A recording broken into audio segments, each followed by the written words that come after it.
one game, it's match one. I thought there was like they were looking for a match number. This match number you create. Yeah, I put match number one. Yeah. If you do a number of things under the form, then I suppose, especially if you do two separate days of it. This could be match number 1, day 3. It's another day. Yeah. That's what I think. So mine's only one entry, so I should be right. Is it going to be alright then, Phil? Yeah. You can copy this one. As long as I can find my NI number, I'm not going to copy your NI number, am I? No. Your bank account details. Yeah, love it.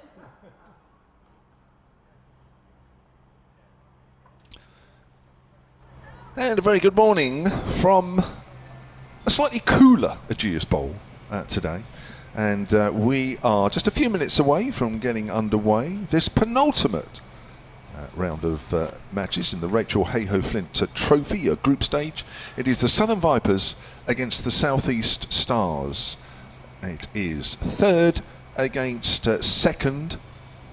And just to remind you, or if you need a bit of info as to what happens come the end of the 14th match, then the top team will go straight through to the Rachael Heyhoe Flint Trophy final. Currently that is the Blaze, and the second and third place teams will contest the Eliminator with the second team at home. So you can see there is a lot at stake today. We'll go through the table in a moment. It's quite bunched up actually behind the Blaze, but the Blaze could still be caught depending on what they do in the next couple of games. Now, the Southern Vipers have won the toss here and they will bat first. We'll go through the teams as well in a moment. Your commentary team today is myself, Kevin James. A little later, the Hursley Cricket Club ladies manager, Phil Green. And next to me is the injured off-spinner for the Southern Vipers, Charlotte Taylor. Charlotte, good morning. Good morning, Kevin. Good morning, everyone. A lot at stake, isn't there here? Yeah, there is a lot at stake. There is definitely a lot at stake for both teams.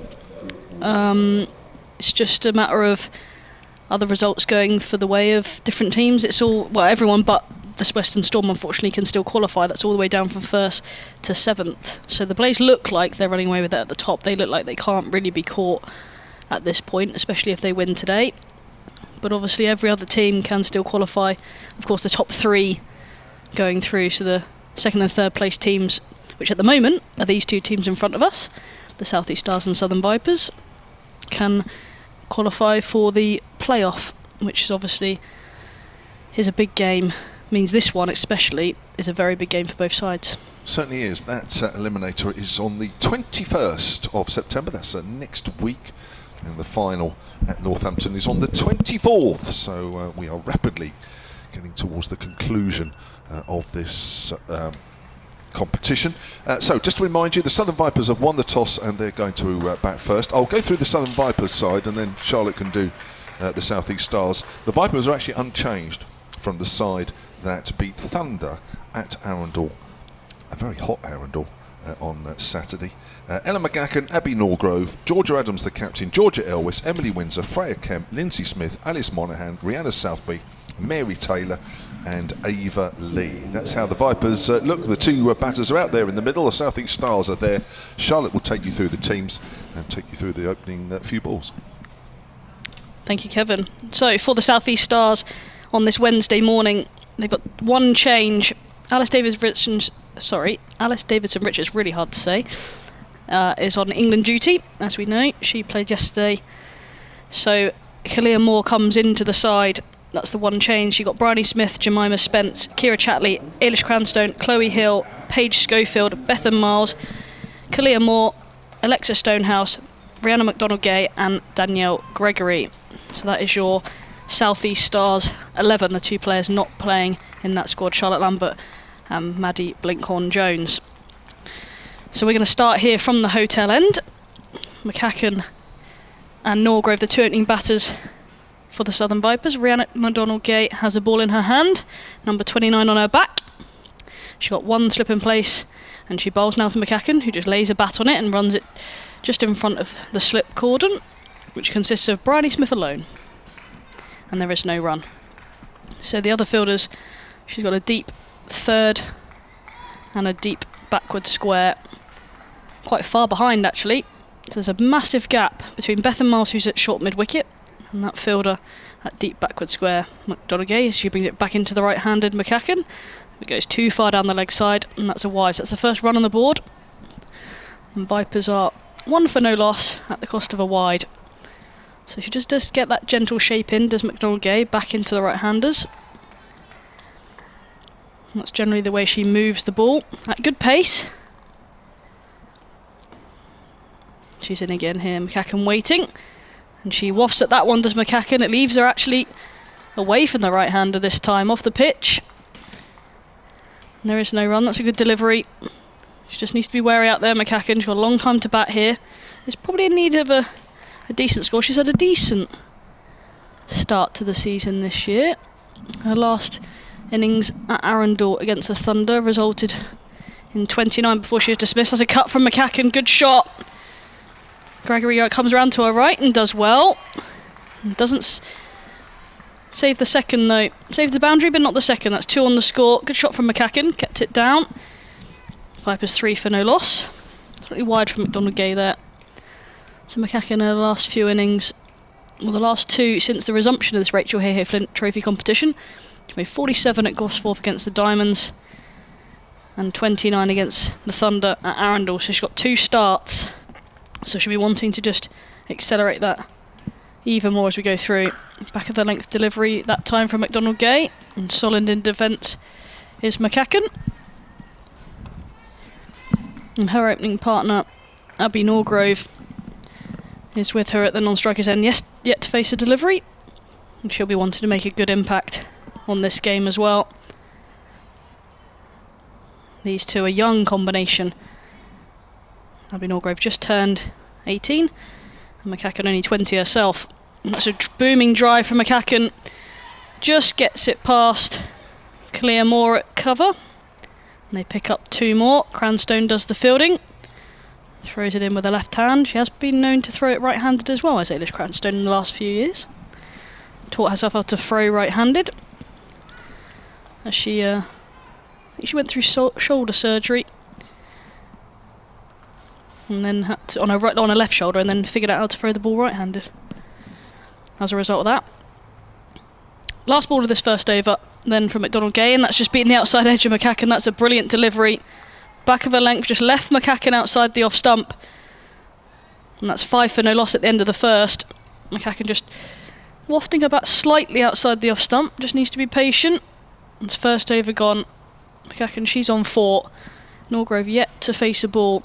Vipers are 5 for no loss. It's a good first over there from McDonald-Gay. A couple of loose wide ones, but she's getting the ball to move back into the right-hander and away from the left-hander, away from the bat as well. Alexa Stonehouse with the new ball from the pavilion end. She's got a deep third and a deep backward scare as well, and a slip into the same field.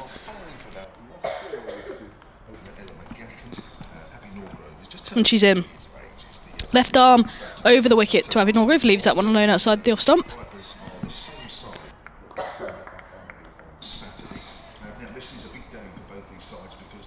Bryony Smith, the captain, stood at first slip.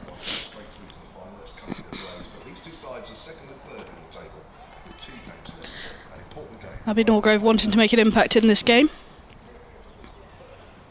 Stonehouse is in. Down the leg side this time, wide is called. And that's another wide. 2 in the first 2 overs. Vipers 6 for no loss. Take those. Yeah, we will. Yeah, there's a little bit, yeah, you're right, there's a little bit of movement out there, as you'd expect. It was baking here, Charlotte. You did well to hold on for a few minutes there, but as soon as I'm back, Charlotte lets the coffin out. In comes Stonehouse. Right on the pad, there is Abby Norgrove trying to whip that away on the leg side. Now, as we mentioned earlier, it is all to play for in this group. It's very open this year. Sort of Northern Diamonds, Southern Vipers have been dominating this competition since it got underway in 2020, but no more, because the Blaze sit top with 38, South East Stars 31, Southern Vipers 28, and then hot on their heels are the Central Sparks. That's a quite defensive shot to the left-hander Stonehouse, who plays it back to the bowl, does Norgrove. The Northern Diamonds sit 5th, they've got 25, Sunrisers 24 and the Thunder 22. Any of those sides come the end of the final group match this weekend, can qualify in the top 3. So there's all to play for. A Stonehouse bowls, length ball, Norgrove pushes it out square on the offside, and there is no run. So there's a lot riding on it. We'll keep you up to date, of course, as what's happening with the rest of the matches. It's important, isn't it? It is. It's a big day. It is a very, very big day in this competition. Of course, the Vipers have always been in the final. They won it the first 2 years and lost the final to Northern Diamonds last year at Lords. It's played to backward a point by Abbey Norgrove once more. So it would be, well, it'd be unusual not to see the Vipers in the final. Last year, both these sides contested the Eliminator. Yeah, Second and Beckenham. third, yeah, which the That was a Vipers good game won. of cricket. That was an excellent game, of which the Vipers won by 158, I think it was. Actually, I'm just checking. That's full. That's driven back to the bowler by Norgrove. That's 2 overs gone. Just 1 run off that one, and it is 6 without loss. Poor old. Actually, the Vipers won by 6 wickets. I tell a lie. At Beckenham. It seems really one-sided, but actually I remember the game being really well contested throughout. Yeah.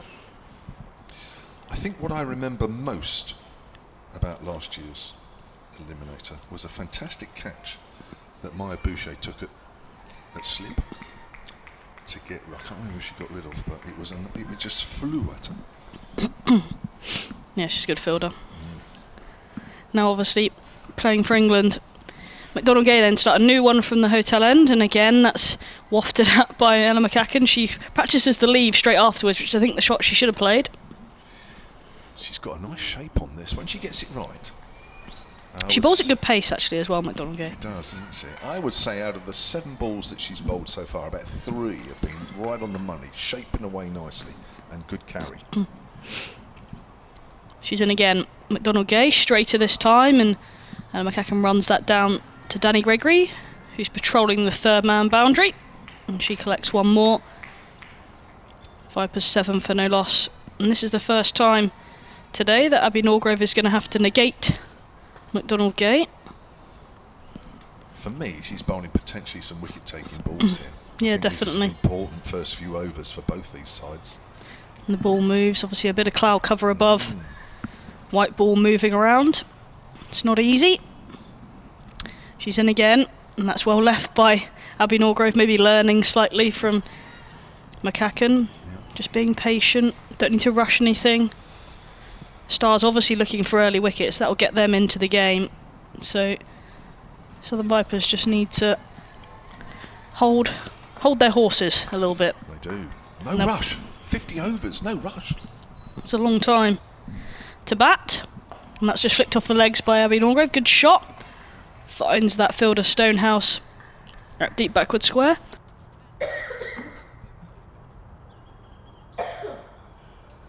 Now there are a few people dotted around. It's a small crowd, it has to be said. But as I say, there's a few as I look around. A bit more clothed up than normal. Yeah, just a bit. After the hot weather we had this week. Yeah. McDonald Gay in again. And that's nicked by Ella McCacken. Or not. She's unmoved. The Stars were very convinced. All of them very convinced that Ella McCacken had hit that. But umpire Rose Dovey says no. It's an interesting one, that, isn't it? I just missed the replay, actually. Normally a bit of a giveaway as if the batter looks behind the minute it touches the bat, but there was a few players that all went up in unison quite quickly, wasn't there? So it's hit something, maybe the bat on the foot or something, I don't know. She's in again then, and that's just on the legs of McCacken. Hit the pads, but no run. A bit of an appeal, but would have been going down the leg side as McCacken misses the ball. Interesting over. Into the 3rd here, Vipers 8 for no loss. 11 wickets at 25 apiece for McDonald Gay in this competition this year. She's a real sort of prospect as well, isn't she? 19 years of age. Yeah, and I think she's recently given up playing international hockey to pursue a career in cricket. I think that's right. It's either hockey or lacrosse. Now I'm sort of second guessing myself. Stonehouse is in, left arm over the wicket. And Norgrove just tucks that into the offside. And there is no run. Now she is one of the few, but we're just talking about Rhiannon McDonald-Gay, one of the few sort of Kent-based players in this South East Stars. I think I'll make it about 3. And it's sort of a combination of Kent, Surrey, And that's it. mainly. That's it. Stonehouse in, that's a nice drive from Norgrove. And it beats mid-off. Jemima Spence dives over the top of the ball and she picks up 4. That's a lovely shot from Abby Norgrove. Love that. It's a wonderful shot, isn't it? Feed. Oh yeah, look at that. Nice foot movement, nice body weight into the shot, nice straight flow of the bat. Not a lot wrong with that. No, and I know, I was speaking to her a bit yesterday. She just wanted to open up. She's felt a bit vulnerable against Tara Norris. Left arm over in the Thunder game. Come back to that in a second. That's clipped straight to mid-wicket though. Off the legs. Abby Norgrove has just picked out the fielder. I can't quite see who that is there. Stonehouse bowled a full delivery. She just tried to work it into the leg side and hit it straight to mid-wicket. Phil seems to think it's Bethan Miles. I don't know. I can't see now. They're all in a huddle. Yeah, it was. Caught Bethan Miles. So she's gone for 5. Abby Norgrove, after a lovely shot down the ground, the delivery before. 12 for 1, the Vipers. Well, sometimes the ball can just stick in the wicket a little bit, can't it, and play there. I think the ball just straightened on her a fraction, actually. In the end, she gets a little too close to it. I was just saying before she got dismissed that she was just looking to open up the front leg a little bit more so she can access the left arm over bowler a bit more and not get so closed off. Yeah. And that might have actually come to her demise a little bit if she's just clipped that one. It's a good looking shot, but just got it in the air. I mean, that shot along the floor is one of the best, nicest shots in the book, isn't it? Just through the mid-wicket region, if you just roll your wrists on it. Textbook.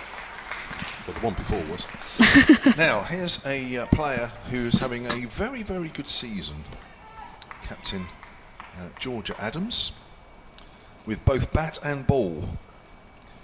I mean, she'd be my most valuable player, I think, at the moment in this competition. With the bat. Come to that in a moment. Stonehouse is in then to Adams. It's a back of a length delivery. It's just pushed back to her. There is no run. Yeah, 418 runs at 52. It's not bad, is it?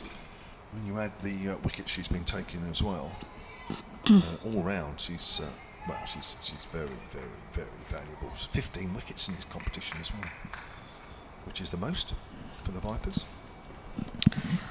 Stonehouse in over the wicket to Adams, and that's driving through the offside. That's a player in form, driving through the covers. McDonald-Gay is after it. She's quick, but she's not quick enough, and it just trickles over the boundary for 4. And she just opens up that front leg, smokes it through the offside. Didn't get all of it, but got enough. And Adams is off the mark with a boundary. Vipers 16 for 1.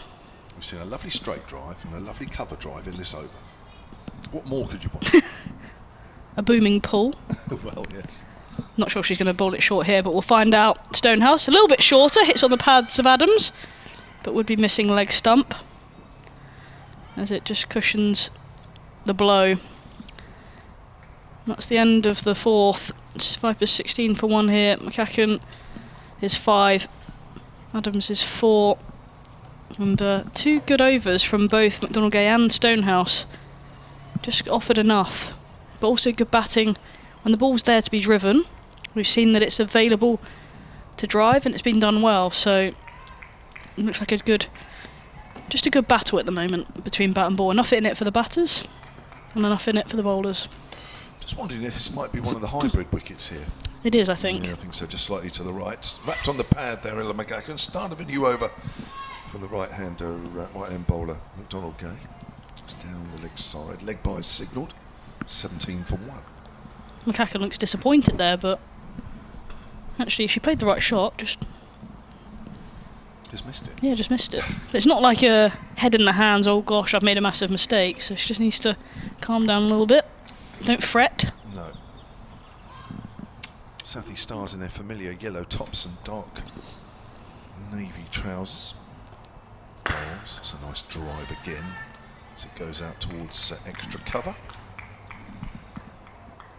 But yeah, a hybrid wicket, which for those who are thinking, what's a hybrid wicket then? It's a mixture of grass and plastic grass. Yeah, it's just, and it's almost looks a bit artificial in nature, but actually it's just easier to maintain. That's right. That's outside the off stump. There's a waft at that one, does Georgia Adams, and misses that as it goes through to keeper Chatley. So yeah, normally when off the plastic grass it just gathers a bit of speed, doesn't it? It sort of kisses the plastic grass and the ball just moves on, goes through a little quicker. Which can make those can make the hybrid pitches a little too paced, can't it? Especially as it goes through the game. Okay, again, always down the leg side. That's a wide. Takes the Vipers on to 18 for 1 here in the 5th. So just a reminder, the Vipers winning the toss, electing to bat first. They are unchanged from the side that beat Thunder at Arundel on Saturday, whereas the South East Stars have made one change from the side that beat the Blaze in their last game at Beckenham, which was a very good result. McDonald Gay again. Full, wrapped on the pad there. That's certainly going down the leg side. Georgia Adams, very full indeed. And Alice Davison-Richards, who got called up by England. Got 100, didn't she? In the yeah, she did. She batted brilliantly that day. Saw a few of the highlights. Against Blaze, called up by England. Rightfully so. Yeah, she's a good player all round, isn't she? And Kayla Moore coming into the side for the Stars. I assume that's just for the bowling overs that ADR would have given you if she was available. Yeah. McDonald Gay bowls, driven up to mid-on by Adams. It's fielded there by Chloe Hill, on loan from the Vipers to the Stars. Not keeping wicket. No, they've actually got 3 options to keep wicket in this side as well, because Jemima Spence, that stood at mid-off, is also a wicket keeper. They've got Chatley obviously being given the gloves. It's quite interesting because I've seen games between the Vipers and the Stars in the past, and Chatley's not been keeping. Adams again drives up to mid-on. It's come off the bottom of the bat, that one. And yeah, it's interesting she's got the nod at the moment, but of course Rhianna Southby, before she came south, was keeper there, and Spencer's kept for them as well. Yeah. Chatley's got the nod at the moment. Who's the better keeper, do you think? Between Spence and... Well, Rhianna's obviously a very good keeper. She wouldn't be at the Vipers unless... No, that's true. I haven't seen enough of Spence keep. I've seen a little bit of Chloe. Yeah. Chloe's not bad at all. No. I think she's a bit unlucky not to be keeping, isn't she? Well, I suppose on loan it's difficult. And I suppose if you've been almost given the opportunity to be your team's main keeper, and you've got to do something really wrong to get that taken away from you, I suppose. And Stonehouse is in, and forward in defence is McCacken. I mean, Chatley's looked pretty neat so far this morning. Yeah, she's not done anything wrong so far. Quite mobile. Little, that's always a good... Then again, I say little. So? I don't know, I always think of... But then Amy Jones isn't particularly small. I think she's 5'7" or 8. Yeah. Sarah Taylor was always quite tall. Stonehouse, that's wide this time. McCacken driving and finds McDonald Gay at cover point. And there is no run. Just trying to think recently. Ellie Threlcold. Yeah, quite Thunder. tall. Yeah, it's not... The one that always surprises me, obviously not involved in the women's game, is Jamie Smith from Surrey, because he's really tall for a wicketkeeper. Yeah, he is. You would just think he was a quick bowler, just looking at him, not knowing. Stonehouse in then to McCacken, and that beats the outside edge. It's very good delivery. McCacken just scratches the pitch in front of her, walks away for a minute. She's had to drop her hands out of that one. If she hadn't, though, it probably would have taken the outside edge. She's probably done very well, just get her hands down and out the way. Good delivery, isn't it? Just looks like it nipped away. Yeah, Stonehouse, she's been very good this season. Really taken a step up. And she's into McCacken now, driving, missing the ball, goes through to Chatley. McCacken just having a 5 minutes here where she just needs to contain herself. She's 5 from 15 at the minute, but she's just trying to hit everything that comes her way. Just needs to be a bit watchful, choose the deliveries which she's going to attack. Agreed. She's bowling well here, bowling a good line, isn't she? Yeah, definitely. Stonehouse is only 18 years herself. I know, it's a young team, isn't it? And driving this time as McCacken finds Paige Schofield at extra cover. Paige Schofield, the former Viper, now finds herself with a very key role at the South East Stars. Had a great start to the season, didn't she? Yeah, brilliant start. Couple of hundreds. I was really pleased for her, actually, because sometimes it takes a big deal to move different teams. She's done really well since she joined the Stars. So back foot, sort of, I would say it was a cut, but it's more placed down to third man. Danny Gregory down there does the fielding. McCacken picks up one more to her total. She's 6 from 17 now. Vipers 19 for 1 at the end of the 6th. Yeah, just that one run off it. Stonehouse 6 wickets at 31 apiece. Actually, I think she's a better bowler than that. And I'll never forget, I did a day, I was on commentary against the Trent Rockets versus the Oval Invincibles at the Oval. And Stonehouse got Cap, and she got, who else did she get? Bates. Okay. So she got 2 international big players out and bowled them both back through the gate. And it was just, you've got to be good quality bowler to get 2 players like that out. Here's McDonald Gay. They have drive by McGacken out in the offside. They've both actually got good actions. I think they're both, there's been a couple of wides, mainly by McDonald Gay, but other than that, they've both got good shape on the ball here, haven't they? Good actions. This has been a testing few overs here. Getting a little bit of help out of the wicket. I think this is as strong opening attack here as I've seen for a while. Let's just knit back a fraction. McGacken again is defensive as it goes out in the offside. There's Paige Schofield in a familiar position of extra cover where she used to field for the Vipers.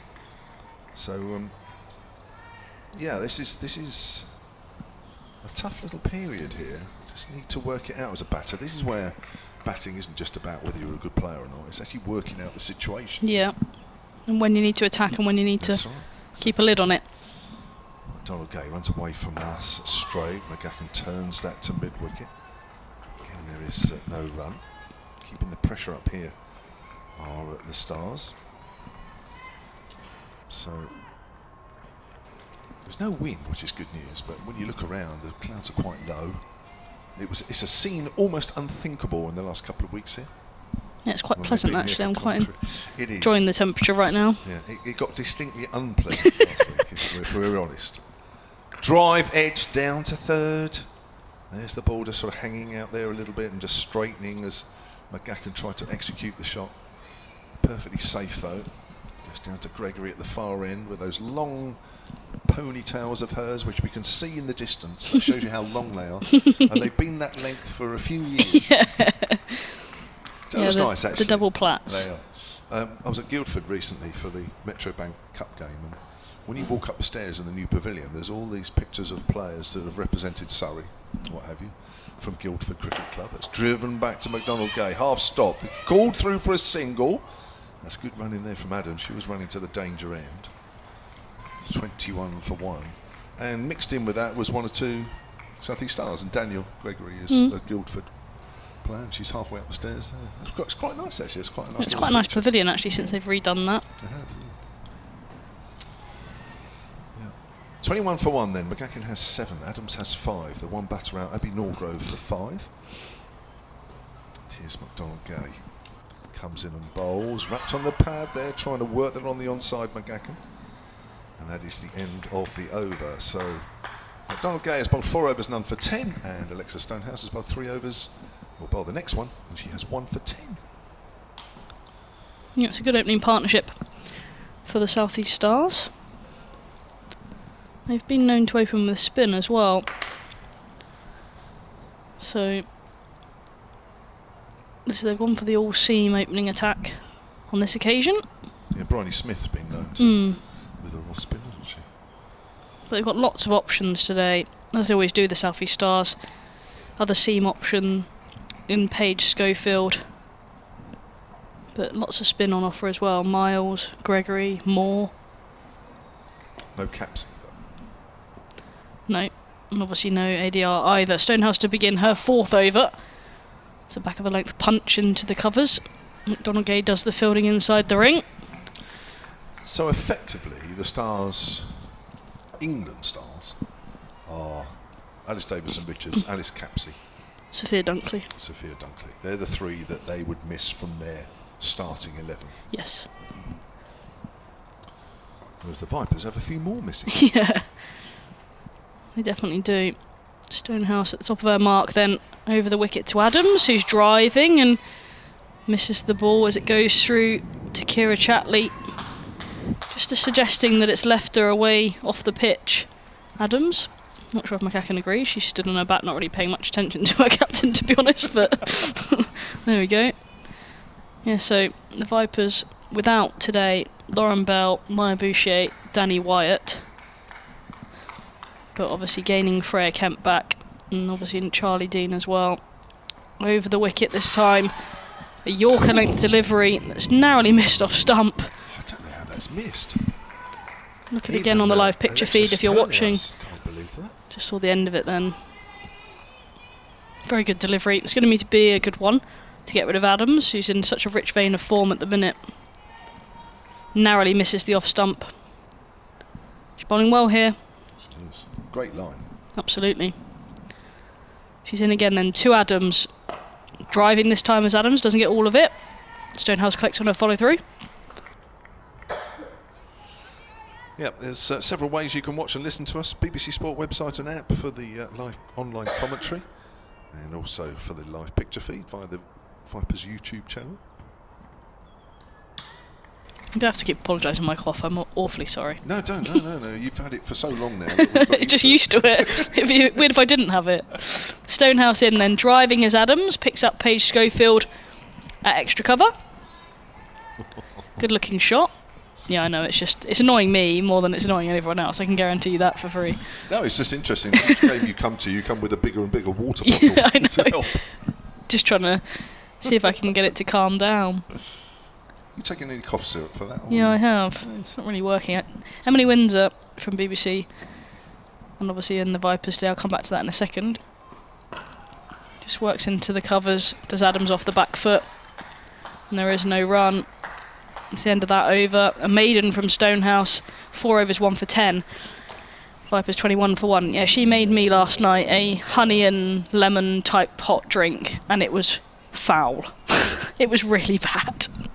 And I can't say it's helped either, so. Yeah. She was like, yeah, this is going to fix you, it's fine. Dr. Emily Windsor. But that was probably revenge for you serving up some cold food to her, wasn't Well, she decided to do a BBC interview at dinner time last night, so she got a cold risotto. To be fair, she could have heated it up. Yeah.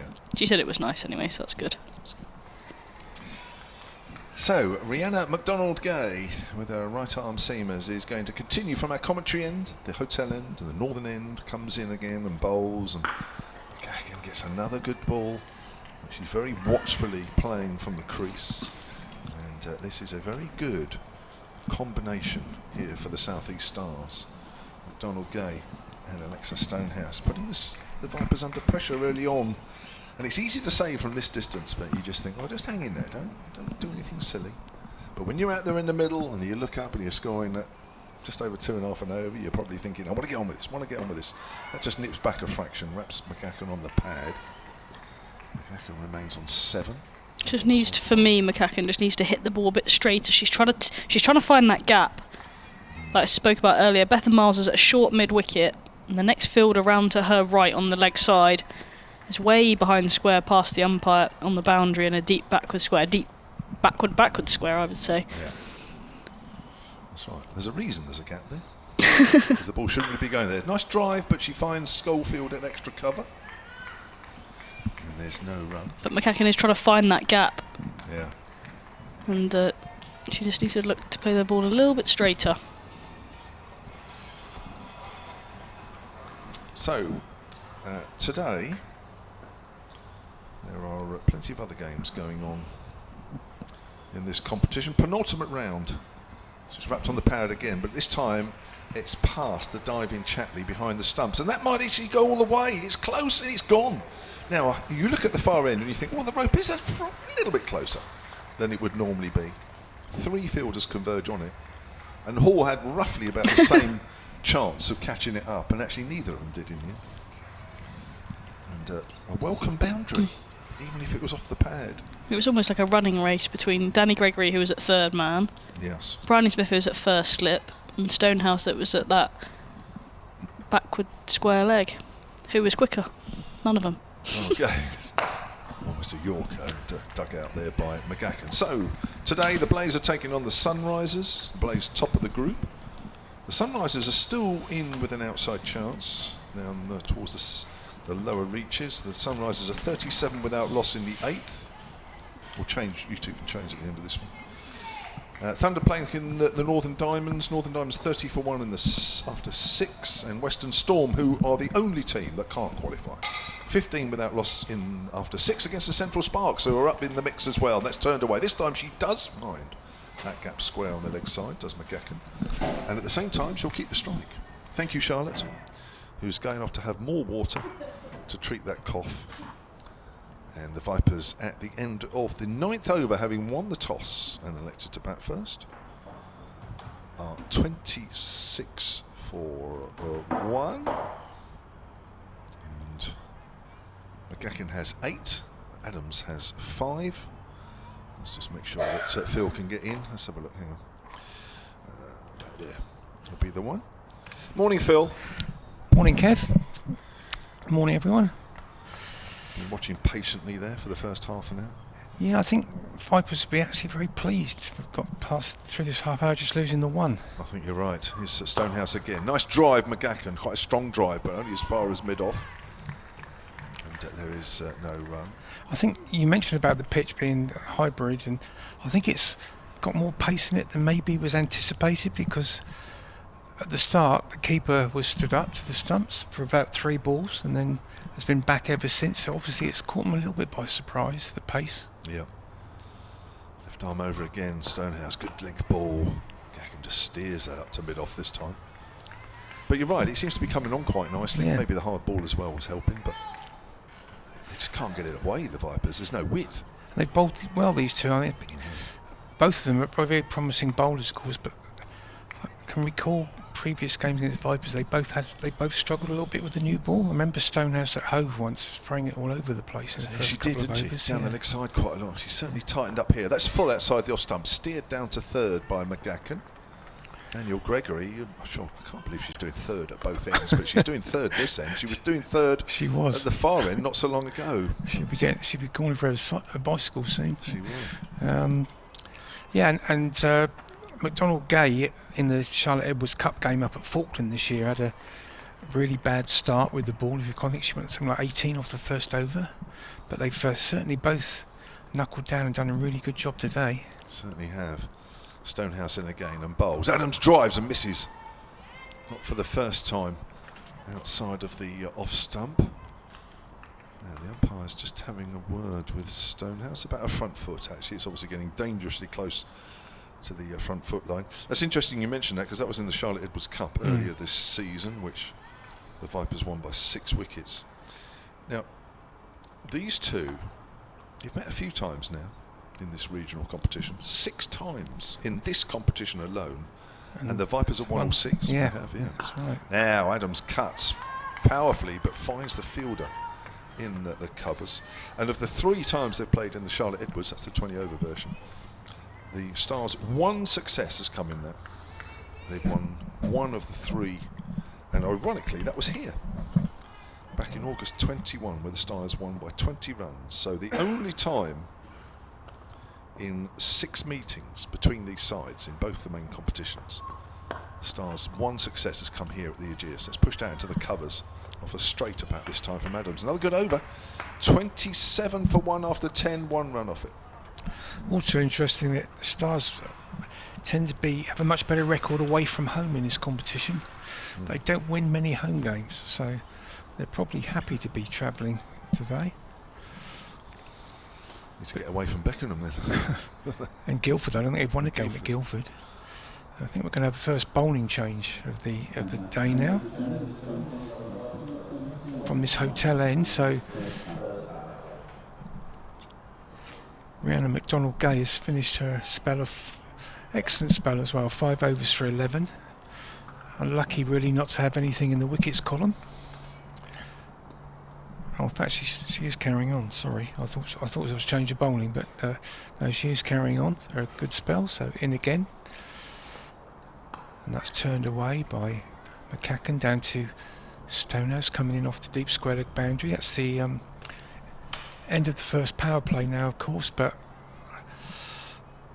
Bryony Smith doesn't feel his needs to put anybody else out of the circle at the moment, and that seems very sensible as the bowlers are certainly on top. But there is a change in the field because we've now got a short fine leg come in for the first time in the area that would have cut off those 4 leg byes in the last over. In fact, now she's going all the way back, so they have got 3 out on the boundary, a deep fine leg as well as a deep backward square.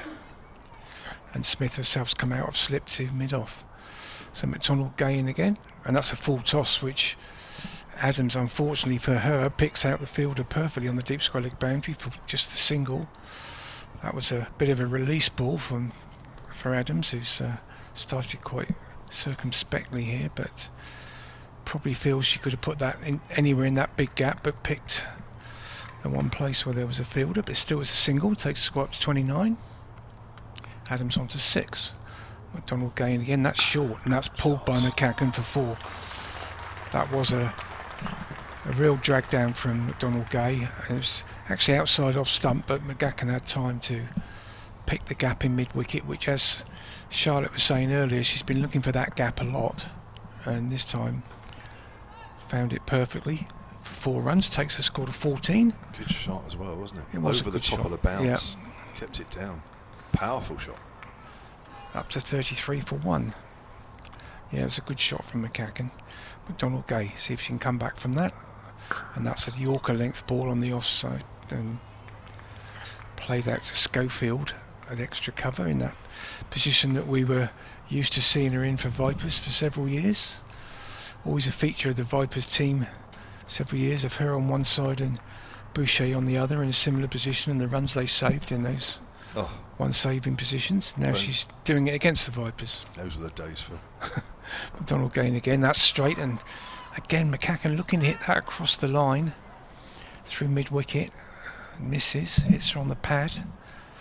Just a stifled appeal, but the line was taking it down a leg stump. We're almost in line here, behind the bowler's arm, so we get a pretty good idea of the line that's being bowled. It's McDonald Gay running away from us. Bustles in again, and that's turned away by McCacken, but there is protection down there at fine leg now, so there's just a single, which takes the Vipers up to 34 for 1 at the end of the 11th over, and McCacken up to 15. It's been good cricket so far, hasn't it, Phil, from both sides? It has good sort of, you might say, traditional cricket rather than sort of one-day variety, maybe, with the bowlers using the new ball well, batters having to be watchful. But as we keep saying, 50 overs is a long time, and Vipers will just be pleased to still be there at this stage, these two. And there's plenty of time for them to kick on. And I think the Stars will be a little bit disappointed they haven't picked up more than the 1 wicket. Now we have our first change of bowling of the innings after 11 overs. There's been some good bowling from both Stonehouse and McDonald Gay, and Stonehouse is going to have a break. 5 overs, 1 maiden, 1 for 11. And Paige Schofield, a former Viper, with a right arm medium pace, as bowls the first over of her spell from that pavilion end, tucked away behind square by McCacken. She moves on to 16, 35 for 1 at the start of the 12th over, and Paige Schofield, who was a Viper between 2018 and 2022, making the move slightly further northeast from here, not very far. Decided she has more opportunities, and she certainly made the most of it so far, as length ball pushed into the covers by Georgia Adams, who's mostly fine in the middle of the bat, but she's not really been given much room to free the arms. A very accurate start from the Southeast Stars bowlers.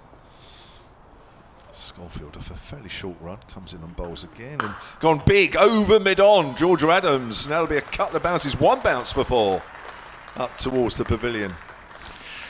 It's a real sign of aggression there. Just stood there over, never moved, just watched it. From just outside off stump as well. Just came across that ball a fraction, but it was a powerful shot with Madon right on the 30-yard circle, well over her head. Schofield again, that's pulled away along the ground out to deep square leg. And Adams moves on to 11, and the Vipers have moved on to 40 for 1 in the 12th here. That one wicket that fell in the 4th over. Abby Norgrove drove Stonehouse to Beth Miles at mid-wicket. Beth and Miles, she went for 5. The score then was 12 for 1. Vipers unchanged from the side that beat Thunder. Had a very hot Arundel at the weekend, as that's driven out just in front of point by McGacken. But a good ground Arundel. We love Arundel. We were well looked after as well, weren't we, Phil? But they couldn't do anything about the heat. Or the scoreboard.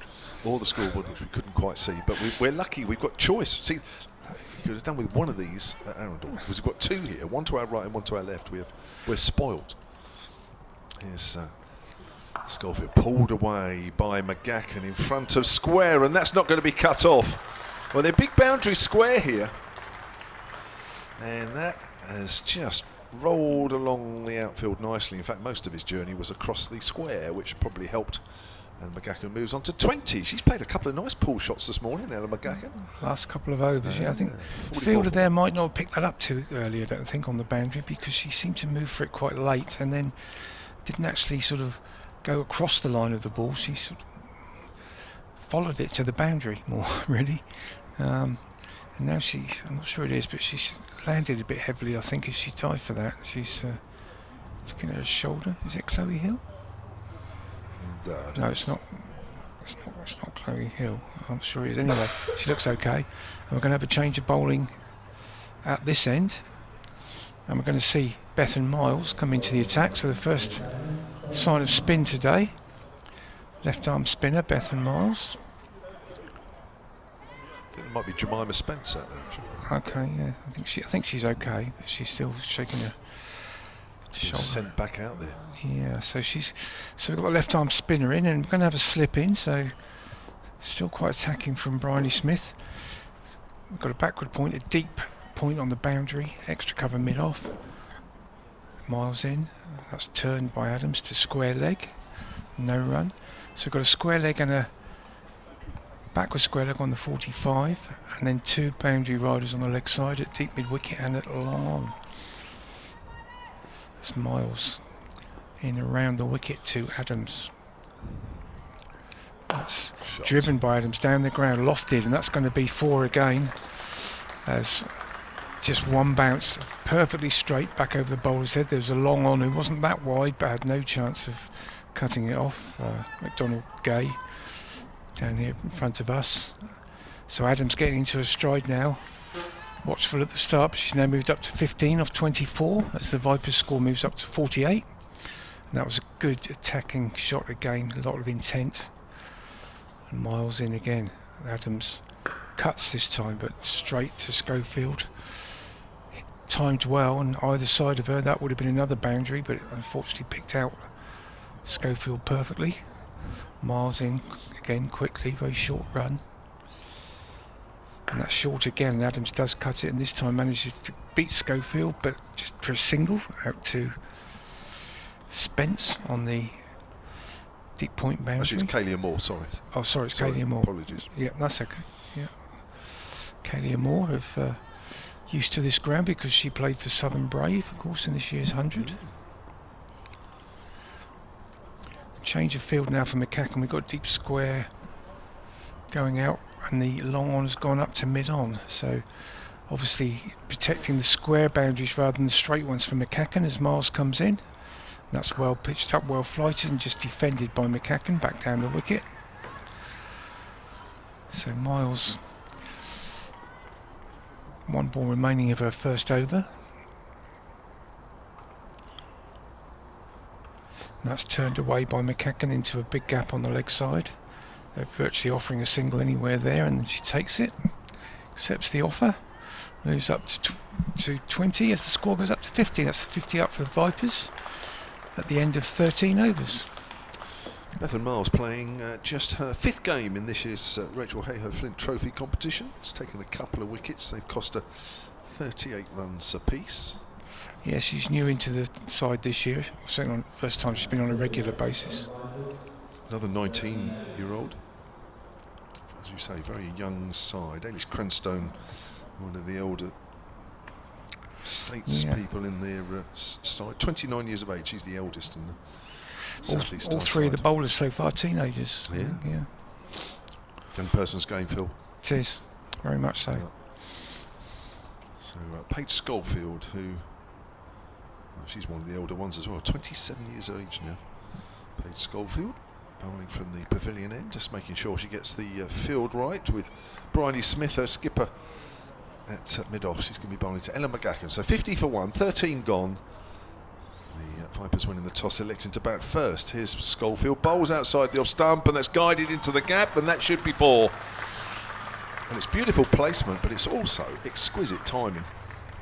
There is no forceful execution of that shot. It's all about the timing. Yeah. Letting the ball come on, just let the ball hit the middle of the bat and let it do the work. That's beautiful. It's unusual not to have a sweeper on the offside against some of Page. In fact, they have now. Drop someone out there. Yeah, they have now. Big gap on the offside now for a single, that's for sure. A little straighter this time. McGacken turns that to mid-wicket. So McGacken moves on to 25. That's off 44 deliveries. And 43 is showing actually, so we'll say 43. 54 for 1, the Vipers then. Abby Norgrove out for 5, the 1 wicket that fell in the 4th. I think she must have turned 18 in the last couple of days. I heard Charlotte Taylor say she's just turned 18, as that's not timed and driven up to mid-wicket. She was 17 on Saturday, so she must have had her 18th birthday since Abby then. Norgrove? Yeah. Oh, okay. Yeah. I didn't know she was 18. But, as I say, that must be the last couple of days. I wonder what she did for her 18th. I'm sure Charlotte will know when she comes back. She might have even been at the party if there was one. Forward is McGacken, pushing that up to mid-off. And there is no run. Yeah, the Vipers side sort of dominated a little bit by the Hampshire and Sussex-based players, and Abby Norgrove, the only one from Oxfordshire. Oxfordshire, yes. Yeah, what's Pete Schofield's just taking time to bowl the next delivery.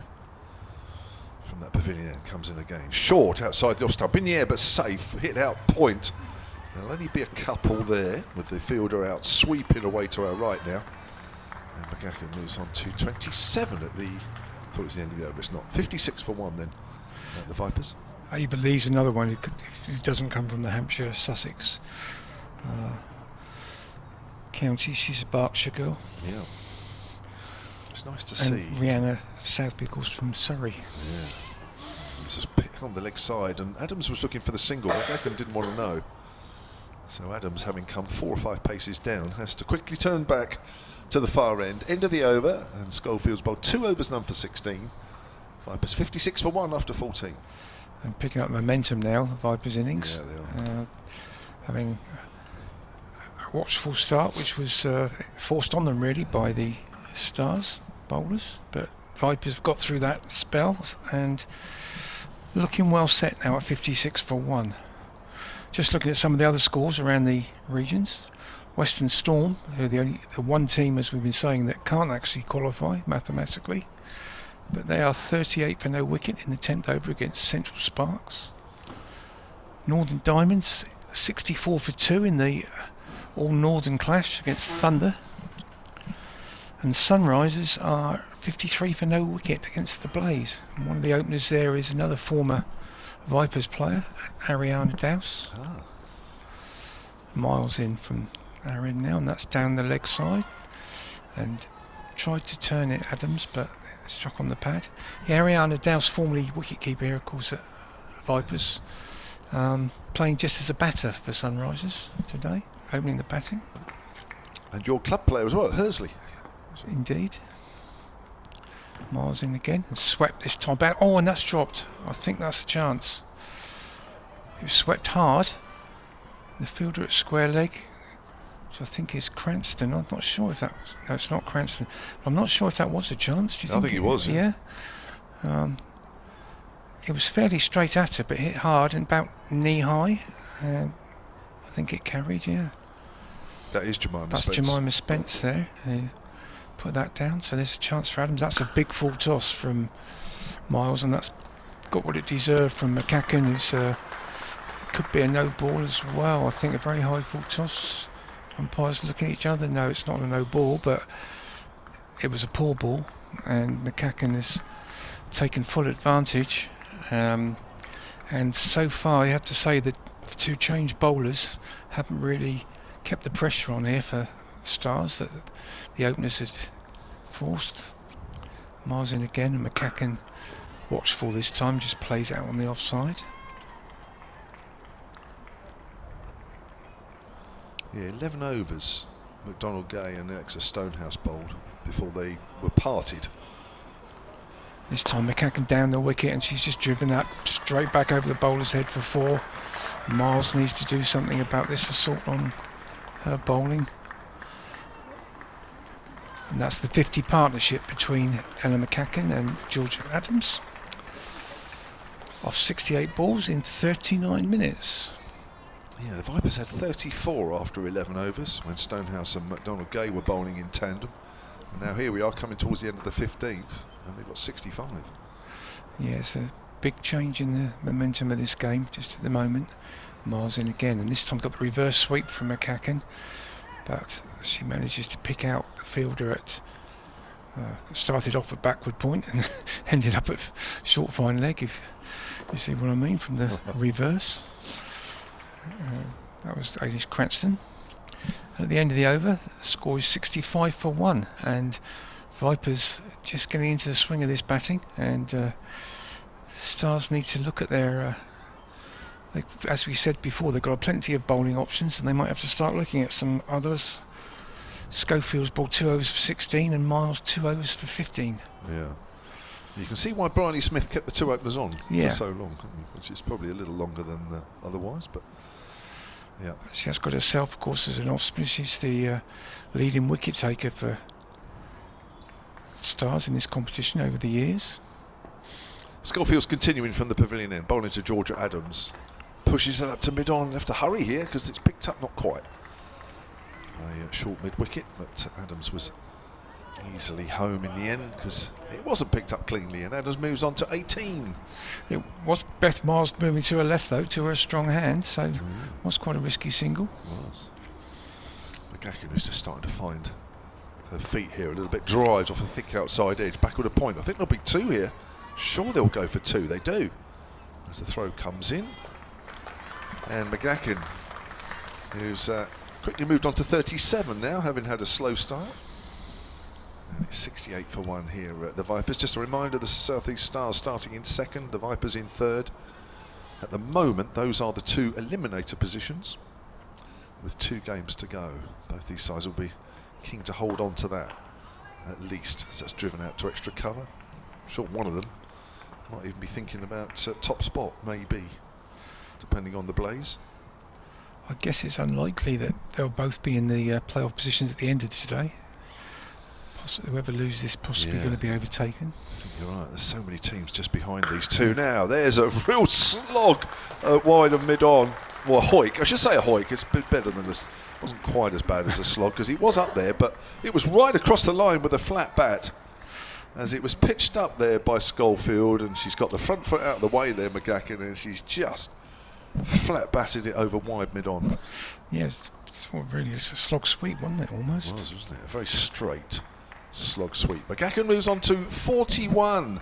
Now, for me, this is where players like this, and especially McCacken, needs to just keep going. Don't lose their head. Don't get ahead of yourself. Don't think, well, do you know what? I can play this shot and I can play this shot now because I'm going along nicely. This is where you just got to keep going. It's easy to say, but short, whipped away by McCacken, square on the leg side. She's going to be scoring at a pretty quick pace now, no matter what.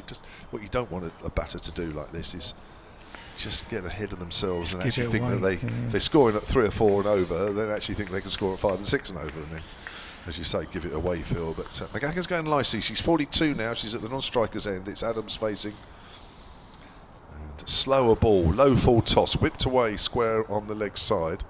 It's gone out quickly to Kalia Moore out there on the boundary, away to our left. And Adams moves on to 19, 74 for 1. Well, it's definitely a different game at the moment now, Phil, isn't it? With the change bowlers on.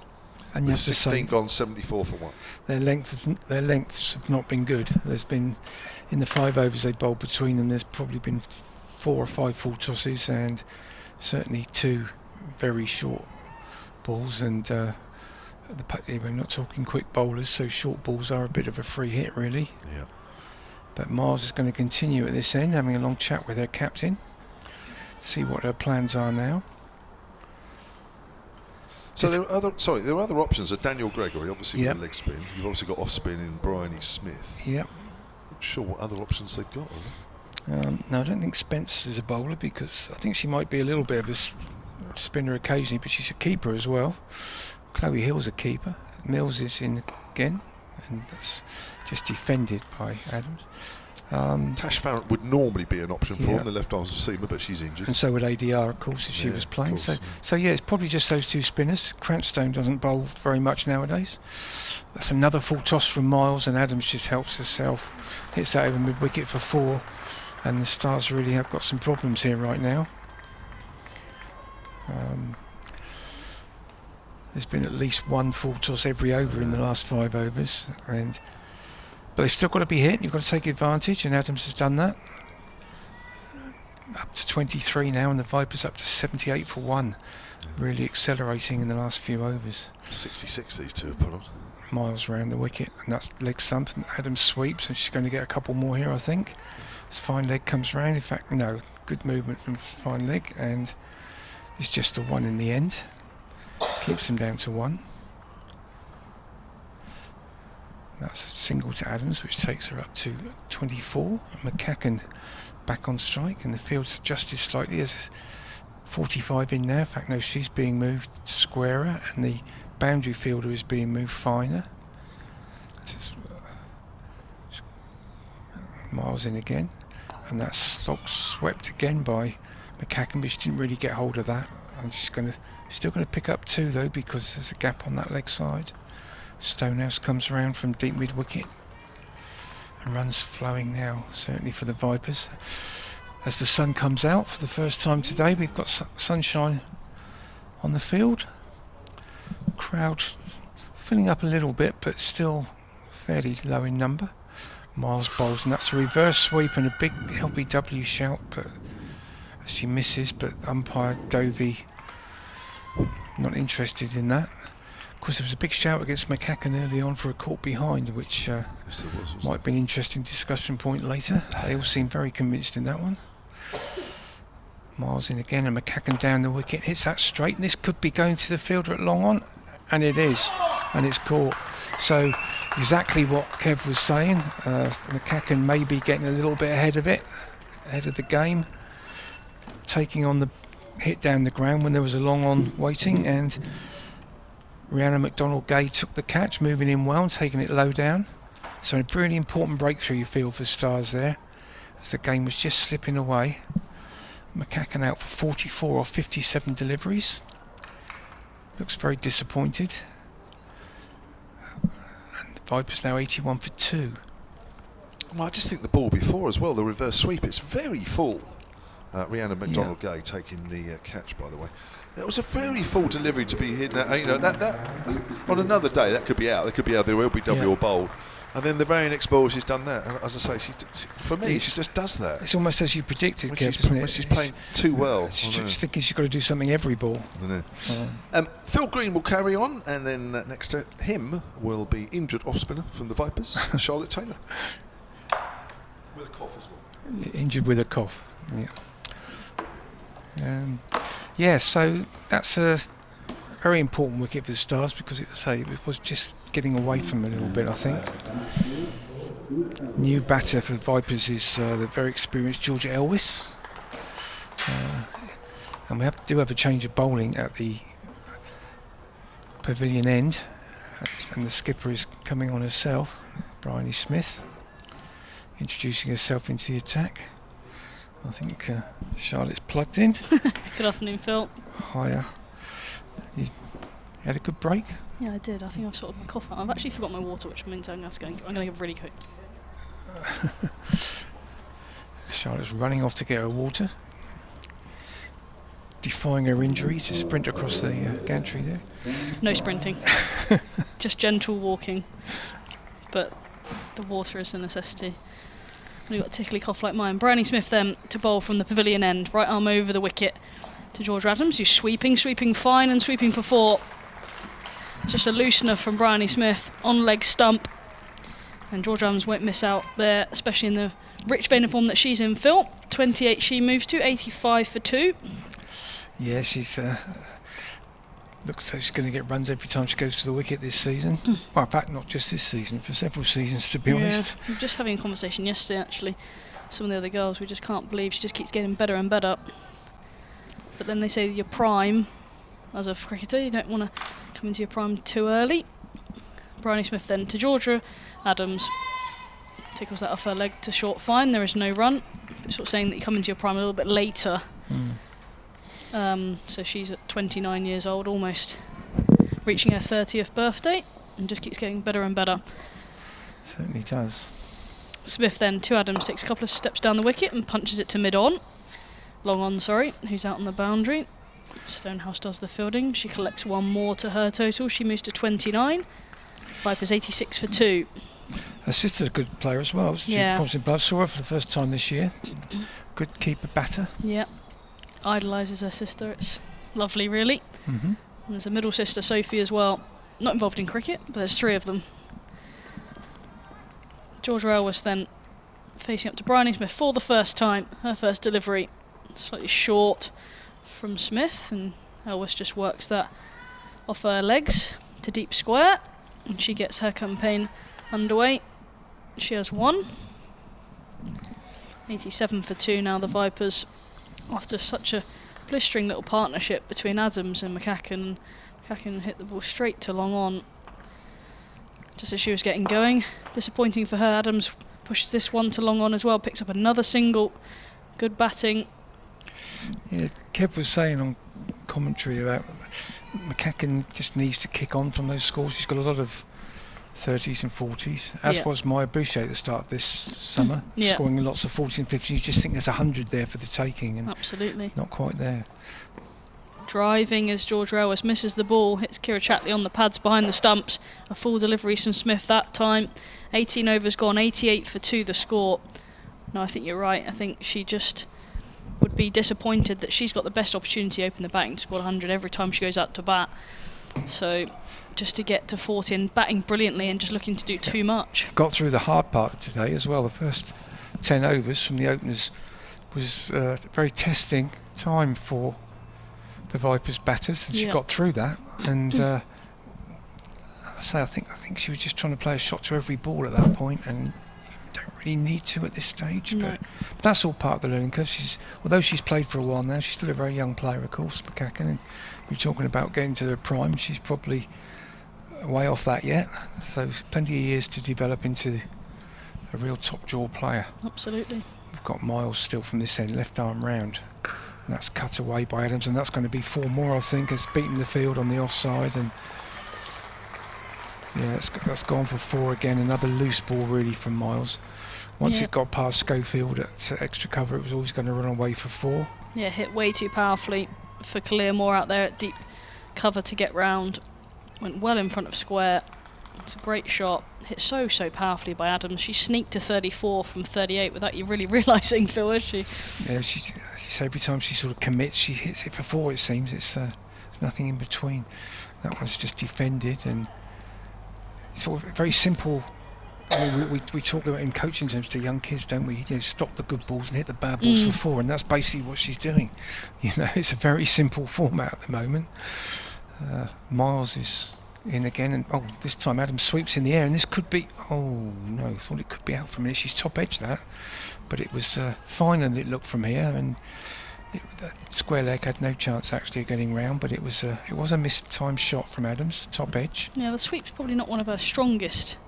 Which doesn't really get right down, does she? She's quite a tall player. Yeah, she sort of sweeps almost like a standing up position, sweeps, rather than getting down on one knee. So as you say, maybe not one of her better shots in her repertoire. But it's a single anyway. She's up to 35. Elwes now on strike, and Miles bowls, and Elwes on the back foot, but just plays it up to mid-off, which is fielded by Chloe Hill. Yeah, it's something that Georgia Adams she makes every shot look so simple at the minute, and in a rich vein form like she's in, also the ones that she doesn't miss time finds a way of landing into a gap. Yeah, it's often the way. Miles in again, and this time Elwes sweeps, and she sweeps well, but there is a fine leg out there. I think that's Danny Gregory out there, and it's just going to be a single, but Elwes doubles the score up to 2, and Vipers on to 94 for 2. It's quite nice when you say you can double your score, isn't it, if you only go from 1 to 2. Double my score in 1 ball. But if you can keep doing it, soon adds up. And Miles in again, and Adams turns out on this. Oh, that's a bit of a hesitation. Oh, and that is a run out, actually. It's a direct hit from square leg, and Elwes has run out at the striker's end.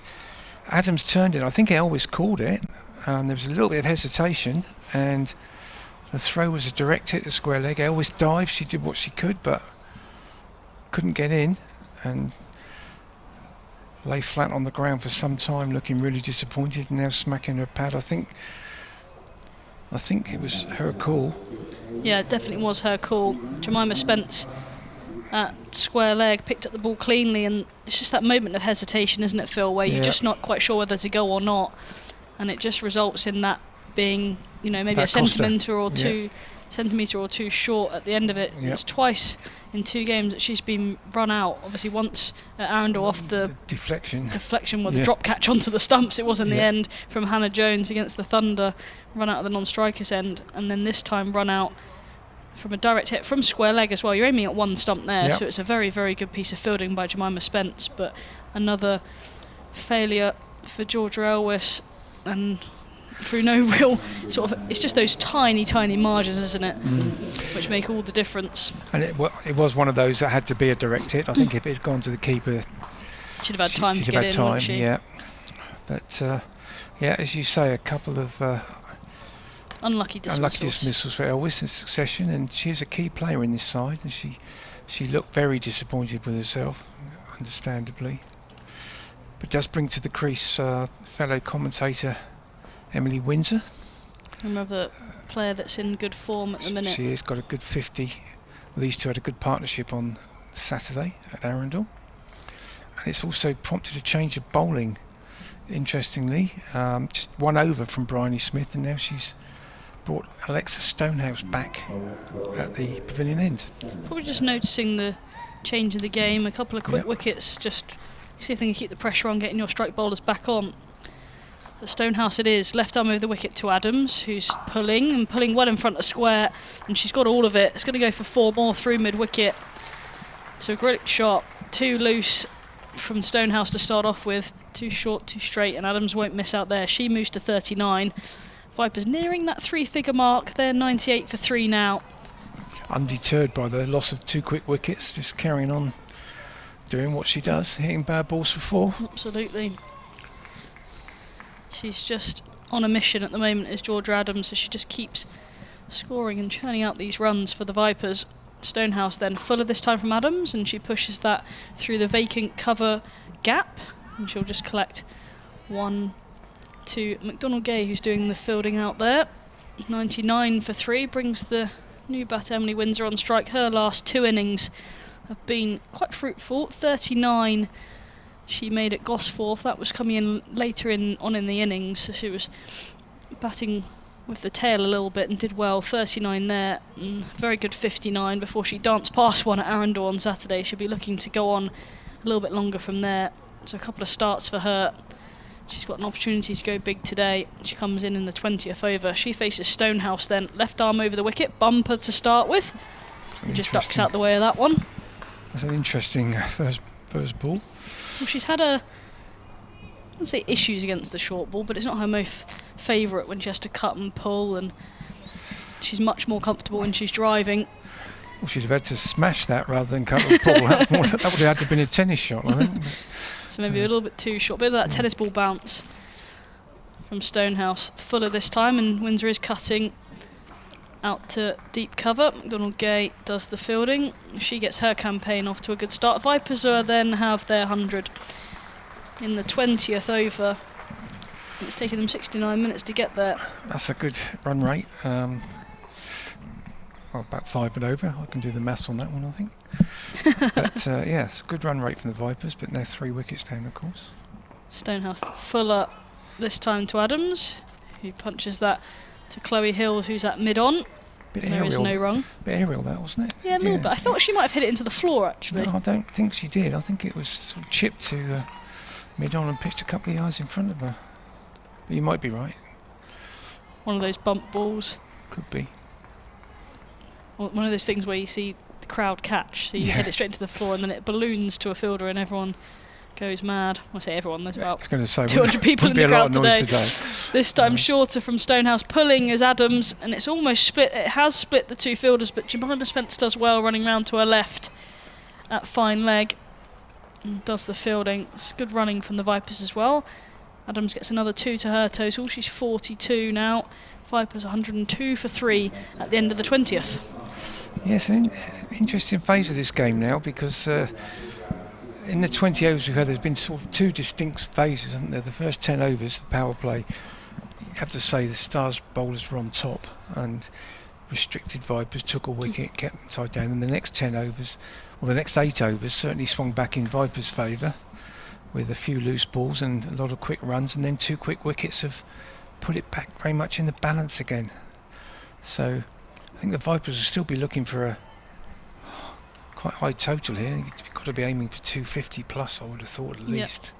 But it's an interesting situation. So Miles still from this end, coming in round the wicket to Windsor, who plays a very good back foot shot on the offside, typical sort of Windsor shot, really. Almost a trademark. Square on the off for a single. Yeah, she plays that shot so well. Up to 2. Another one who's doubled her score with that shot. Miles in again.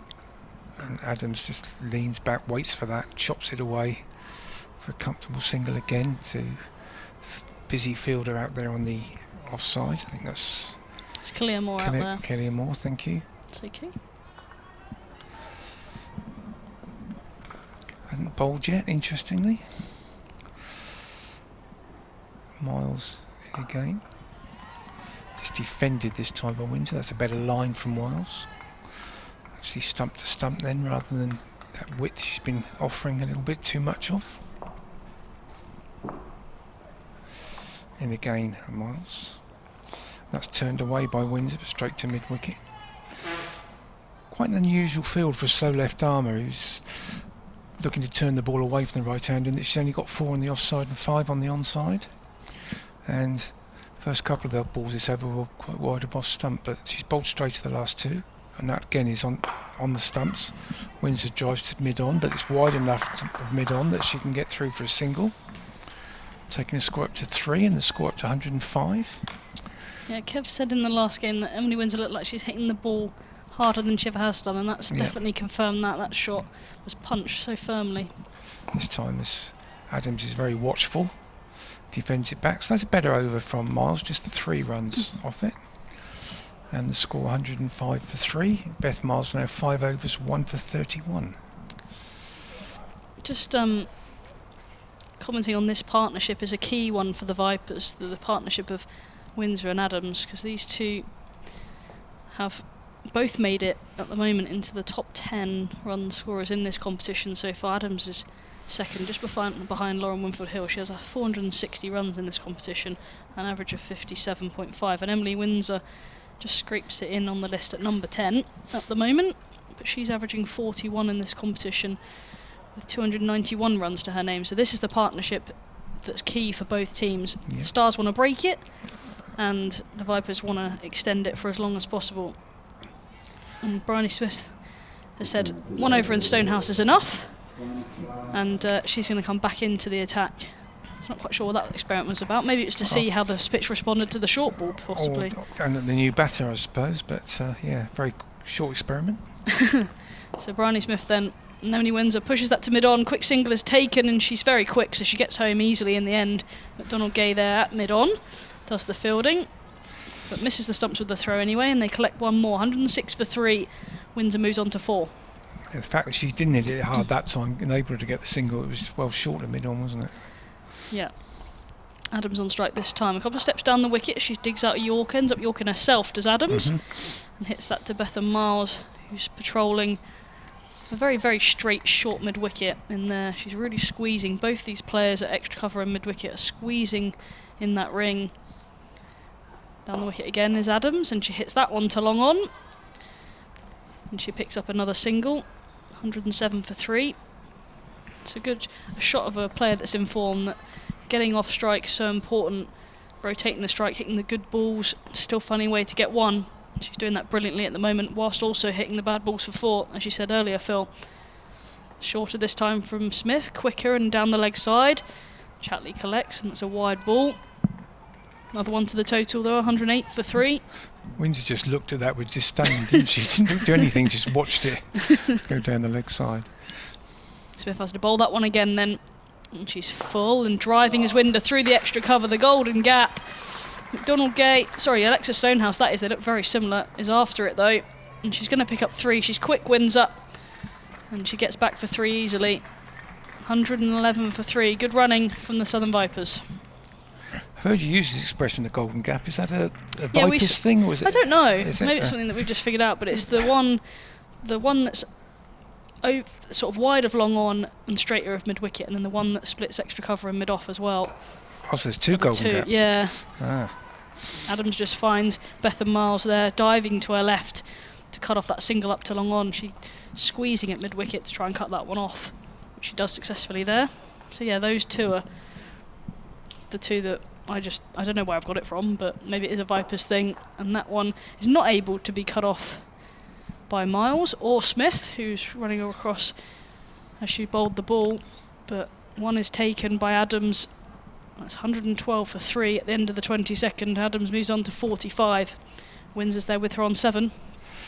Yep, and the sun's now gone behind the clouds again, but I don't think there's any threat of rain today. There's no forecast. No, it's just quite a nice break from that blistering heat we've seen. Oh yeah, although we haven't been saying that too often this summer. No.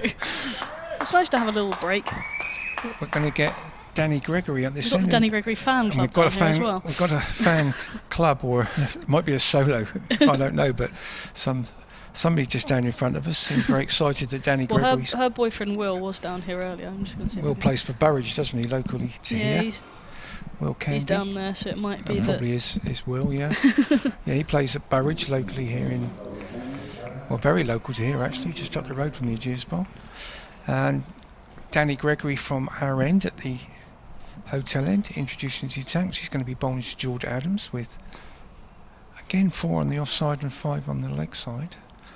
And that's short and pulled away by Adams. Is it enough to beat the fielder? No. Good ground been made there by Alexa Stonehouse, and she saves the boundary but can't prevent 2 to Adams, taking her up to 47.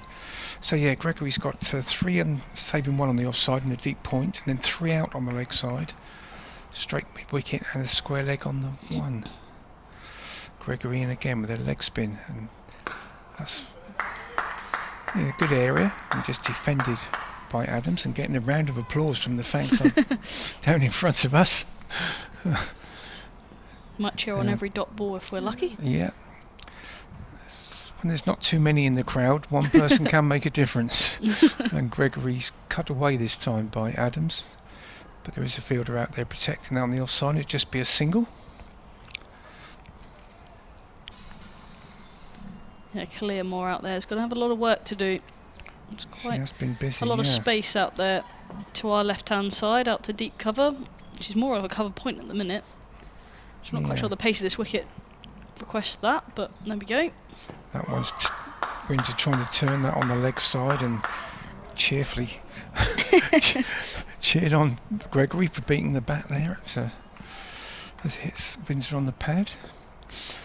Gregory in again, obviously a very short run as a leg spinner, so she gets her over very quickly. And that's cut away by Windsor, out to Kaylee Moore again on the offside. I can't quite get this feel. I don't know about you, Charlotte, for a leg spinner to not have much protection on the offside. No, I don't, especially to some two players that enjoy Hitting, driving and cutting the ball. Yeah. But at the moment it's not been too costly. She's only gone for 4 so far in this over. And she comes again, and that's a good ball. That's a good classic leg spinner, which is turned away from the bat and beats Adams. Chatley takes it and takes off a bail, but no question that Adams was out of her ground. Just a sort of routine thing that keepers do. That's the end of the over, and it's 116 for 3, with Georgia Adams on 48 and Emily Windsor on 8. And we're going to see Bryony Smith continue from the pavilion end. She's bowled just 2 overs so far. They've been a bit expensive. 14 in her 2 overs. Not a big turner of the ball as Bryony Smith, but she churns out a lot of overs for her team. She does. You'd have thought maybe Kaylee Moore would have the first option as the spinner, but as the off spinner. But not on this occasion. Windsor just turns that delivery into the leg side, and the fielding is done by Bethan Miles in the ring, and there is no run. But you haven't seen Kaylee Moore just yet. In for the absent ADR who's on England duty. Bryony Smith back of a length delivery, and Windsor's back and defending back to her in her follow through. I can update you with the score from the Sunrisers Blaze game that Harry Dowse, a former Vipers player, has just reached her 50 in the Sunrisers game. They still haven't lost a wicket. Driving this time is Windsor and finds Paige Schofield, and that one ricochets off her and almost back to the bowler in her follow through. Hit powerfully again by Windsor, but no run is taken. Yeah, she's done well, Ariana, since she's left the Vipers and trialled at the Sunrisers. Got given an opportunity now in September to represent them. Defending is Windsor this time, again to extra cover, again no run. Just a little bit of pressure building. 4 dots so far from Bryony Smith in this over. She's at the top of her mark again. Long on's gone back then to protect the end of the over. Shorter this time, and Windsor tries to work it round the corner on the leg side. Must have got something on it must though. have flicked a pad or something. Because no wide is called. Kira Chatley blocks off the run, doesn't take it cleanly. Another dot. There's a bit of pressure here building on Windsor. She's 8 from 15. She's driving this time to long on, and she gets 1 to finish the over. So 1 off that over from Bryony Smith. A good one from her. 117 for 3, the Vipers at the end of the 24th. We're almost at that halfway stage. Bryony Smith, she's bowled 3 overs, none for 15 at the moment. Yeah, talking to Kev on Saturday about Emily Windsor, when he was saying about that she seems to hit the ball harder, and I think it's, I mean, you'd know better than me, but it's partly that she's obviously hitting harder, but I think also she seems to have a lot more freedom and almost like she's confident of her role in the side, whereas in previous years she might have been unsure that she was going to be playing in the next game, but now she can go in and sort of knowing she's a permanent fixture, and probably gives her more freedom to play those shots. And I think she's just worked so hard on hitting the ball down the ground a lot more rather than square of the wicket. Gregory in again. This time she hits. And once again, we've done the commentator's curse, I'm afraid, on the batter there, and Emily Windsor's driven it well, but unfortunately picked out extra cover and has gone for 9, caught by her old teammate, former teammate Paige Schofield at extra cover, and a wicket, an important wicket for Danny Gregory, as you said, Charlotte. That's the partnership that they would want to see broken, of the 2 most successful Vipers batters so far this season. So the game moving forward at a pace, runs coming but wickets falling as well. Vipers now 117 for 4. Gregory with the wicket in her second over, and that brings the left-handed Freya Kemp to the wicket. So yeah, I'm not quite sure what Emily did there, and may have played a little bit early at it. A little bit, and I think she did also plant her front foot, which she quite often does, just straight down the wicket, and relied on her hands and freed her hands through the offside. But as Kev spoke earlier about this hybrid pitches, they offer a little bit of variation in pace, and as you go through, so maybe just a little bit slower from Gregory as well through the air, just ended up Windsor not fractionally hitting it aerial, but just enough to carry to Paige Schofield. So wasn't a lot wrong, but maybe weight not quite into the shot as the pace was a little bit slower. Yeah. And unfortunately for her, she picked out Paige Schofield at extra cover. He's not going to drop it. No, she's not dropping those against her old team. So these hybrid pitches, I mean, obviously something that's quite new in the game. I don't know a lot about the one. Was it just the one here, or was there two? I think there might be two. And have they played any championship games on it, or that's a great question. Are they being I think used Kevin just James for will know the answer to that question. Played any championship games on the hybrid pitches, or generally they're fresh ones, aren't they? Yeah, I think one day games you can. not? Yeah. Okay. Yeah. So I don't know if you heard that.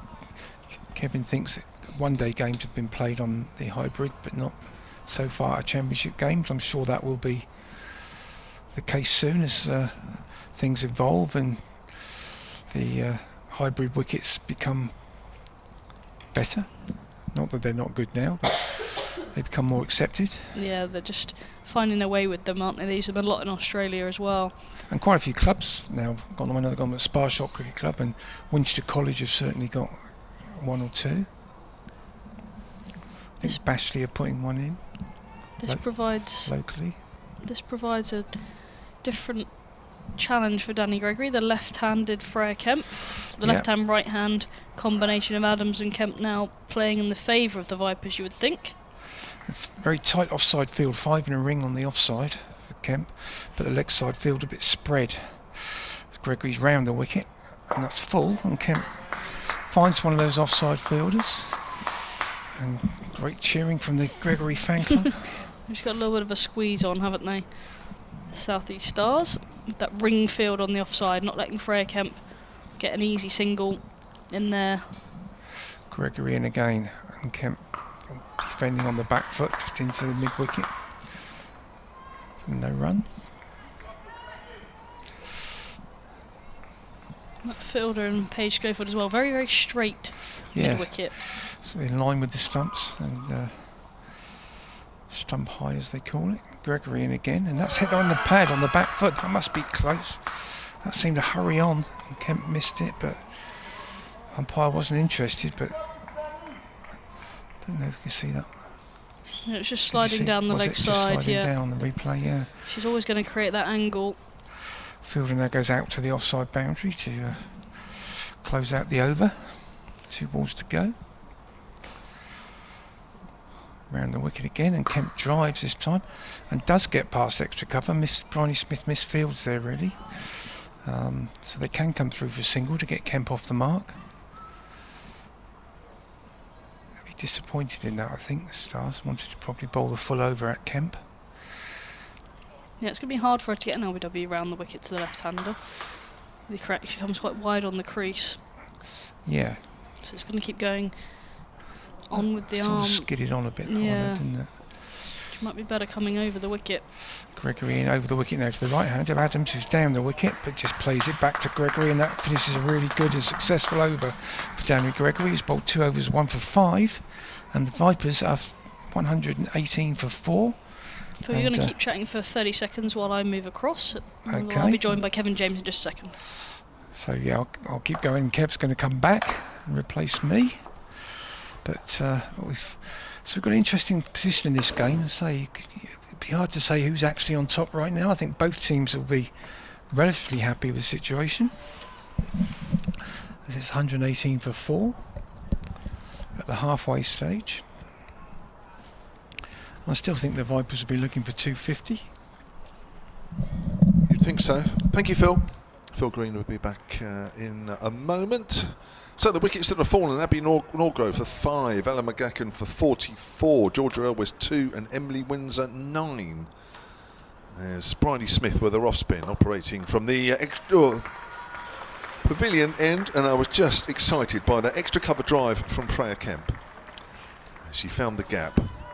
There was quite a ring of fielders there from point, cover, extra cover and mid-off, and she's found the gap. And she moves on to 5, and it's 122 for 4 in the 26th over, so we're in the second half of the Vipers innings. It's been a bit stop-start. It was slow at the start, Some good bowling from Stonehouse and Rihanna McDonald-Gay to open up, and then the Vipers got a bit of a stranglehold on the game, and then they've just been rocked by those 2 quick wickets as Kemp drives to extra cover, finds the fielder this time.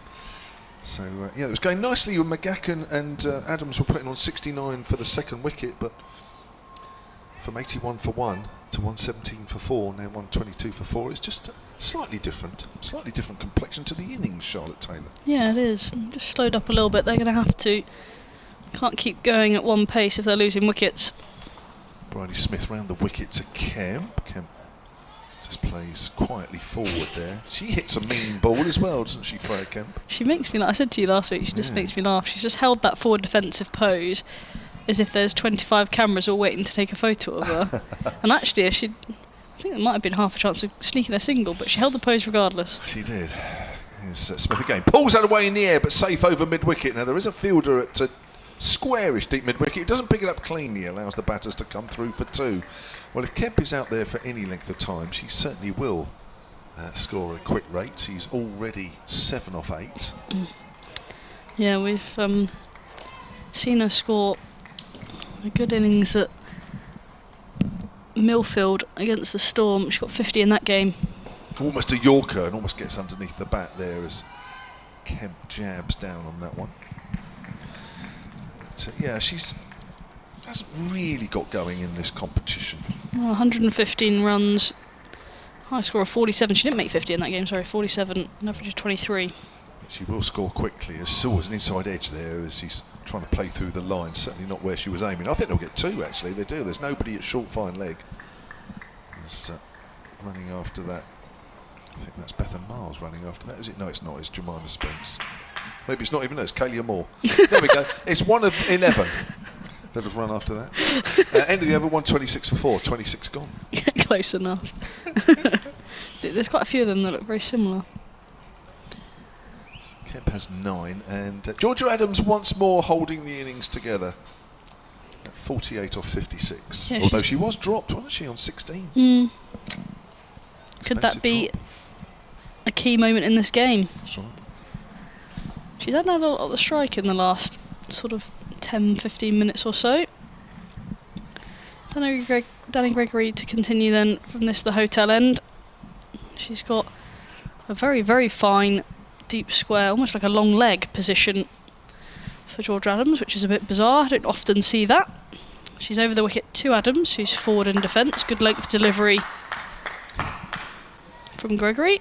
Very enthusiastic family member just to our left. Yeah. Very loud clap. Yes. Echoes, doesn't it? It does, yeah. Because there's hardly anybody in the ground. Yeah, that's true. Worse. Yeah, there was sort of 15,000 people in the crowd. You probably wouldn't notice him. As that's a good length delivery again from Danny Gregory, almost through the defences of George Adams, but she manages to get a bat on it. And there is no run once again. This could be quite irritating, actually, by the end of her spell. Yes. But we're going to keep a lid on our emotions, as we so often do. Down the wicket is Adams, hits through the hands of Gregory. And McDonald-Gay comes round to collect the ball, and just 1 is taken. Might be that. 127 for 4. I'd wonder how close that was to her hands, actually, because her hands were apart. So I'm just wondering how far away she was from actually taking the catch there of Adams. I don't think we're going to see it again on the live picture feed. As Gregory stands, throws one ball, one hand to the other. Down the wicket is Kemp, and driving through the vacant cover region. Stonehouse is out there. Does the fielding. They collect 1 more. 129 for 4. Kemp, she's into double figures now. She's on to 10. She was part of that England women series against Sri Lanka, T20 series, wasn't she, Freya Kemp? Yes. Top score of 20 in the first one. They're just in it for her batting, obviously rehabbing from that stress fracture she got almost 10 months ago now. Gregory, and then full toss this time to Adams. Bit of a hack.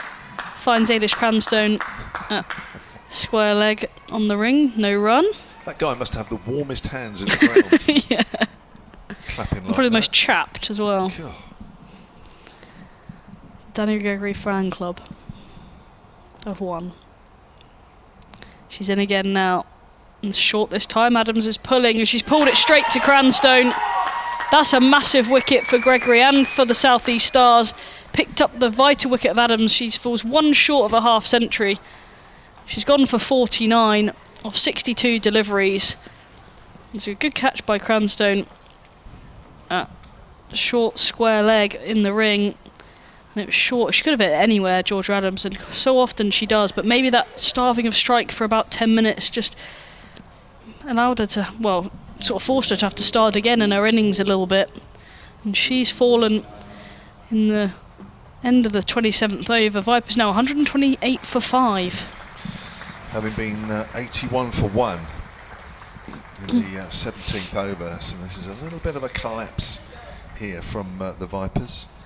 Daniel Gregory was actually contracted to the Vipers this year, so the Southern Brave this year, wasn't she in the was. 100, but didn't actually play. Didn't play a game. So the family member down there didn't get a chance to clap every single ball she bowled, so obviously making up for it right now.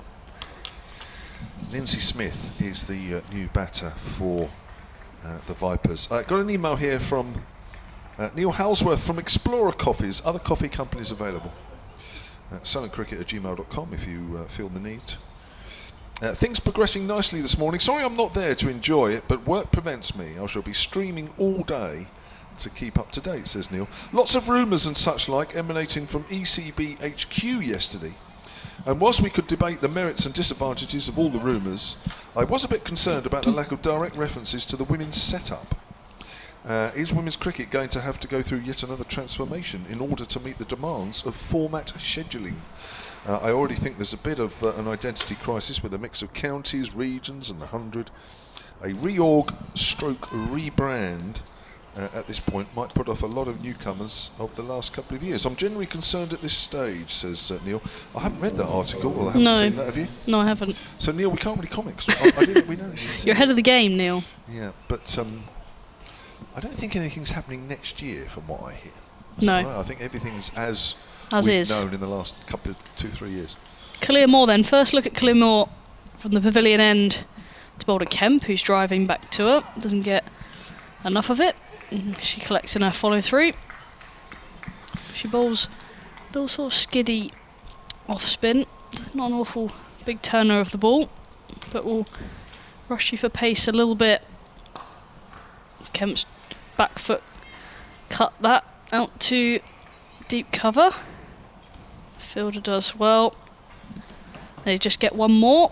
130 for 5. 2 left-handers then.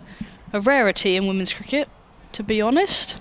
Lindsay Smith also, the new batter, is also left-handed.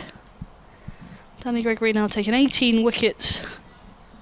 She got the last wicket of George Adams, a big wicket of George Adams. And she's now 3rd in the most wickets in this competition with 18. More than round the wicket to Lindsay Smith, who gets away first try. And she's going to come back for the second. It's good running from Lindsay Smith. 2 more to the total, 131 for 5. Well, there's a lot resting on Freya Kemp now, isn't there? I mean, Lindsay Smith we know can bat, but doesn't really get much chance where she's batting. She's just pushed that into the extra cover region. And Jemima Spence is there to do the fielding. She's got a top score of 42 not out against Thunder at Southport. Yeah, she played well that day. Yeah. Played with good intent. She's cutting this time in front of square. Oh, the fielders run past it. I think that's Bethan Miles out there, and she's conceded a boundary. It's a bonus one for the Vipers. And good for Lindsay Smith. She moves to 6, 135 for 5. Tearing round Bethan Miles was to her left-hand side, to her favoured left-hand side, but just runs straight past it. That was a bad miss. That was a bad miss. I think she wouldn't want to see that again. No. Just as well the live picture feed doesn't have a camera out there. Khalil Moore then round the wicket to Lindsay Smith, who tries to work it onto the leg side. It hits a pad, and Kira Chatley comes out from behind the stumps to do the fielding. Doesn't concede a run though. 28 overs gone. Vipers 135 for 5. After you say, Kev, being 81 for 1. Don't So, think little collapse. Yeah, I don't think Charlotte Edwards would be too happy back there. Don't think I'd be sitting near her at the moment. No, I wish there was a little live picture feed could just scan up to the balcony up there just to see her face. That would be quite amusing. But she'd also have full. No, I was just going to say, just knowing her, she'd also have full faith in her lineup that we can get them, that they can get themselves out of difficult situations and still find a way to score and build a total. Well, Danielle Gregory is certainly doing her part here. 16 wickets before today, so you can add 2 more to that total. 18 wickets in the competition this season. She has 3 overs, 2 for 7. And a lot of clapping from the family member just below us as Kemp drives Gregory hard to extra cover. Is that Bryony Smith there? Yeah. Who just kicks the ball back to the bowler after fielding that one. Obviously hurt her on the wrist, so she thought, well, I'm not going to pick it up, I'll just kick it back.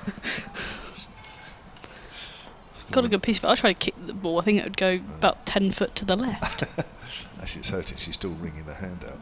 As Gregory's round the wicket to Kemp. Kemp's got one that comes back at her, goes through her to Chatley behind the stumps. Not taken cleanly though, but it's still worth an applause according to our Daniel dot ball, Gregory isn't it? family member down the behind us. Yeah. Any dot ball. It's a very good delivery. Cut her clean in half. There's a little bit of turnout there, isn't there, for her? Just a little. Staying round the wicket here. There's long ponytails of her, which is very much a trademark. Kemp goes aerial, hasn't really got hold of it. It'll fall well short of deep mid-on. He'll come back for 2. Have to hurry here. Not a great throw. Coming in from below us, which almost warrants a decent applause, but doesn't quite. 29. You know if the applause isn't loud and with a lot of intent, then you know the cricket out there wasn't quite as good as it could have been. That's the telltale sign. 137 for 5. Gregory bowls to Kemp, drives, goes back to the bowler. Yeah, he likes that one. Well, it's a dot, Kev. 2 for 9, Danny Gregory. She's bowled brilliantly. Yeah, she's got it nicely. She's just found a nice little spot, hasn't she? It's in a nice flow, which is what you want as a leg spinner. What you want as a bowler anyway. Comes in and bowls. That's short. Kemp hammers at a whale that hasn't really timed it out to deep.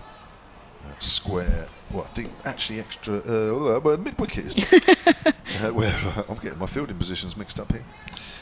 And that is fielded by Kalia Moore. Yeah, it's because of the 2 left-handers, isn't it? Throws you off. It does. 138 for 5 coming to the end of the 29th. Danielle Gregory didn't get a look in for the Southern Brave on this ground, but she's doing all right today for the Stars. She bowls the final ball of her 4th over, and that's just a length ball which is played back to her by Lindsay Smith, which we were waiting for the applause, and there it is. 4 overs, 2 for 10, 138 for 5. It got delivered, didn't it? Yeah. We're waiting for it, and it arrived. 29 overs gone, 138 for 5, just a period of consolidation for the Vipers. A required one, but like you say, longer Freya Kemp stays there, and she gets into the back part of this innings. She has the ability to score very, very quickly indeed. Yeah, it needs a big one from her, really, doesn't it, if the Vipers are going to get a decent score on the board. Yeah, she's like a few of these batters in the Vipers lineup, getting starts in the last few games and not going on to make a bit more damage. She's down the wicket this time, and she's hit over the top of long on. That's a great shot.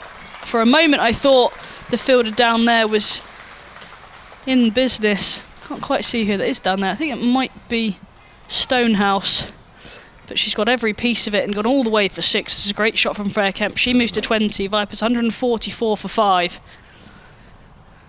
It's a good shot first ball. She's cutting this time into the gap at cover. Bethan Marsden makes no mistake that time. Gets the ball back in. 1 scored.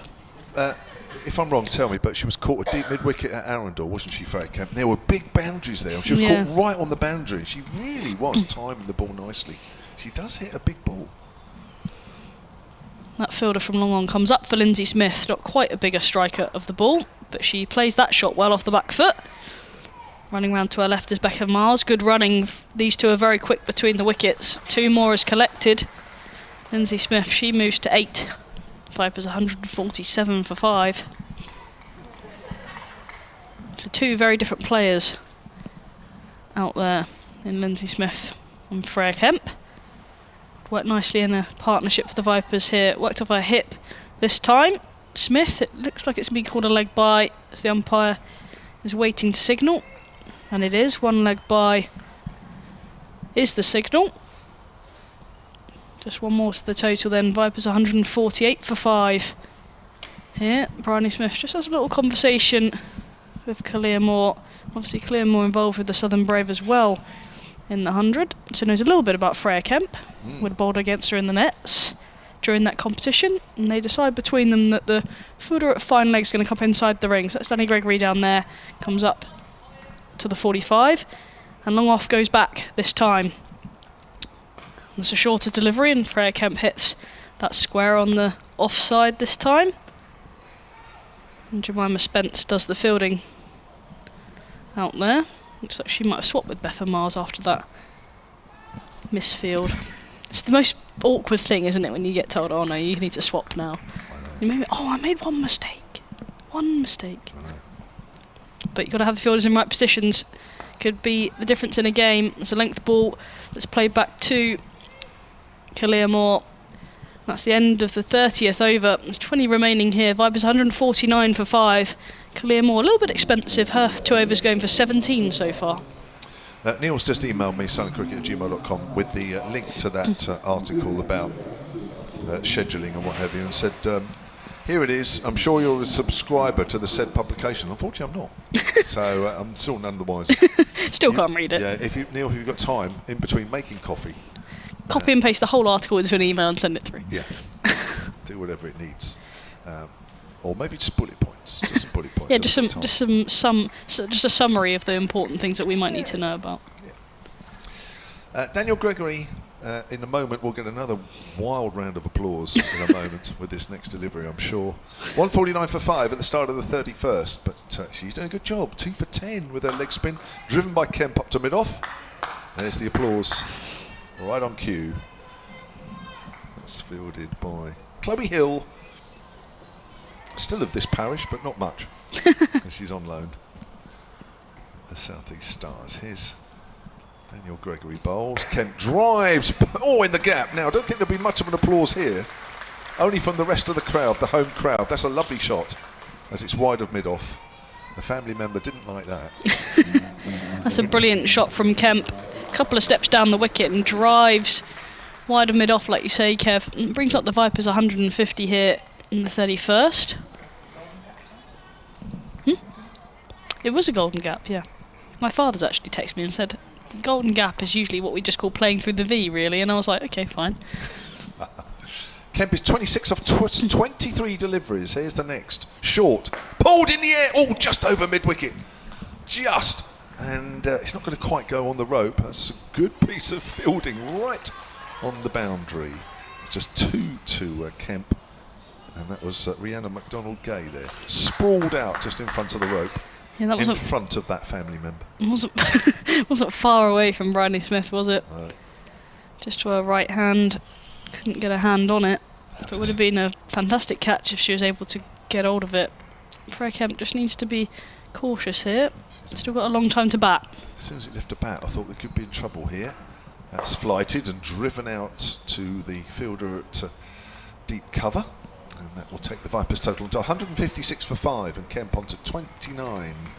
A dominant partner in this partnership at the moment.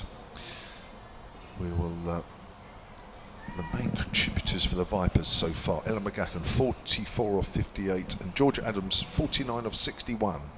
They're both back in the pavilion though, as that's flighted again. Oh, she's played underneath that one. Oh, she yorked herself there, Lindsay Smith coming forward. There we go. The clap. Dot ball. Don't need to say it, do we? Don't need to say it. 156 for 5. One ball left of the 31st over. Bells are back on. Daniel Gregory staying round the wicket. And it's cut away by Smith. Finds the gap on the offside. Nicely played. 157 for 5 at the end of that over. And alongside Kemp's 29, Lindsay Smith has 9.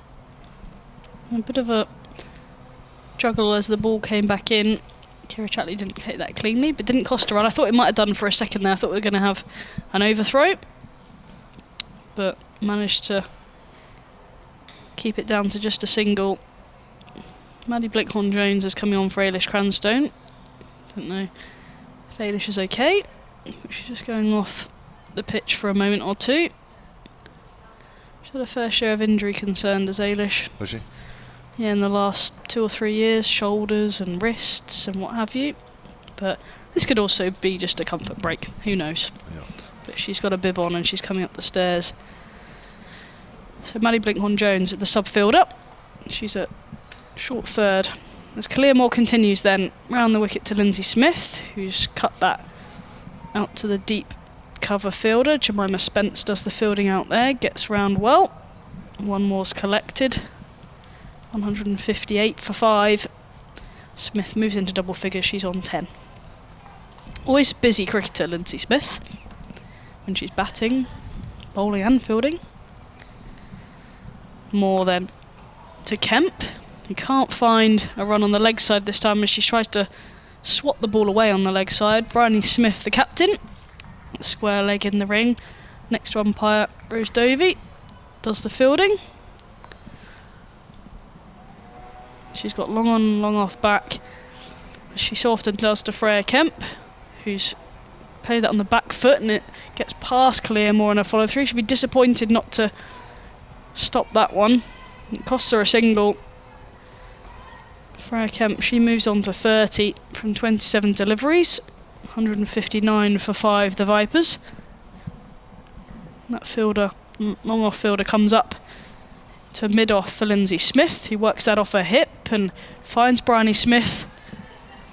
That square leg. No runs collected once again, so a quiet over so far from Moore. 2 balls remaining in it, only the 2 singles conceded so far, so a good over from her. She starts again, she's coming round the wicket to Smith. It takes a couple of steps down, Yorks herself, Lindsay Smith. Can't get a run on the offside this time. Clearmore collects the ball and walks back to her mark. Another good over from the Stars. Just trying to put 2 or 3 of them together to build some pressure. Long off fielder drops back for the end of the over. Just protecting that big space down in front of the home dressing room. It's a back foot punch to extra cover to finish the over. Another dot. Good over that one from Clearmore. 32 overs have gone here. The Vipers 159 for 5 with 18 to go.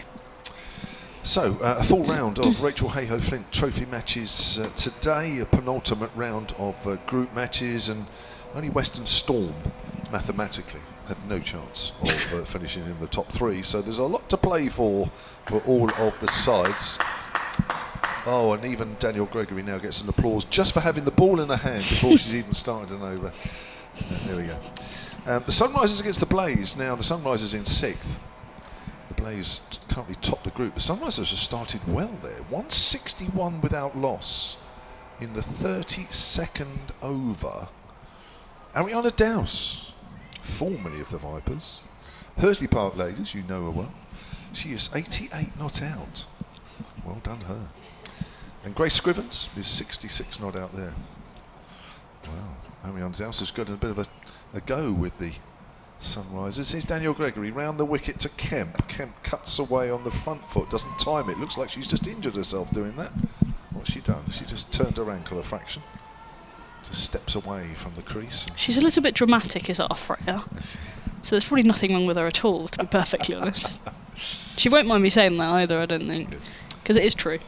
In the 33rd over here then, 50 overs aside, remember, as Kemp drives in the air. This is going to fall short. Oh, it isn't. It's gone for 6. It's gone the whole way. Well, that ball just kept going. I thought that was going to fall short at deep mid-off, and the ball just hung in the air and went over the rope for 6. It's a great shot, isn't it? Get every piece of it. Freya Kemp dancing down the wicket with her ankle that's absolutely fine and slaps it for 6. 36 she moves to. It's a great shot. I think you forget sometimes that Freya Kemp does actually hit the ball a long way. We know she can, but even sometimes when it looks like she hasn't, it still travels. She's on 36 off 29 as Gregory switches to over the wicket this time. It's short, it's pulled away in the air. Fortunately, this just falls short of deep mid-wicket. In fact, on the half volley there, as that was Kaylia Moore coming in, almost reached her. It was a good effort. It was a brilliant effort, wasn't it? It would have been an absolutely magnificent catch. Freya Kemp knows she got out like that on Saturday, and she almost got out in the same vein, just going after too many deliveries, and just walks away and has to reset herself. It's a big boundary out there. It's a huge hit to go all the way for 6. Drives along the ground. We like to see that as well. Down straight, picked up just below us by McDonald Gay, and Kemp moves on to 39 from 31. This is a valuable innings here because the Vipers, it just feels they're a little short here. 168 for 5. They were 81 for 1 at one stage. Kemp doing a good job here. Lindsay Smith giving a good support. She's on 10. Here's Daniel Gregory once more from our commentary end, staying over the wicket to Lindsay Smith, who's also left-handed edged past the keeper. It's going up towards third, and that could go all the way. And it has. Fortuitous edge, but it's brought a boundary. It's a good delivery from Danny Gregory again. Great length delivery, got a big edge. Just watch it again on the live picture feed to see whether Chatley had a chance. She didn't. Not a chance for the wicketkeeper on that occasion. Too much of a deviation and just kept running away from Maddie Blinkhorn-Jones, who was in pursuit. 172 for 5. Smith moves on to 14. Those other scores I'll give you in a moment. As Gregory comes in again and bowls to Smith down the wicket and drives past Gregory up to mid-on, and will pick up a single. Moves on to 15 at the end of that over, and the Vipers on to 173 for 5. The Northern Diamonds are 140 for 4 in the 32nd against the Thunder. Those two certainly with a chance still. And Western Storm, the one team that are out of it, are playing the Central Sparks, so we're just behind these two teams here. 108 for 4. Western Storm 27th over they're in there in that game. Yeah, and that's a game that both these teams will have an eye on to see whether the Western Storm can do them both a favour and beat the Central Sparks. It just stops their momentum going into this last week of the round fixtures. But the game that, surprising me, the Sunrise 170 for naught. Yeah. In the 33rd there. Ariana Dowse into the 90. She's done fantastically well in batting with Grace Scrivens. But they're playing the Blaze, who's top of the table, but the Sunrisers grab a win there with a bonus point, could throw them into the mix as well. So it's all still to play for. On paper, you thought the Blaze would take those points, but anyone can beat anyone in this competition. Well, the Sunrisers in 6th are only 4 points behind the Vipers, so it certainly would. Throw 4 points for a win. Absolutely. McDonald Gay then to return from the pavilion end. Takes over from Kaylia Moore and driving as Lindsay Smith to extra cover. Can't beat Bethan Miles, who's fielding in the ring there. It just shows how close this competition is. That a win, 4 points for a win, is a big number of points for a win. Just changes the positioning of the table all the time. Missing that one Lindsay Smith as it goes through to Chatley. She's tried to play that through the offside. Just needs to be careful. Don't want to lose another wicket at this stage. Good partnership from these two.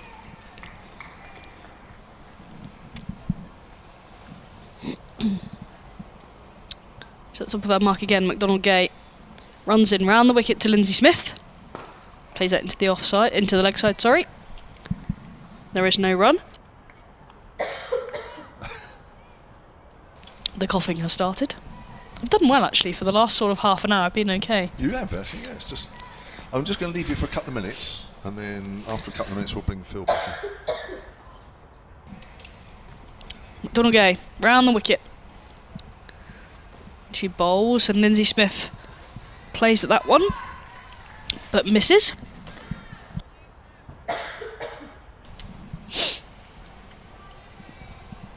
And it's just 4 dots so far in this over for McDonald Gay.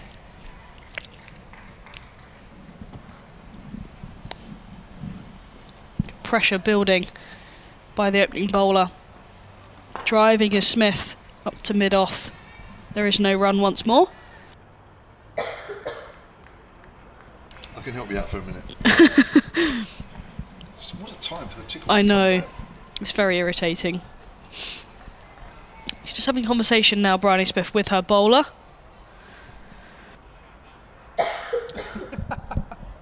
and deciding that the third man fielder is going to come up. And deep mid-wicket is going to go out for Lindsay Smith. She does like that shot on the leg side. She's in again now. It's a bit of a wide, yeah, it will be called a wide ball. Full and wide outside the off stump. Too far wide. So another one onto the total, 174 for 5. Getting towards the end of this 34th over. Great first spell, wasn't it, McDonald Gay? Yeah, she was brilliant. Very impressive. Hasn't picked up a wicket yet, though. No, she's been unlucky. Worked off the hip that time from Lindsay Smith, out to deep square leg. Stonehouse is out there, does the fielding. One more to the score, 175 for 5. And that's the end of the 34th.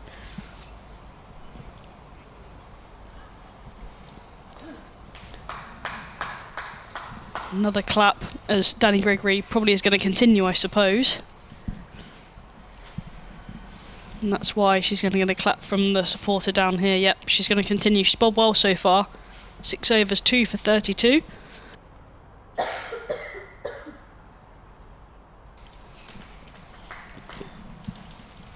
She's going to be bowling to Lindsay Smith, who retained the strike at the end of that over.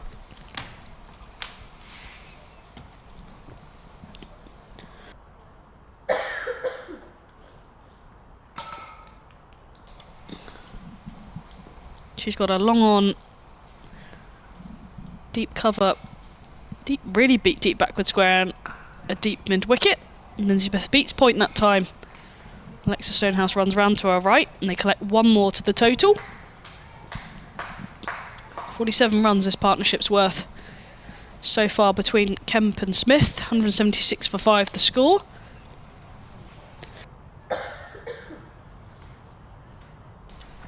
Bryony Smith just takes herself out of short mid wicket and puts herself into a short fine leg. So just protecting the fine sweep. Back foot cutting this time as Kemp. She finds the gap. No, she doesn't. Extra cover comes round. Paige Schofield does the fielding and there is no run. Possibly was one there, but not on this occasion. Gregory then on the top of her mark, over the wicket, and Freya Kemp hit down the ground and it's been caught by McDonald Gay. She holds out once again, Freya Kemp in the deep. 176 for 6 now.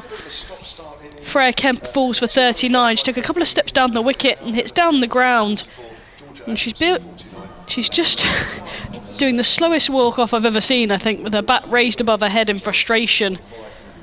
But she just found McDonald Gay at long on. 39 she made from 33 deliveries, so it was a short, sharp stay. But unfortunately for her, she's found the fielder again in the deep, Kev. Yeah, well, it's in the. You always run the risk if you're in the air, but on that leg side, Freya Kemp particularly vulnerable, isn't she? She does hit it well, but when there's big boundaries, the ball needs to come out of the middle of the bat. Otherwise, again, for the second game running, she's caught in the deep. So the third Vipers player that has got in and got out, Ella McGacken, 44 or 58 deliveries, Georgia Adams 49 of 61, and now Freya Kemp 39 of 33. Thank you, Charlotte. She's going off to have some more Vicks for that cough.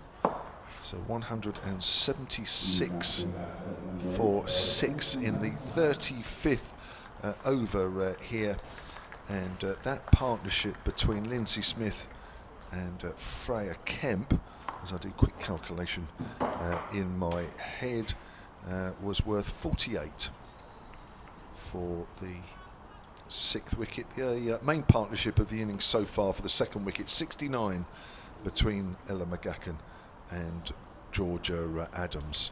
Phil Green is back alongside me, manager of the local Hursley Park Ladies Club. It's they keep losing wickets, don't they? Yeah, it's an all-action game, isn't it? It is. Runs and wickets. Yeah. Plenty to keep the not too many spectators excited. There's certainly some excited ones down in front of us, as Kev's been pointing out. 3 wickets now for Danny Gregory. The last 3 to fall. Yeah. And she's now going to bowl to the new batter, which is Alice Monaghan. Well, Alice Monaghan comes out now, you know that she doesn't do a lot of batting, does she, in this competition? Gregory bowls down the leg side, and that will be a wide. So Alice Monaghan, who's pace bowler, is playing her. Well, this is her 9th innings, and she's scored 97 runs in total. But she's quite useful down the order, isn't she, Phil? That's all time, you mean, not this year? This year, just this year. Oh, just this year. Yeah. Actually, it was a few more than I thought, actually.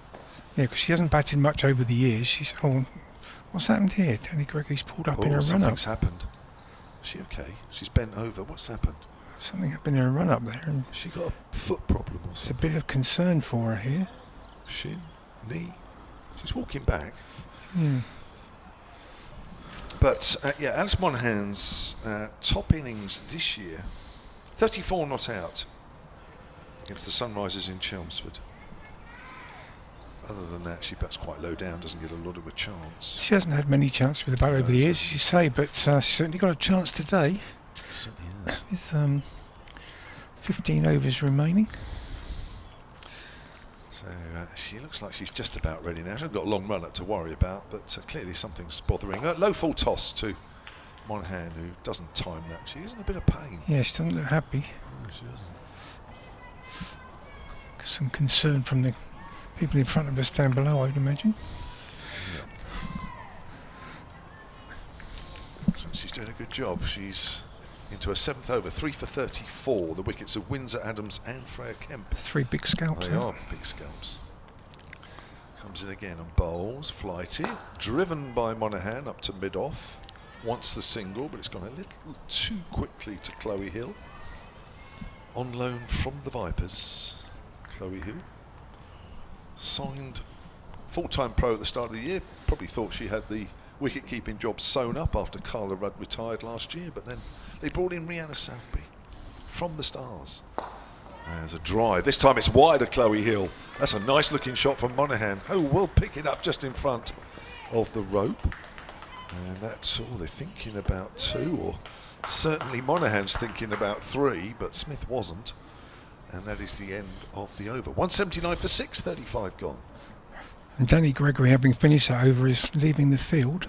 Something obviously happened at the start of the over there, and she was in a little bit of discomfort, and they're going to have to get some treatment.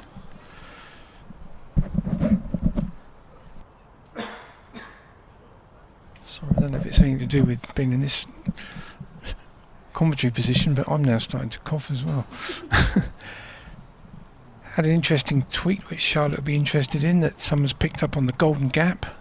Andrew Morris, who a lot of our listeners will know, I'm sure, quite a prominent figure in local cricket. Very interested in the Golden Gap definition, and is going to use that, he said, in his next coaching session to describe to his girls. So made an impact there. I might have to put some distance between myself and you two. The amount of coughing. I've had to find a screen. I'll be commentating behind a screen. Anyway, it's McDonald Gay coming in round the wicket now to Lindsay Smith, running towards us. And that's just played on the offside for no runs. Score remains 179 for 6. So McDonald Gay into her 8th over. And probably fair to say it's been the pick of the bowlers, her and Danny Gregory's taken the wickets, obviously, but McDonald Gay 7.1 overs for 20 in 2 spells. In again, and this time Smith drives again on the offside. This time beats the short extra cover, so she can come through for the single to take a score up to 18. Now, Phil, I know you'll just sit down when I tell you this. Ariana Dowse has reached 100. Excellent. Yeah, I did. I've got it. I've got it on my screen here. So you knew. Yeah, very, very happy for her. She playing for Hursley Ladies this Sunday? She won't be on Sunday because she'll be with the Sunrisers.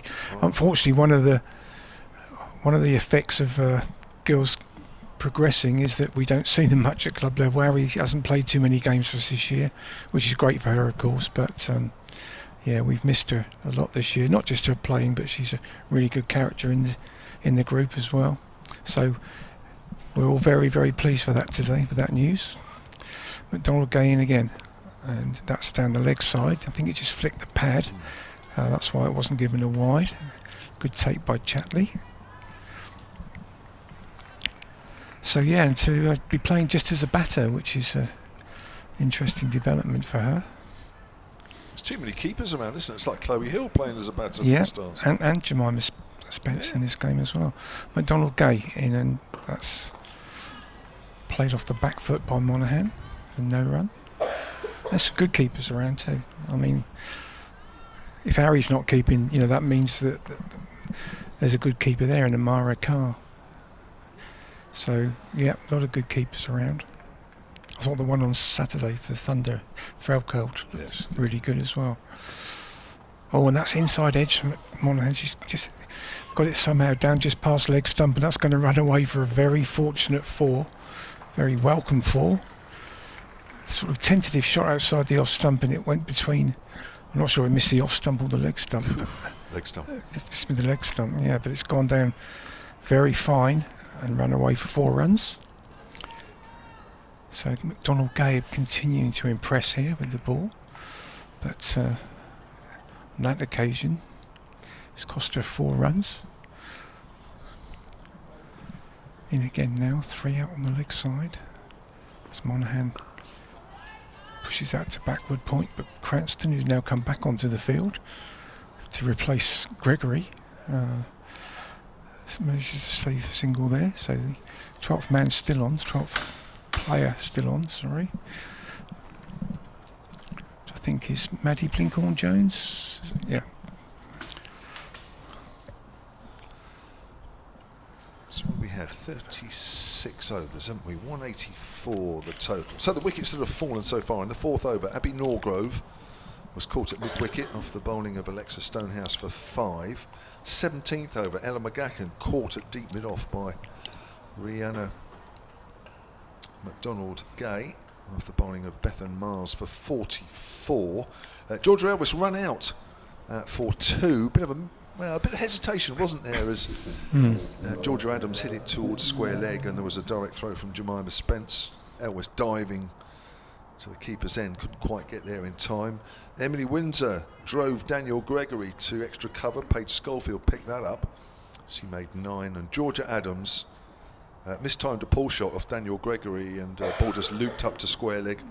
Ailish Cranstone taking the catch there. She went for 49, and then Freya Kemp caught it deep mid-on by McDonald Gay off Daniel Gregory, and Gregory is off, and we have Bethan Mars with her left arm spin back on, and another coughing fit here from. It's very catching, isn't it? From Phil. Turn yourself on there, Phil. Oh yeah. Yeah, it's it doesn't feel very healthy apologies.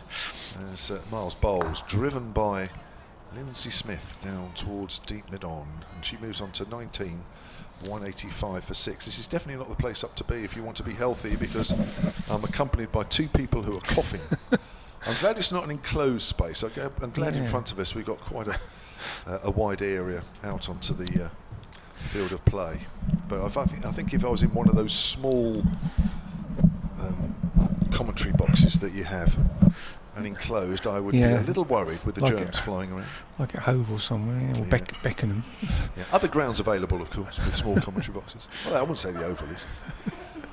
185 for 6. It's round the wicket this time to Monaghan, who's on the back foot, steers it out to point, where there's a fielder out in the deep. Monaghan moves on to 7 now, and it's 186 for 5. What sort of total here do the Vipers need to actually... Because this looks a good wicket to me. Well, I still think it should get 250, and they'll be aiming at 250, I'm sure, from here, even with 6 wickets down. Because there's 14 overs to go, and you'd look at 64 or 14 as a reasonable... Low full toss. That's a poor ball. It's out to deep mid-wicket, but there is a fielder there, so Lindsay Smith will pick up 2, actually, because it's a long way away to our left. You can almost run one as the throw comes in, which they did. Kayla Moore out there. Crowd's starting to fill up now. There's quite a lot of applause with that 2 runs. It's still small, isn't it? Really? It's small. Let's be honest. As low full toss to Smith, who came down the wicket, made it into a full toss, hits it down to deep mid-on, and Lindsay Smith moves on to 22, 189 for 6, and there's another sound of coughing. If it's not the clapping of Daniel Gregory's family member to our left. There's a sound of coughing up here. And of course, with Daniel not bowling at the moment, it's gone a bit quieter down in front of us. It's like they've disappeared off the ground. 189 for 6 in the 37th, last ball of it, as Monaghan's on the back foot. Ball just follows her a little bit, can't find the angle. And that's the end of the over. So Bethan Miles has bowled 6 overs, 1 for 36. Monaghan is 7. Lindsay Smith is on 22. And the Vipers are 189 for 6 with 13 overs left. I think a lot will depend on Lindsay Smith now for the Vipers with the bat. She's the certainly the senior player of those remaining. I still think 250. Do you think, Kev? 250 still? Well, you'd like to think so. Of course, the main batters are out, which doesn't help. We are looking at the lower middle order now, aren't we? But 250 you would think would... I mean, the South East Stars, for me, are one of the most unpredictable sides in this women's competition. Yeah. They are a very good side, but they don't always play to their potential. I've always thought that. They haven't actually beaten the Vipers in this competition. I mentioned it earlier.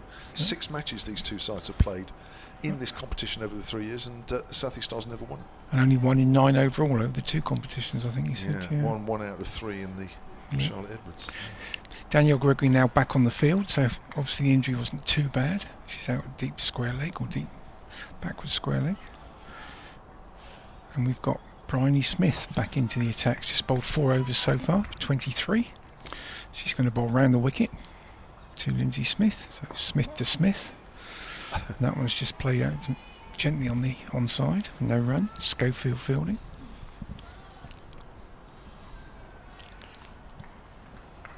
I think it's the sort of wicket and outfield that the Stars will sort of fancy themselves chasing any sort of target, really.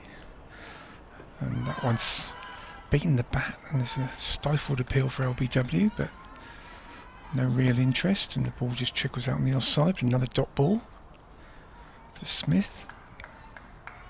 So the captain taking the responsibility with the ball now herself. In she comes again. Lindsay Smith down the wicket that time, but can't do anything with that and just ends up pushing it back to the bowler. So 3 dots, so a little bit of pressure in this over, building. Smith in again. And Lindsay Smith down the wicket that time and misses, but so does the keeper. And that's going to run away for 4 byes, I believe it will be byes. Don't think there's been any contact on that. No, it's given us runs. There must have been a little inside edge. I missed that. I thought it had beaten everything, but so that's 2 fortunate inside edges in the last couple of overs from the Vipers. And that one's just run away and trickled over the boundary. So very welcome runs. 4 to Smith, taking her up to 26. Good contribution from her today with the bat. 193 now the Vipers score. Bryony Smith in again. And Smith goes down the wicket again and gets her on the full toss this time. Drives down to long on for a comfortable single.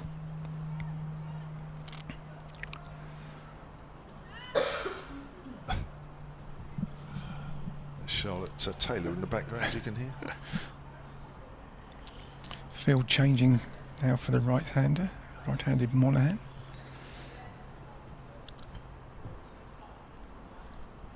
We've got 3 out on the leg side again.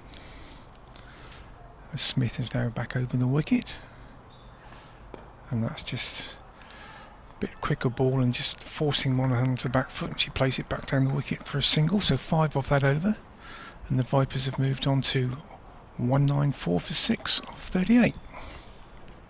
Now, Neil Halsworth has come back to me on emails about these proposals that were in a publication recently or last night or something like that. It says apparently, and proposals and options, as he understands it, are expanding the 100 to include Taunton or base at Taunton and Durham, the T20 going to 2 divisions rather than groups, T20 knockout format to include minor counties or the national counties, hence the 39 team headline. There's others, he says, but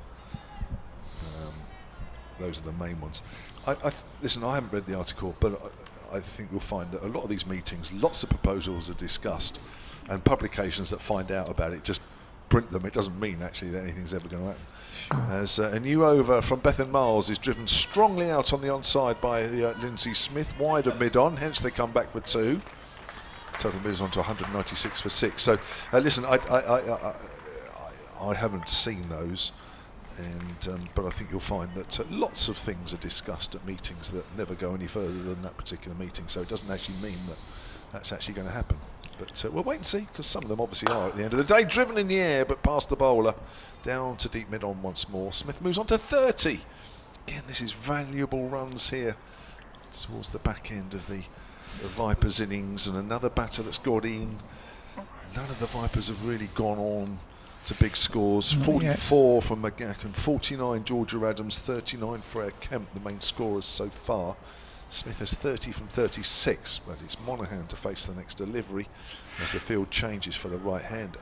Just going back to that report and your reference to it, Kev, I think seems to be a lot of changes over the last few years, don't they? They keep adjusting and tinkering with it all the time. The needs to settle down, doesn't it? Yeah. Monaghan's on the back foot. Again, the ball just follows her, so she can't find an angle, goes out towards extra cover. I mean, I think a lot of people would be horrified if the 100 was expanded. Well, yeah. But it would just be nice, you say, for a couple of years when nothing changes, really. Yeah. On the line of leg stump, and that's whipped away. Very fine. I think that's only come off the pad. We'll wait and see. I think so. Yeah, it looks like the umpire's going to signal leg byes. Yes, it is. He gave that little pre-signal, as they call it now, as the ball was running away. Well, they're already standing on one leg before they even signal. 199 for 6, the Vipers, in the 39th over. Remember, they were 81 for 1 at one stage in the 17th, so it's been a bit hard work.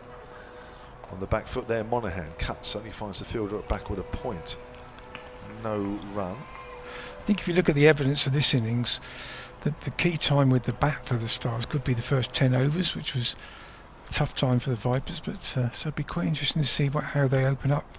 Certainly will.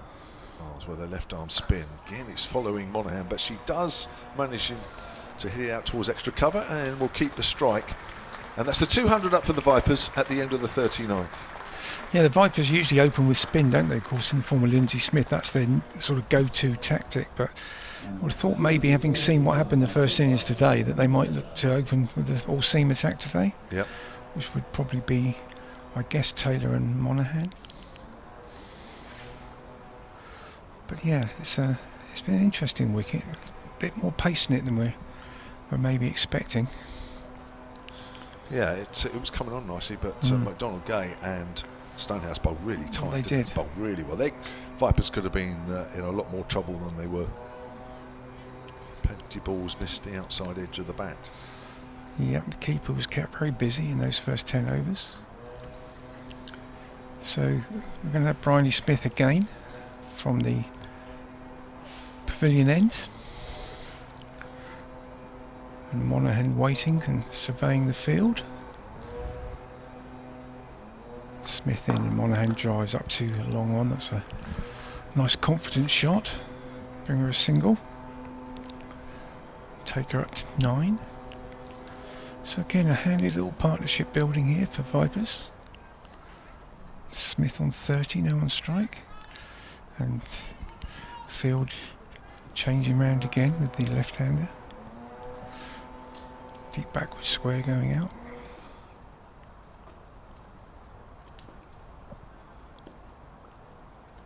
Smith in.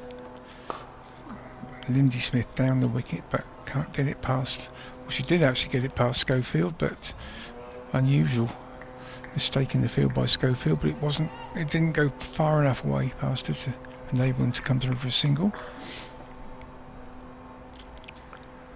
Smith again. This is driven by Smith down the ground to long on for another single.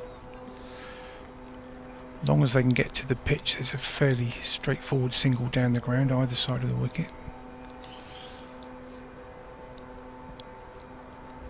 Brings Monaghan back on strike. Smith in, that's a bit quicker, and Monaghan waits and turns it away on the leg side, thinking about 2 there. As Spence comes in off the boundary, but they just settle for 1 in the end. fact, it was Kaylee and Moore. Sorry, I've mistaken those two quite a lot today. Score now 203 for 6. And we're back to Smith v Smith. And again, the field changing again. Long off going back. Deep square leg coming up. Bryony Smith in, and Lindsay Smith just plays that gently on the offside. From no run. Bryony Smith just coming to the end of her 6th over. So far figures are 0 for 31. And this time Smith looking at it straight, but gets a bit of an inside edge on it, and the ball just runs to Schofield in mid-wicket for a dot. So good over there for Smith, and it's 203 for 6. Vipers with 10 overs remaining as we go into the final power play stage. Just looking at the over allocation that the South East Stars have options. Rhiannon McDonald-Gay still has 2 overs left, 8 overs, none for 25. I'm sure we'll see her in these final 10 overs. Alexa Stonehouse, who opened with her and bowled equally as impressively, 6 overs, 1 for 19. She has 4 left. But Daniel Gregory, their leg spinner, is back in the attack, back on the field after seemingly having a few problems, maybe foot or ankle. Just went off for a little while, but she's back. 3 for 36 from 7. Picked up the big wickets of Windsor, Adams and Kemp, the last 3 wickets for the Vipers that have fallen. Not surprising. So wait for the clap. There it is. The family member has woken up and is back. Realised he's bowling. Clap. So Daniel Gregory it is from our commentary end, with her leg spin bowls and short, pulled away by Monaghan down to fine leg. Monaghan moves on to 11, 204 for 6 now, the Vipers. I just think the Vipers now have lost the ability to really hit some big shots in these last 10 overs. These two will bat nicely, and I'm sure Rhiannon Southby when she comes in, and Mary Taylor, but they've kind of lost the power, haven't they? Yeah, I mean, I haven't got the power of Freya Kemp, obviously, but they're busy players, and if they can, score another 60 here, that's run a ball, that'll take them to 260, which I think they settle for, to be honest. Paige Scolefield's bowled 3 overs, none for 25. I'm not sure she'll be bowling too much in this final segment of play. We'll have to wait and see as Daniel Gregory bowls. Down the wicket comes Smith, hits it in the air. It'll be 1 bounced out to deep mid-on. Smith moves on to 32. 205 for 6. Bryony Smith with her off spin still has 4 overs if they want. She's gone for 31. Kaylee Moore with her off spin, 3 overs, none for 19. I suppose that's another option if they want it. Bethan Miles, 1 for 40 from her 7 with her left arm spin. Gregory comes in and bowls to Monaghan. Monaghan has got wrapped on the pad there, and she's out LBW, trying to work that away on the onside. Just really planted that front foot. There's the applause. And if you watch on the live picture feed, it looks fairly out from here. She's playing right across. Just straightened, didn't it? Front leg. Pitched middle and leg is just straightened. Gregory picks up her 4th wicket, the last 4 of the wickets to fall. The Monaghan goes for 11 off 18. And the fan club's happy in front of us. I think you mentioned on commentary that Danny Gregory was at Southern Brave this year, although she didn't actually play a game. I think I'm looking at Charlotte here. I think I'm right in saying, hasn't she been with each of the franchises that have won the 100? So all 3 years of the 100 she's been with a different team and they've won it. So there must be a few franchises looking for a signature next year, I'd have thought. Even if she's just in the squad and doesn't play. Exactly, yeah. Some people are lucky like that, aren't they, really? Even if they're not playing, they're still making a major contribution. Yep. Oval Invincibles for the 2 previous years. So she has very, very useful figures. Daniel Gregory, 4 for 38. And this is Rhiannon Southby, the Vipers wicket-keeper. Walks out to the middle. Now again, we are getting down to the players where they don't bat very often in this competition. And Rhiannon Southby has a top score of 15 not out a couple of games ago against Northern Diamonds up at Gosforth. And even a 15 not out here would be quite handy. And she's facing Gregory from our commentary end over the wicket. Bowl short. Southby's on the back foot, steers that up to mid-off. There, Chloe Heelfields. Keeper to keeper. So, And there's no run. I just wondered if... I thought you had to go and do some rehab. Well, it's up to you. You're the one that's got to do the rehab. Otherwise, me and Phil will stay on. You tell me what you've got to do, because it's more important your injury gets better. Is that steered out into the point? Yeah, you're going to go off and get that injury seen to. So, Phil, me and you are going to stay till the end. Okay. Charlotte Taylor will be back after lunch. We're obviously the two fittest of the three, Kev, aren't we? Well, obviously, clearly. 205 for 7. Daniel Gregory to Southby. Southby on the back foot, steers that. Oh, I think there's a single there. Why aren't they running? That's gone to Bridie Smith's left hand. Well to her left hand. That's a comfortable single, but not taken. 205 for 7, 41 gone. Maybe the thinking was to keep Lindsay Smith on strike, but I wouldn't have thought you'd be looking at that at this stage. No. Perhaps it was just didn't quite realise how wide of Bridie Smith it was.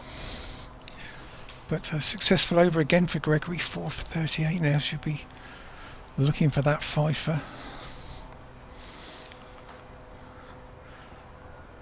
And that'll keep a certain section of the crowd very happy. That is for sure.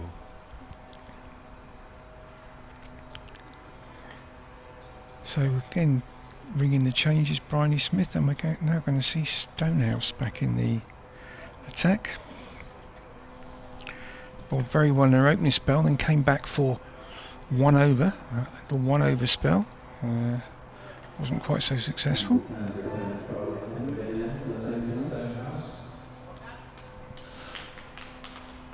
She's going to be bowling from the pavilion end.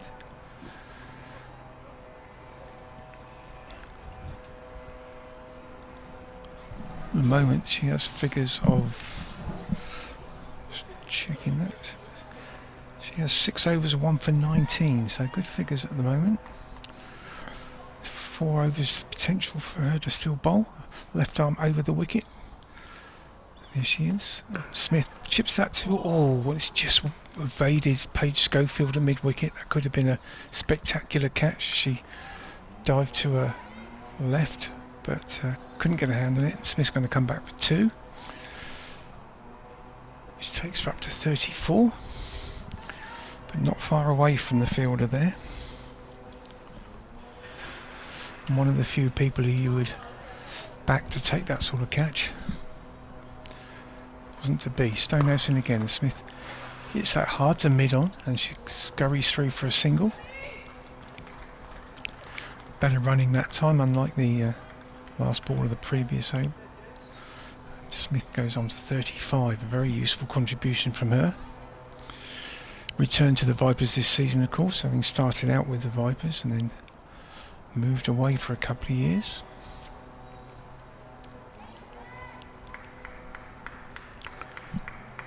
We're on a Southby on strike, so the right-hander, so fielder coming in from the point boundary to try and squeeze a little bit here. Stonehouse in, and Southby plays and misses a ball that kept a bit low, didn't actually carry through to the keeper. Sort of tried to cut it, but it no height at all really, no bounce at all on that delivery, which is unusual today. It's been good carry normally through. Stonehouse in again, and that time Southby drives it through the covers. This is going to pick up 4 runs.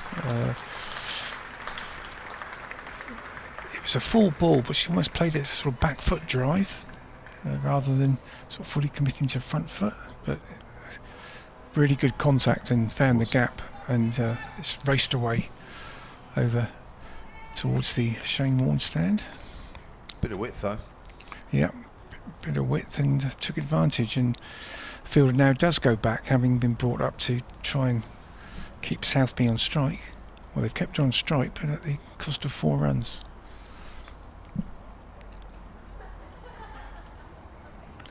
Now the third man's coming up, so obviously only allowed 4 fielders outside. Stonehouse in again, and that's wide of off stump and not signalled wide. Southby played no shot. I think she thought it was going to be called wide, but wasn't. And it's a dot ball for Stonehouse. Field's adjusted again. Constant tinkering here from Bryony Smith.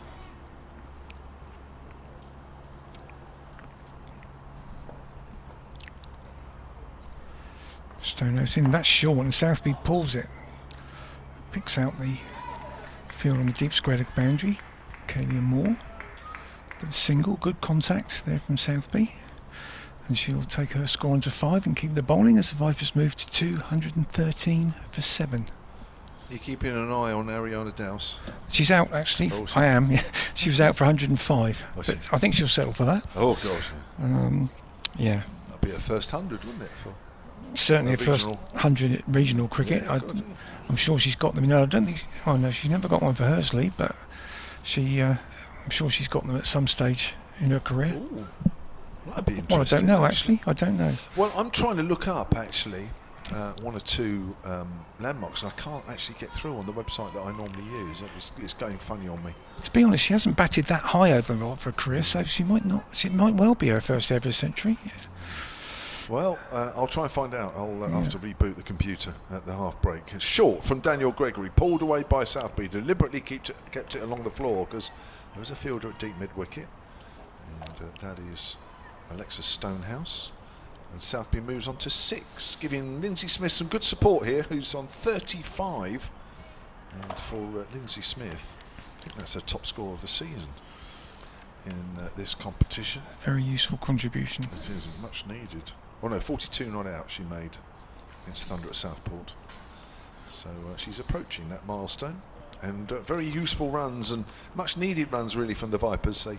For me, they do feel a bit light, if I'm honest, at 214 for 7. But they've still got almost 8 overs to get up to a decent total. Smith's on the back foot, turns that into the gap on the leg side, and it's a big gap there. She's turning for 2. She's going to take the throw on, and she's going to win.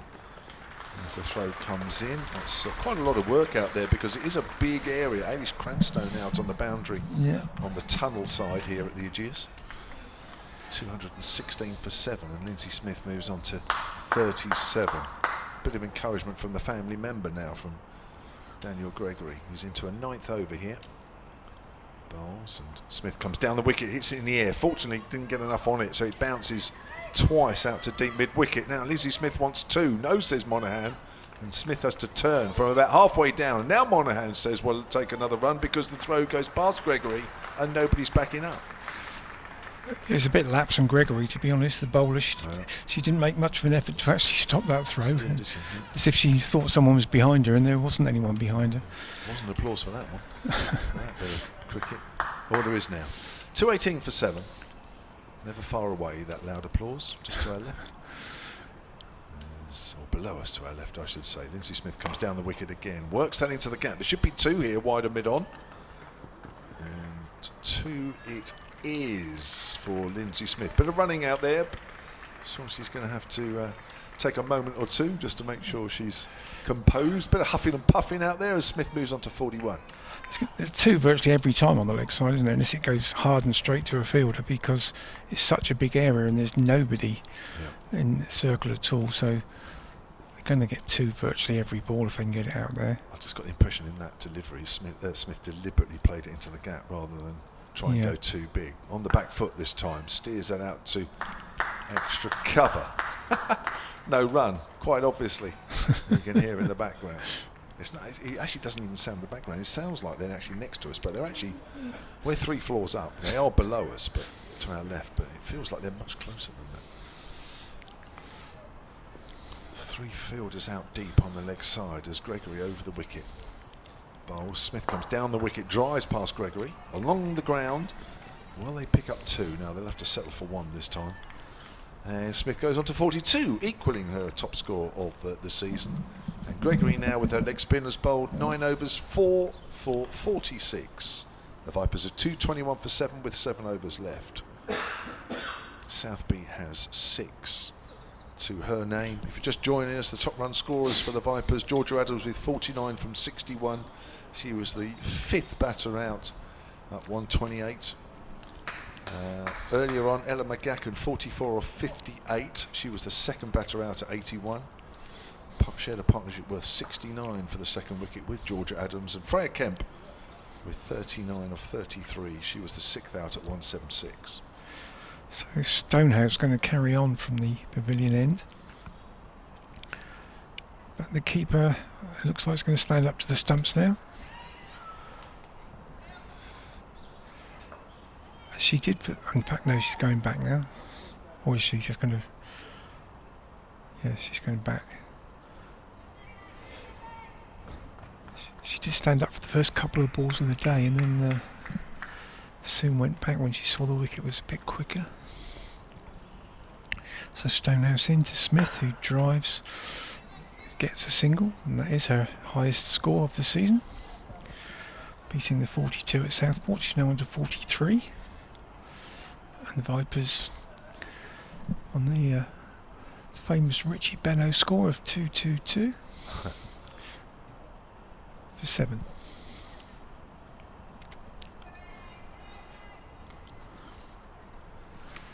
Very quiet around the ground except for when Danny Gregory's bowling.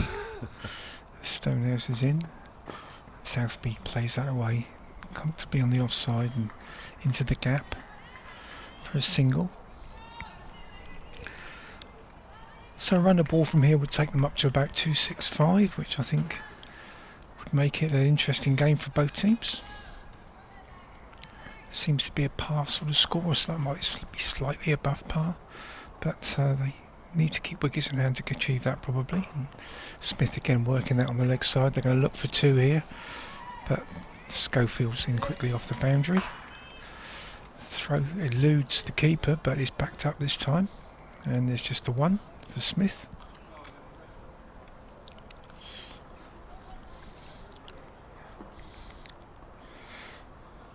Interesting little things of difference. I noticed that the keeper deposits the helmet on the ground behind. So Stonehouse comes in. That's short and pulled by Southby. It's almost an attempted bouncer, I think, and she gets a single. Yeah, the keeper Chatley obviously not wearing the helmet at this end and puts it behind her. Which a lot of keepers do, of course, but I know when the Vipers do the same, they have a fielder coming on each over and taking it off. I think Charlotte Edwards is probably one of those that would be fairly annoyed if they gave the 5 penalty runs for fitting the helmet, so a fielder runs on and off every over, but the Stars aren't doing that, backing the keeper to save the helmet. Stonehouse in again. Smith this time driving but can't get it past the bowler. And the applause coming from the Gregory fan club. I don't know if they thought that was her bowling. It's a totally different style of bowling from the other end, but they've branched out a bit. Yeah, they have branched out. They're widening their audience. As Stonehouse comes in again, and that's driven. She does beat the bowler this time, Smith, and that's down to long on for a single. So 4 singles off that over as the score moves up to 226. With 6 overs remaining. Yeah, Lindsay Smith, 45 not out. And very, very valuable innings here. I still think even if they go up to 250 here, Phil, it's light. It feels light. It does feel light, I have to say. But 250 is 250. Well, it's fluctuated a lot through this innings, hasn't it? Because after 10 overs, you just said 250 was a good score. It looked like then. And then for the next 10 overs, you were looking at 300 probably. And then it's sort of fluctuated since then. And I think, as I say, 250, 260 would just make it an interesting game for both sides. I think they both feel they had a good chance with that. Last over for Daniel Gregory coming up with her long ponytails and her leg spin. From our commentary end bowls, Lindsay Smith comes down the wicket, chips it over mid-wicket. That's a nice looking shot. They may look for 2 here, they do. Have to hurry, and Rihanna Southby's home. I think Lindsay Smith is the quicker out of the 2 in there in the middle at the moment. Lindsay Smith looked like she was at least a couple of yards up on Rihanna Southby. It's a long way out though, isn't it? Even if you hit it almost straight to the fielder, they're going to get 2 most of the time. It's a long throw from out there. Smith has 47, 228 for 7 here. Gregory bowls and Smith drives along the ground. That'll be a single as it goes out to deep mid on, and Smith moves on to 48. 229 for 7 then, the Vipers. Having won the toss this morning and elected to bat first. I think that was a bit of a no-brainer. Both these sides course, without their England players, the Stars, Dunkley, Capsey, and Alice Davison-Richards, who was called up last few days for the England side. Played yesterday, didn't she, in the one-day international against Sri Lanka? Called up to replace Danny Gibson in that squad. Yeah. Gregory bowls, paying and missing. Drive by Southey off the front foot, missed that one. Ball just bit a little bit in the surface. That was a classic leg spin delivery. Of course, the Vipers shorn of their regular England players: Bell, Dean, Wyatt, Bouchier to name but 4. I think that is their only 4 actually, because Freya Kemp is here. She's back. She's only in the T20 England squad. That's right, Gregory steadies herself and bowls to Southby once more. Slightly short. Southby cuts that away back on a point. Runs here.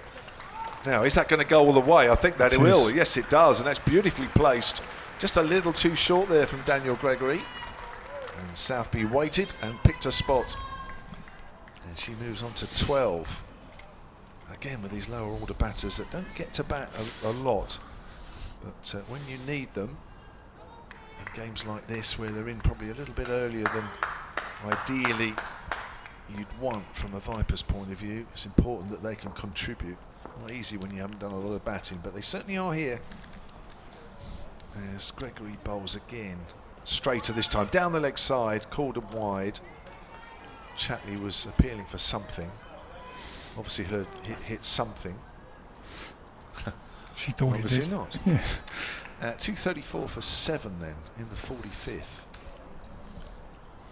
As Gregory comes in again and bowls, and full delivery hit into the ground, and the ball just goes back to the bowler for no run. So she's got 1 ball left, and I'm sure the applause that we've heard will be even louder at the end of this spell, which is coming up now. Especially if she gets a 5th.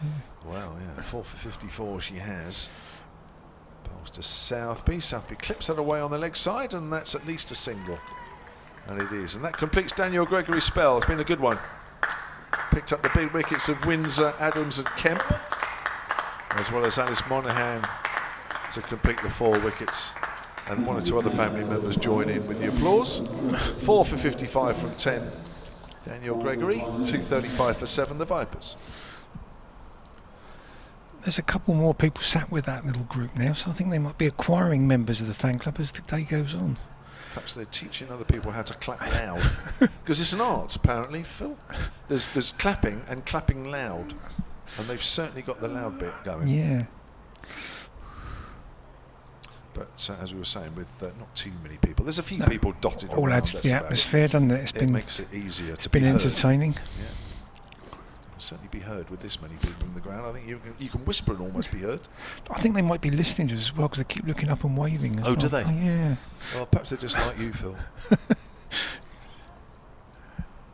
I haven't ventured over the top to have a look down. Well, I did earlier, but they were intent on looking at Gregory bowling. They were never going to look anywhere else at that moment. So we've got McDonald Gay back now, 2 overs remaining. He's bowled 8 overs, 25 so far, and that's down the leg side. Don't have to bowl that one again.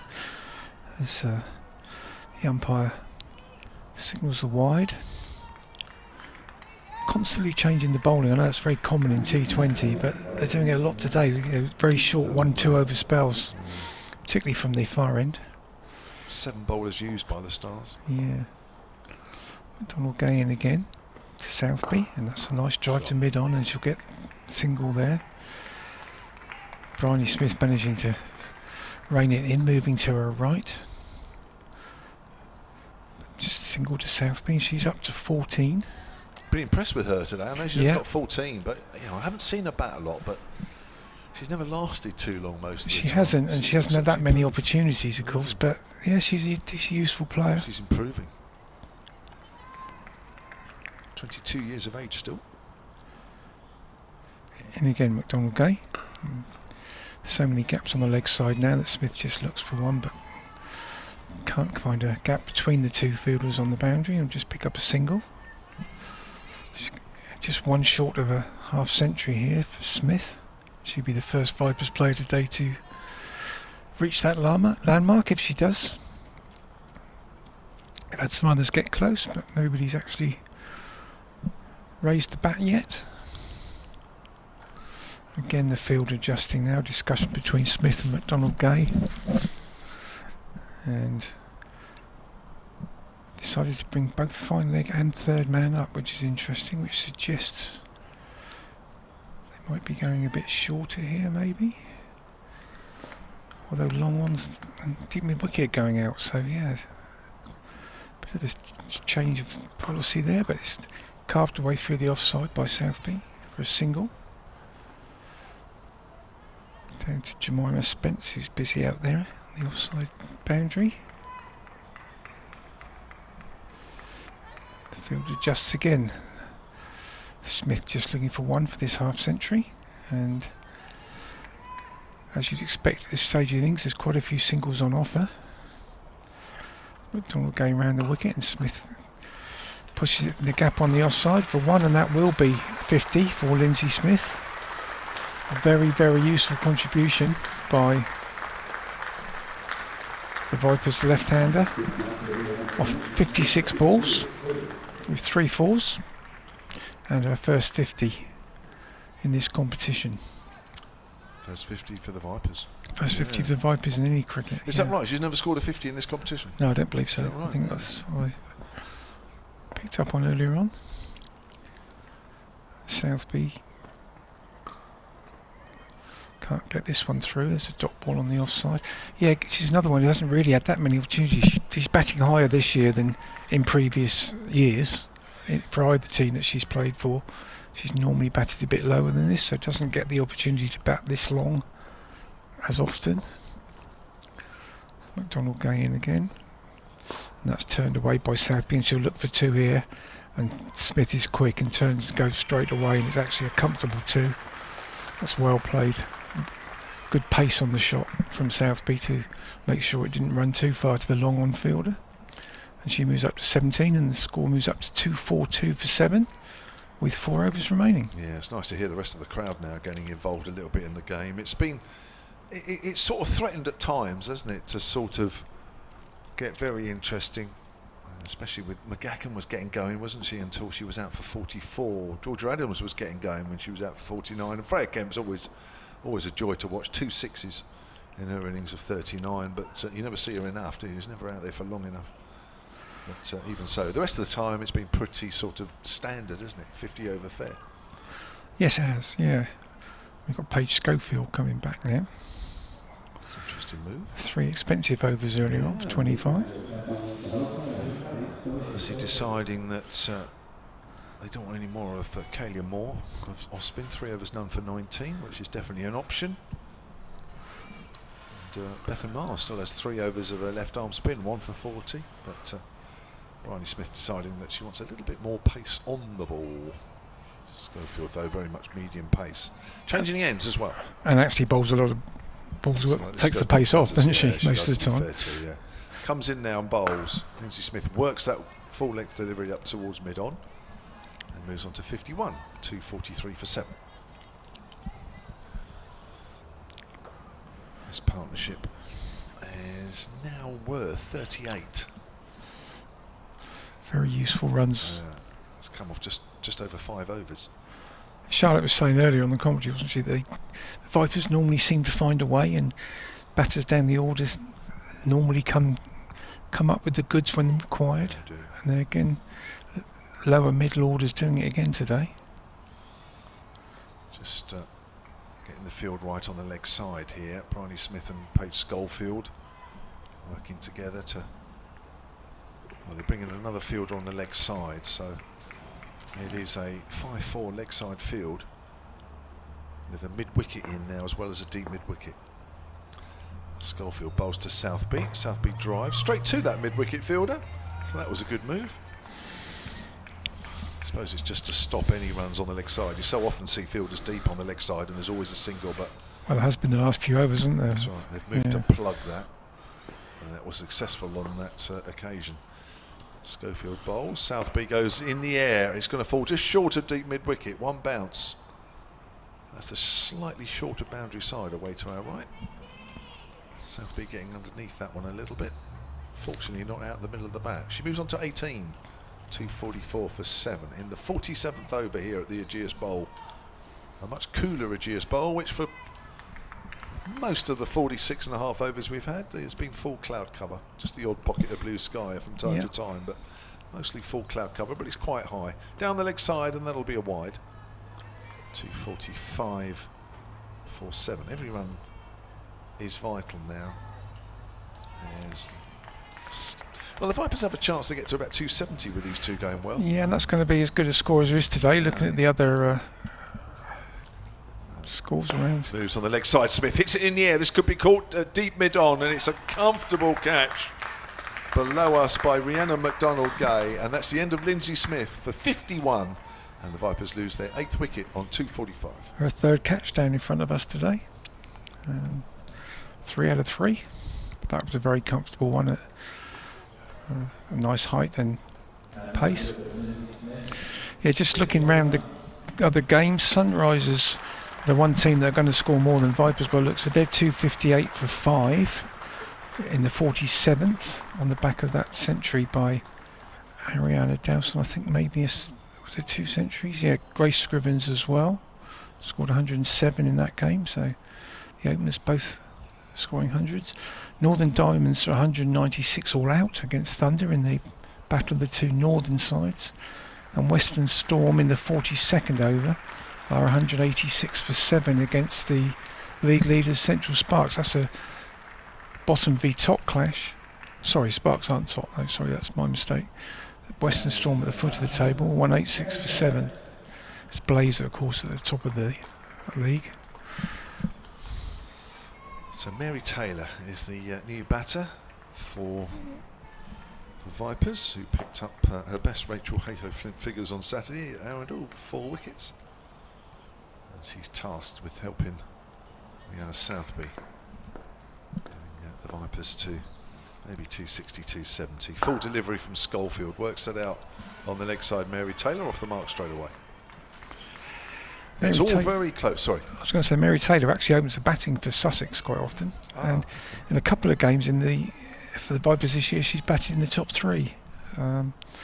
Sort of experimented with that for a couple of games, so she's obviously regarded as a batter, of some renown. Schofield from our commentary end. Last ball of her 4th over comes in and bowls. Southby drives on the onside along the ground. I think that's gone a little too quickly to Bethan Miles, so they'll only pick up a single. Sorry, Alexa Stonehouse. And that is the end of the over. So we've got 3 overs left at the Ageas Bowl of the Vipers innings, and they're 247 for 8.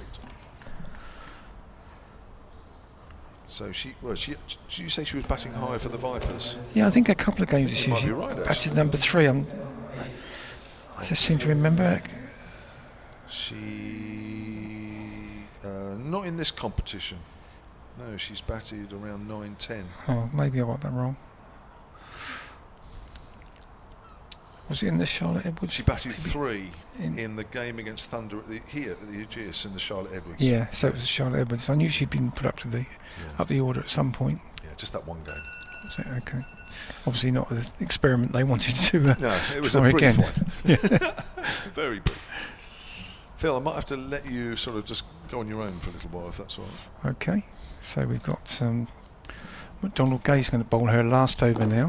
So far, very impressive. 9 overs for 32, and she's bowling to Southby, who turns that away on the leg side. It's probably gone a bit too quickly to backward square leg, and they're only going to come through for a single. Well fielded down there by Kalia Moore. So that's 1 to Southby. She's up to 20. Another really good contribution from one of the lower Vipers batters. And Mary Taylor now taking guard. She'll be on strike for the first time at this end. And they're reinforcing the leg side field for her.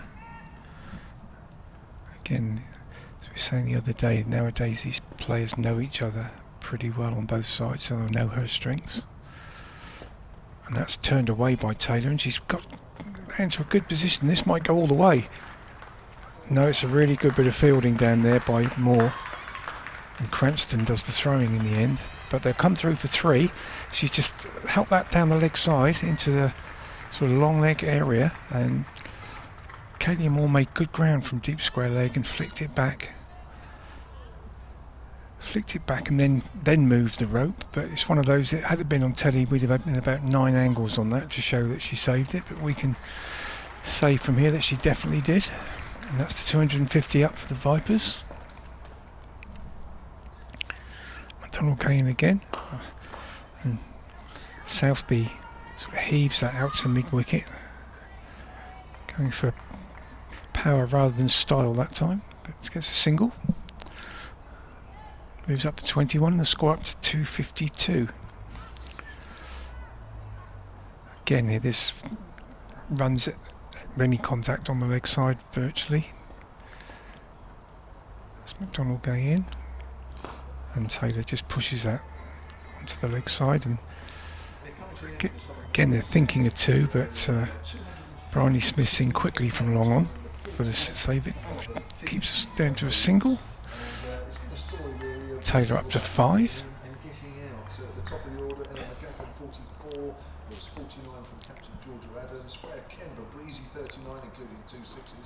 Donald Gay again into Southby, who's beaten there. In fact, it's Boulder. Just trying to work it on the leg side, Southby. It was a slower ball from McDonald Gay, and I thought it just hit her on the pad and dropped down, but it's actually... Yeah, it's actually gone off a pad onto the stumps, looking at it now on the replay. So that's the end of Southby, bowled by McDonald Gay for 21. Have to say a deserved wicket for Rhiannon McDonald Gay. She's 1 ball away now from the end of her 10 overs, but she's earned that wicket. It's 1 for 38. And Ava Lee is in at number 11 for Vipers. Well, it's a useful innings, isn't it, from Southby? I mean, yep. you couldn't really ask for much more, can you, with these lower order batters? No, I mean, that's 7, 8, 9 have all made good contributions. And now we've got 10 and 11 at the crease, and if they can squeeze out another dozen or so runs from these remaining 13 deliveries, that would be handy too.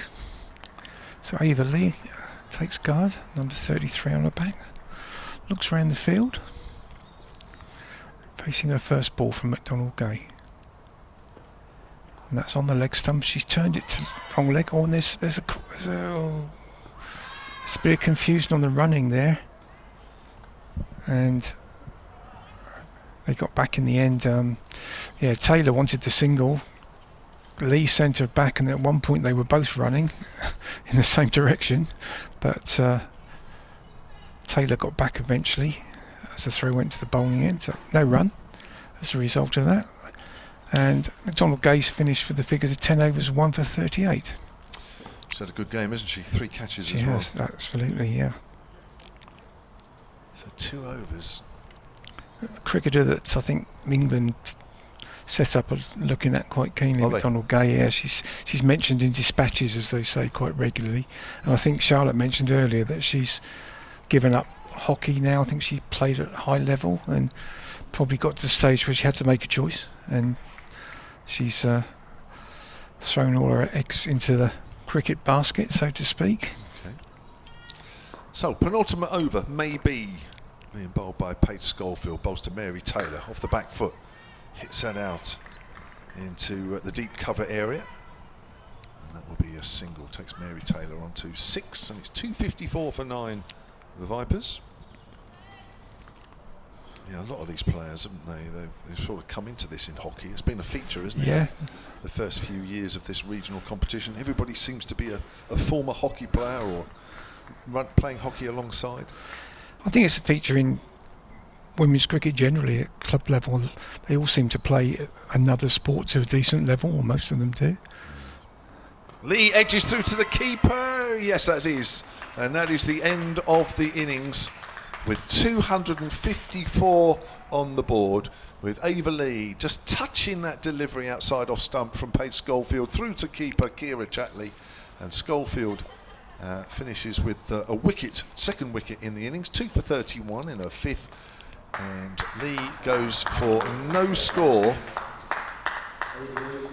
and she faced just 2 deliveries which left or leaves Mary Taylor not out on 6. So 254 all out in the penultimate over Phil Green. What do you make of it? Well, I think firstly they'll be disappointed they didn't bat the 50 overs. It's one of those things you always say, bat the overs, don't you, to your side. And if the last pair could have eked out another 10 or dozen, but you'd also have to say it's not the job of the lower order to bail the team out, really. The batters are the ones that are there to get the runs, and as we were saying on the commentary, the top order, a lot of them got in, but nobody really went on to get a substantial score. And 254 is, I think we both think at the moment, is probably a little bit below par, but it's still a target that's got to be chased down, obviously. South East Stars batting has been a little bit flimsy on occasions this season, and also of course history's against them, as we've pointed out, that they've never beaten Vipers in this competition, and whether that be on their mind or they know about that, I don't know. I should imagine there'll be a few reminders from the Vipers fielders when they're out there. But yeah, I think it's an interesting target. I would say, walking off now, I think the Stars will probably be the happier of the two sides, but it's still a lot of runs to get. Top scorer then, Lindsay Smith with 51, closely followed by George Adams with 49, and the top wicket taker in the Stars innings was the leg spinner Daniel Gregory, who finished with 4 for 55. So the Vipers all out for 254. We'll be back with you for more live commentary in just under half an hour.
Itself felt. We've had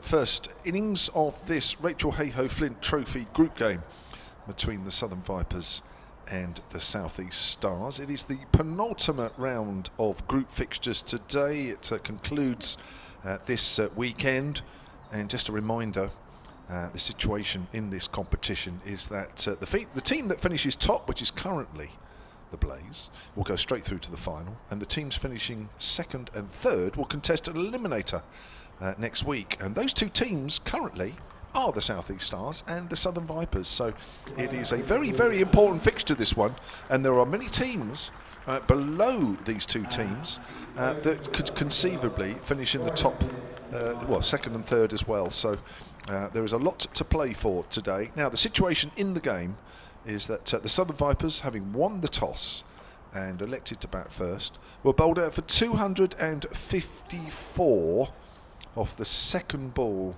of the 49th over. The chief contributors was 51 from Lindsay Smith, coming in the lower middle order, 51 from 58 deliveries. My word, the Vipers needed that.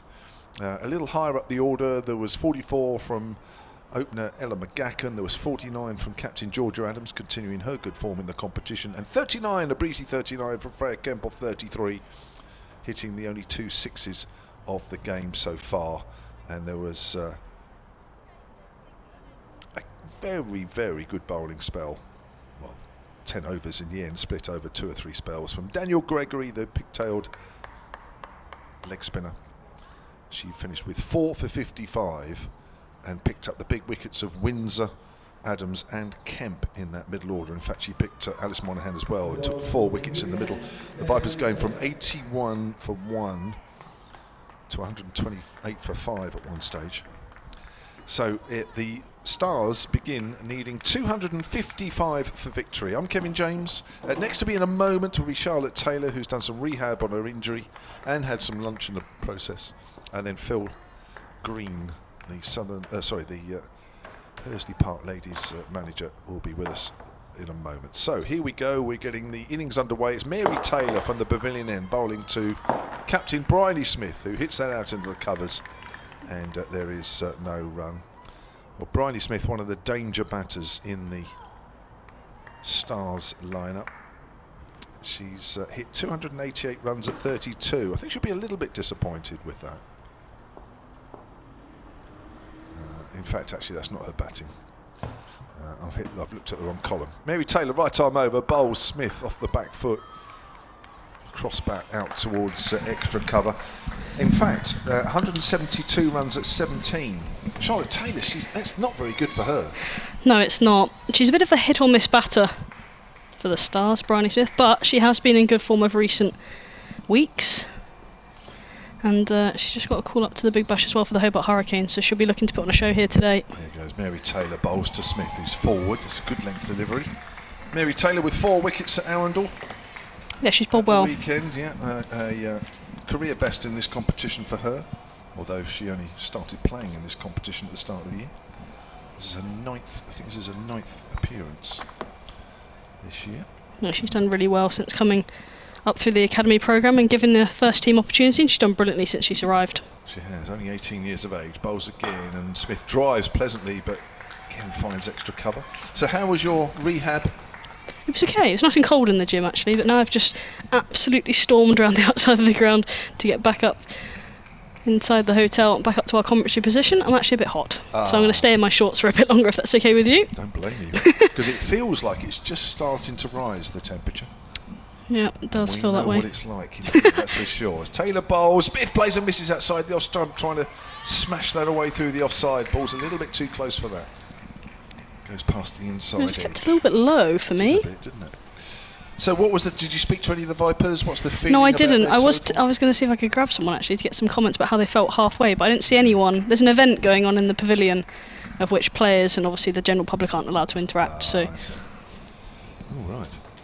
Taylor bowls. Smith gets a length ball, pushes it out into the covers where Freya Kemp fields, and that is a maiden over from Mary Taylor. I think the Vipers might need a few of those if they are to defend that total. It's not a bad total, but it doesn't feel enough, does it? No, but any score over 250 in one of these Rachael games is more than competitive. So whether it proves to be enough or not, we don't know. The Stars are a little bit weakened without Alice Davison-Richards, of course. Kalia Moore comes in for her, but more for her overs rather than her batting. She can bat, and she hits the ball quite hard, but I'm just not sure whether they'll probably miss her quite a bit, and they'll rely on their senior players, Smith, Cranstone, Hill, and definitely Schofield to score the majority of their runs, with some youth intertwined in that. One of them we're going to see here, Jemima Spence, hasn't had a lot of first team opportunity over the years, but been given the job, and tough job, in the absence of Capsey and Dunkley, to open the batting for the South East Stars when they're not around. Similar way that McCacken does it when Danny White isn't around for the Southern Vipers. 6 innings in this competition this year for Jemima Spence, just the 52 runs at 8. Lindsay Smith then, round the wicket to her, tucks her up for room. Southby quickly out behind the stumps to cut off the single. That's a nice start from Lindsay Smith. She bowled well the other day, got 3 quick wickets, didn't she, there? Could do with that today, Vipers. Definitely. Just 17 years of age, Jemima Spence. She's got 12 wickets in this competition so far. Smith, best of 3 for 29 that we saw the other day at Arundel. On leg stump that time, just turned into the leg side. McCacken's there at mid-wicket, does the fielding. She's a great option, isn't she, really? You know what you're going to get. Yes. With Lindsay. And you're going to get a fighter, that's for sure. Along with her handy runs down the order, but also this opening combination is vital for the Vipers. Inside edge, this time from Spence. And finds Ava Lee, who took 2 good catches at Arundel, 1 at square leg, to dismiss the dangerous Ellie Threlkeld. It was a brilliant catch, low to her right. I don't think she was particularly shocked that she caught it. Driving this time to extra cover, Georgia Elvis is there. Spence still yet to get off the mark. Stars still yet to get off the mark as a team. Yeah.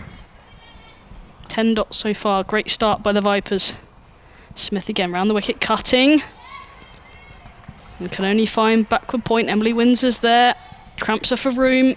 This is brilliant pressure to start this defence of 2-5-4 that the Vipers managed to get in their first innings here at the Ageas Bowl, where the sun's just starting to shine. Driving this time, Spencer's away.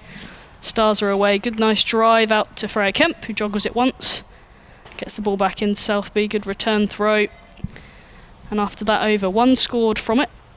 The South East Stars there, 1 for no loss.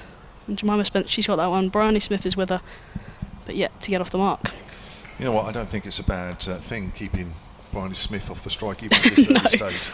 No. I think just put the pressure on Spence. I know it's a harsh thing to say, but pro sport's harsh. But also, for Bryony Smith, who likes to get out boundaries, she likes to get them quickly, get them early, it really then stops her from scoring as freely. And she'll be then forced, well, she'll feel like she'll be forced to play an irrational shot. Yeah. Just knowing the way that she bats, I think that's another good sort of like 2 ends of the scale. 1 to squeeze Spence and 1 to starve Bryony Smith. Agreed. Jemima Spence, one of the small Kent contingent in the South East Star side, not too many of them. It was dominated by the Surrey contingent. So here's Mary Taylor to start over number 3. The Stars are just 1 without loss. Spence is forward. Pushes that up towards mid-wicket where Ella McGacken fields. Played nicely for her 44, Ella McGacken. 58 balls with 4 sixes. She had to be very careful early on against Stonehouse and McDonald Gay. Some accurate stuff. But then just as she was starting to break free, just got caught at deep mid-off, almost as if she wanted to just keep up in the scoring rate. After a slow start, she didn't need to. Could have just kept going. As Taylor bowls, Spence is paying a forward defensive to that one. Solid that time. Was he? Fully behind it. So it looks like your cough is still there. Yeah, sorry about that. No, that's fine. No, don't be sorry. It's just if it's there, it's there. It's not going to be a quick disappearing cough. No. It's going to be one of those persistent ones that hangs around for a little bit. Taylor again then. Runs in from about 10 yards, 12 yards at most. Spence whips that away behind square on the leg side. That's a nice looking shot. Alice Monaghan is round, slides into it and keeps it down to 2. Might have easily been 4 there. She had a lot of work to do, but Monaghan is a boundary specialist. She did well there. So the Stars are 3 without loss in the third, needing another 252. Yeah, she's a brilliant athlete, Alice Monaghan. She's got a good throw, good flat throw. So when these two teams met at Falkland Cricket Club near Newbury in the Charlotte Edwards, I think Monaghan, that was her home club, wasn't it? Was it? Or near there anyway, very near there. Oh no, no, she's not there. Overton, that's right. It's Overton, it's not Yeah, far. it's Overton. It's pushed to mid-wicket. I knew because there was a lot of excitement around that area. Ava Lee's home club is Falkland. Ah, right. That you'll see a little bit later with her off spin. Oh, right, okay. Nice ground, nice place. I've actually never been there, I didn't go to that game. Very good. It's in a good spot. They were very well run club on that particular day. I'm sure it is generally anyway. And yeah, they just looked after everybody. Good hospitality for you? Yeah, well, yeah, not bad. Yeah, not bad at all. Spencer's off the back foot. Past the diving extra cover up to mid-off. The dramatic Freya Kemp. I did tell you she was dramatic. Yeah, she was. Yeah. She's yeah, she played very nicely for a 39 or 33 balls. Always entertaining is Freya Kemp. She's out there for any length of time. Taylor just takes her time for the next delivery. She's got the slip in. Captain Georgia Adams runs towards us and bowls. Spence drives up to mid-off. And that is the end of the third over, and the Stars are 3 without loss. Good start, nice tart start. Can't speak now. Tight start. Yeah, I know. It's amazing what it does to Tight start for the Southern Vipers. 3 overs, 3 for no loss, the Stars. And vitally keeping Bryony Smith quiet for now. How long that will last, we're not sure. But the match-up is good, I think, between left arm spin and Bryony Smith. Taking it away for her, she's much more comfortable. If you're going to bowl spin at her, much more comfortable coming into her. So she's able to hit to the leg side. There's reinforcements in the leg side already, which I'm not surprised to see. So 2 catches are both on the leg side. Deep mid-wicket and a deep long on. Lindsay Smith comes round the wicket to her. Cramps her for a bit of room, only able to get it to George Adams, extra cover, who's squeezing there on 2 further strips over to our left. She stood right on the popping crease. Lindsay Smith to her now. Driving again is Adams and can only find Norgrove at mid-off. Again, staying out of that arc into the leg side. It's where she likes to score. Smart bowling. Is that her side, is it? Because you bowled it a few times. Yeah, and I've been normally hit over there. Straighter this time, and Smith can only deflect it to long on in her follow-through. She'll be disappointed with that. But they get 1, do the Stars. Bryony Smith has 1 now. So Stars move to 4. You've in the past, when you bowled it, you tried to keep it outside or stump? Yeah, tried to. Yeah, with that drift that goes away from her. Yeah. And then a couple of times I've had her caught mid-on where she's just trying to drag it over to the leg side. Round the wicket again is Smith. It's a lovely looking back foot cut from Jemima Spence. Gets it out to Emily Windsor, who's patrolling that deep cover boundary. And they pick up 1 more to the Stars. They're on 5. Jemima Spence, she moves to 4. Now, obviously Lindsay Smith's been around a long time and she's played for a lot of teams, both in this country and elsewhere. I think you said earlier this is the first time she's passed 50. Yes, I think so. I just double-checked that. Actually, it's true. And then this time, and it's a brilliant catch. Bryony Smith, as I've just said, Lindsay Smith comes round the wicket to her, gets into her arc a little bit. It's a bit straighter than her previous deliveries, Lindsay Smith, but it's short. Bryony Smith has tried to get it over to the leg side and picked up one of those 2 fielders in the deep. And Alice Monaghan, she makes me no mistake. And that's a massive wicket for the Southern Vipers. And it's almost like I've bowled at Bryony Smith a few times in my life to know that that's the way they would be looking to get her out. But she's gone. And like I've just said before, that's a massive wicket for the Southern Vipers because Bryony Smith, she's in such good form. And she has been, not in this competition as an entirety, but in the last couple of weeks, just showing signs of form. And she's gone now, only having contributed 1 to the score. And the Stars, they're 5 for 1 early, Kev. Yeah, I mean, I've said it many times. Funny enough, I don't think I've ever seen Bryony Smith get any runs, but I've seen enough of her, and you know her better than I do, to know that she's a destructive player. Yeah, and she can hurt you. If she stays in for any length of time and she gets going, you bowl her a few loose ones and you get into that hitting arc. Yeah. But it just shows if you've got fielders in the right space, and more importantly, your best fielders in the right place. Alice Monaghan, one of the best on the field today, makes no mistake in taking that catch, and it just puts a real halt on this Stars lineup. Like I said, they're quite young. They don't bat particularly deep. Schofield, Miles, Moore, probably the last of the recognised, but Stonehouse can bat a little bit. Yeah. But they're going to need to rely on their senior players, and their captain's gone. Smith then again to continue a good form. Bowls to Chatley, who's the new batter, and she can only get it to mid-off off the back foot. And a brilliant start for Lindsay Smith. 2 overs, 1 for 3 for her. Stars are 5 for 1 after 4. Yeah, big wicket indeed. I think it was about this time last year Bryony Smith was playing for England, wasn't it? Yeah, probably. She played. She definitely was in the Commonwealth Games squad. Whether she played a game in that, I don't know. That was sort of July time. And then obviously they played. Towards the end of the season, she was playing. She might have played in that series at the end. I can't remember. Was it South Africa? Was it after? I think it might have been. I remember the game at Derby, I think, was on TV. She was playing. Yeah. So Lindsay Smith, she now has 13 wickets in this competition, and just sneaks ahead of a group of bowlers. She goes level with Ballinger, Woolston, and Nadine de Klerk from the Blaze on 13 wickets. It's going to be Mary Taylor, with the sun getting stronger all the time, bowling to Jemima Spence. Plays and misses outside the off stump, trying to drive that one, and she replays it with the foot a lot further over outside of stump. I'm not sure anybody gets their front foot over that far outside of stump, but anyway, we know what she was trying to do. She was a long way away from that one. And for me, these two batters are the two. If I was bowling, these were the two batters that I'd want out there to bowl at. I think these two can be put under pressure as Taylor comes in and bowls, and Spence on the back foot works that to square leg. There is a fielder there this time, and there is no run. So in the 5th over, the Stars 5 for 1, needing another 250 with the Vipers bowled out in the 49th over in their innings for 254. It's 3rd against 2nd here at the Ageas Bowl. Penultimate round of the Rachael Heyhoe Flint Trophy. Top 3 qualify, top 1 goes straight into the final. This was the eliminator last year between these two sides. There's a drive there that's not timed. Goes out on the offside. Oh, it's a horrible throw from Freya Kemp. Again, just emphasising your unpredictableness of Freya Kemp. But always exciting to watch. It's a lazy throw into Rihanna Southby. They were way over her head, and she was only 7 or 8 yards away from her in the end. Fortunately, there was no venom in the throw. Here's Taylor again then.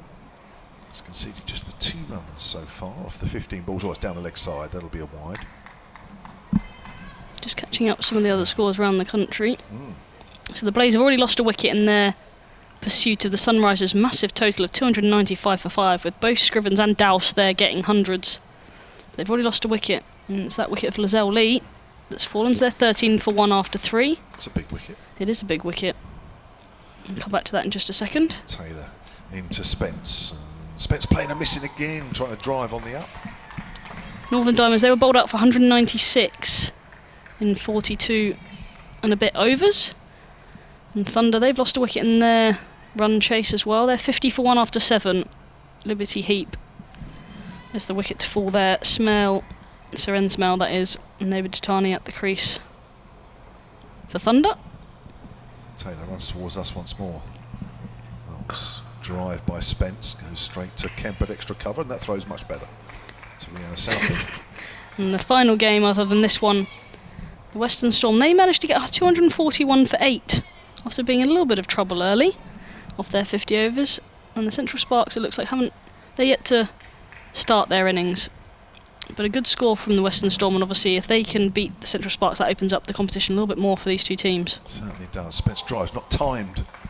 As the ball off an inside edge just works its way up towards mid-wicket. Lovely stuff here from Mary Taylor, obviously growing in confidence after her career best at Arundel at the weekend.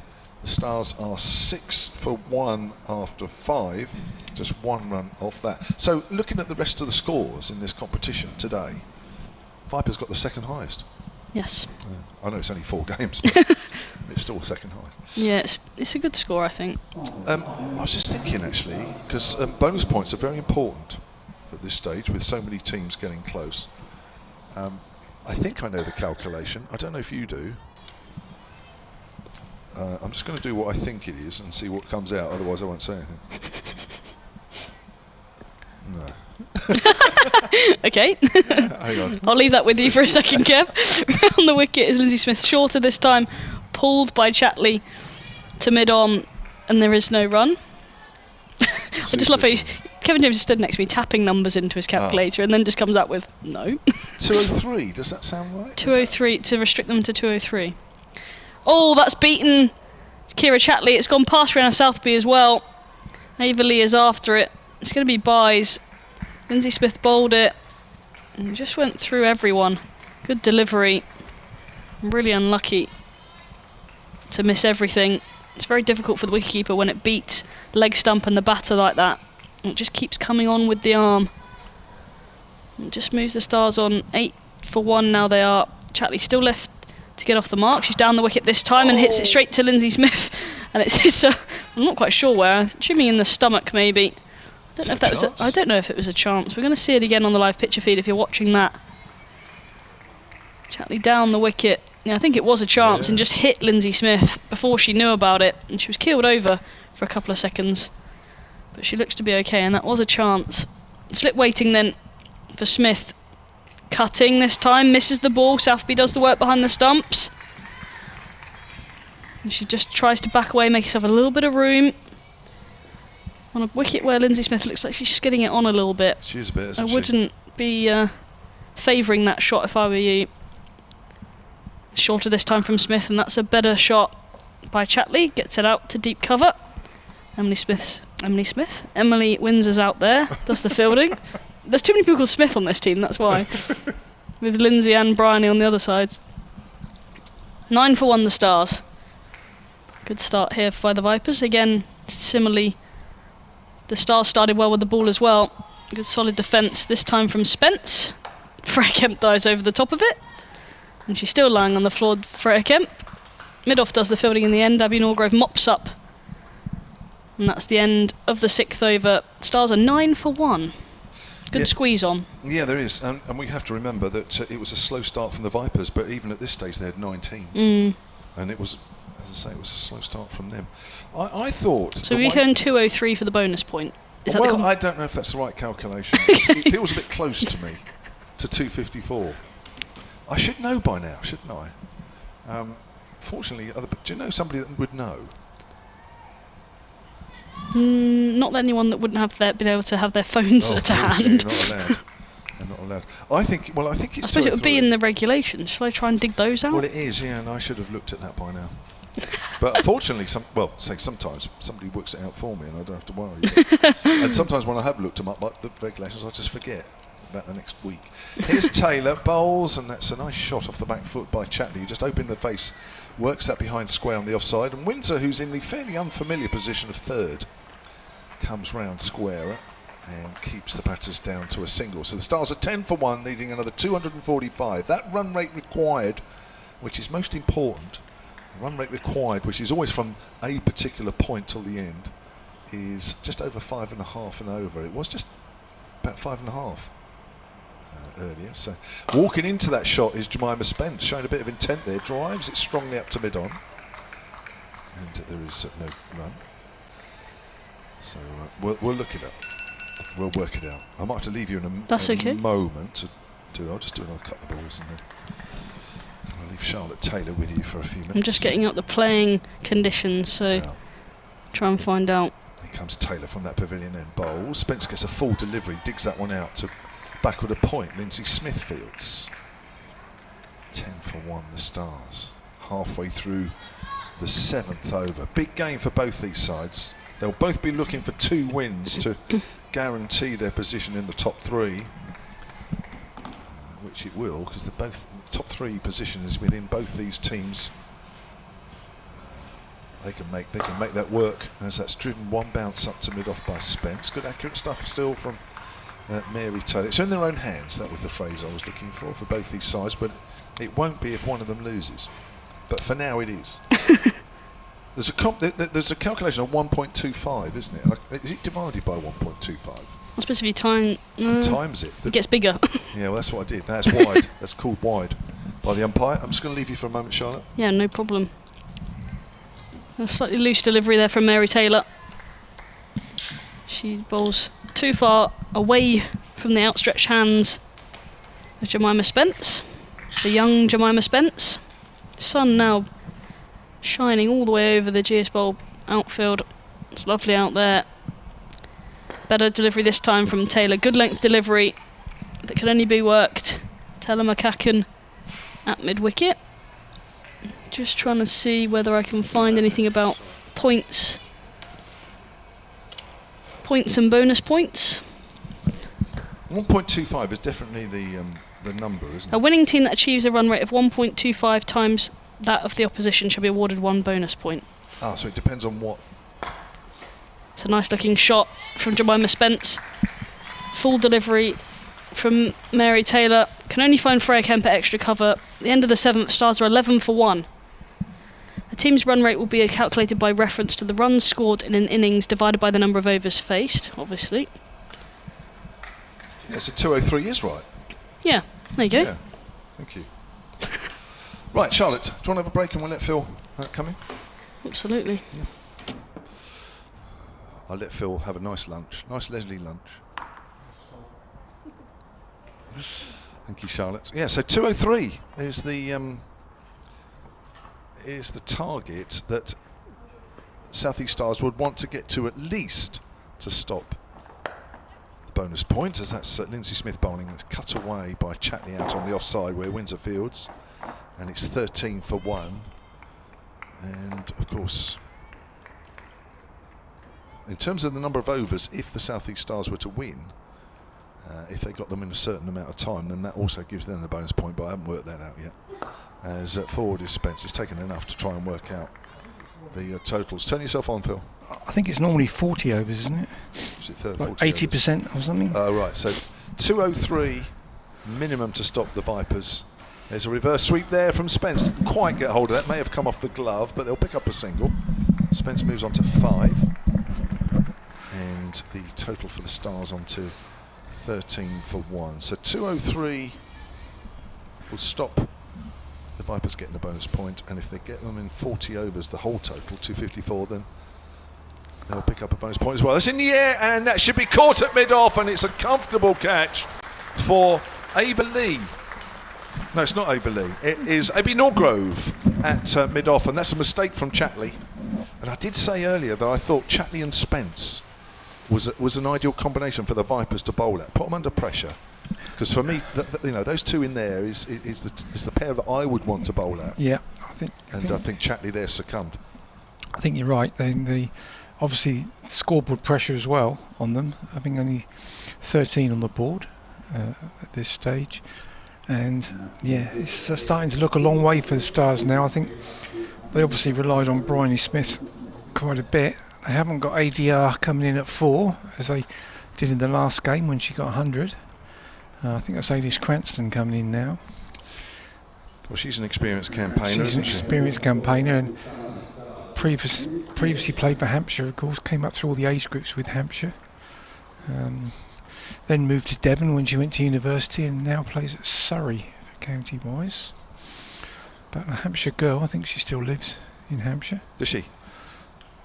Well, I don't know if Charlotte knows for sure, but she certainly grew up in Hampshire, and I think that's where the family home is. Yeah. Up on the Hampshire-Surrey border. Well, she hasn't played a lot in this competition. No. Only 3 innings. She's been injured a lot over the last 2 or 3 years, Ailish. 34 runs, averaging 11, so there is a score in her, that's for sure. The Vipers will be hoping not today. So Lindsay Smith continuing a good day, 50 with the bat and 2 for 6. I've just had it confirmed by your daughter. It is 203 in total. Thank you very much. Thank you, Gemma. She is the mathematician in the family, that's for sure. Is she? Not you? Not me.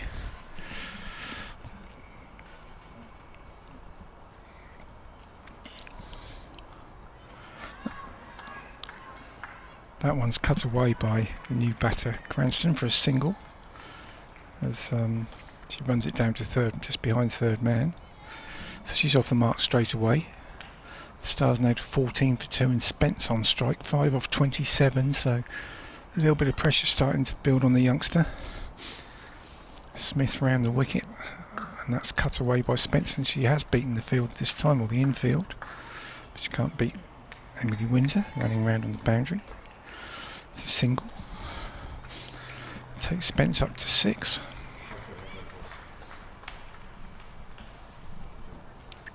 And that's the end of the over. And the Stars on 15 for 2, but they've used up 8 of their overs to get to that score. And Smith 4 overs, 2 for 8 as usual, doing a really good job with the new ball for Vipers. It looks like we're going to have spin at both ends, I think. I think we have Georgia Adams coming on. I was going to say Charlotte Taylor then, but she unfortunately not a bowling option for the Vipers just at the moment. So Georgia Adams bringing herself on in the power play, but Stars 2 wickets down, so they're not going to be able to take too many chances in these 2 remaining overs of the first power play. So Adams in, and that's cut away by Spence, and she's actually got a good heavy edge on that, and that's going to just trickle away to 4 for 4 down to third man. It's just run away through a sort of vacant slip area. It's actually fielded by Charlotte Edwards on the boundary there, but she's not inside the boundary, obviously, but just returns it back to the fielder.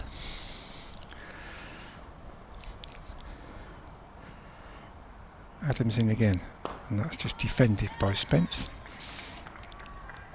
Interesting, Georgia Adams is on early here. Yeah, I think it's probably because of the position of the game, with 2 wickets down and the run rate behind. It's sort of dangling a little bit of a carrot to Stars, and that one's reverse swept by Spence. Good shot, and she's got a lot of bat on that, and it's going to run away, not enough to the boundary, but Lindsay Smith pulls it in, and 2 runs to Spence. 15 wickets at 23 apiece, but that economy rate is 4.3 for Georgia Adams. Amazing. And the leading wicket taker in the 100, I believe, in the whole competition. So, yeah, she's had an amazing summer. Someone who didn't really bowl up until about 2 years ago, or bowled very much. Now she's a genuine all-rounder. In again now. Spence this time goes for the little ramp over the keeper, and that's going to run away for 4 as well, and not fielded by Charlotte Edwards this one. So I'm just to keep you updated with the fielders, that was James Hibbard, one of the other Vipers coaches who fielded that one. So those 2 are kept busy, but that's 4 to Spence, takes her up to 16, so a more productive over this for Stars. 10 runs coming from the first 4 balls, and a variety of shots already in this over from Spence. Adams in again, and this time it's a pull shot, but she doesn't. Well, she does get it through mid-wicket. Looks like it should have been fielded at mid-wicket, but wasn't, and it's gone through for a single.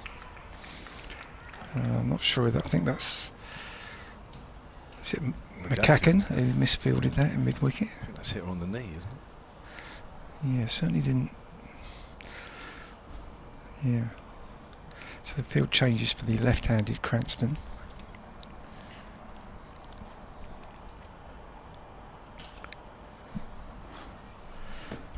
Takes a guard.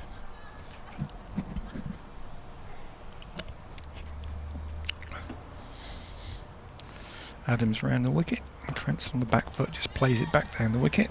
That ends Adams' first over, with the Stars on 26 for 2 after 9. Now I've got an email here, Phil, which you'll enjoy listening to, or what? Listening? Yeah, we're listening when I read it out. This email comes from Chris Hutchins, sunnycricket@gmail.com. Says, great hearing yourself, Charlotte and Phil, whilst I work remotely from home on today's match as stats data analyst.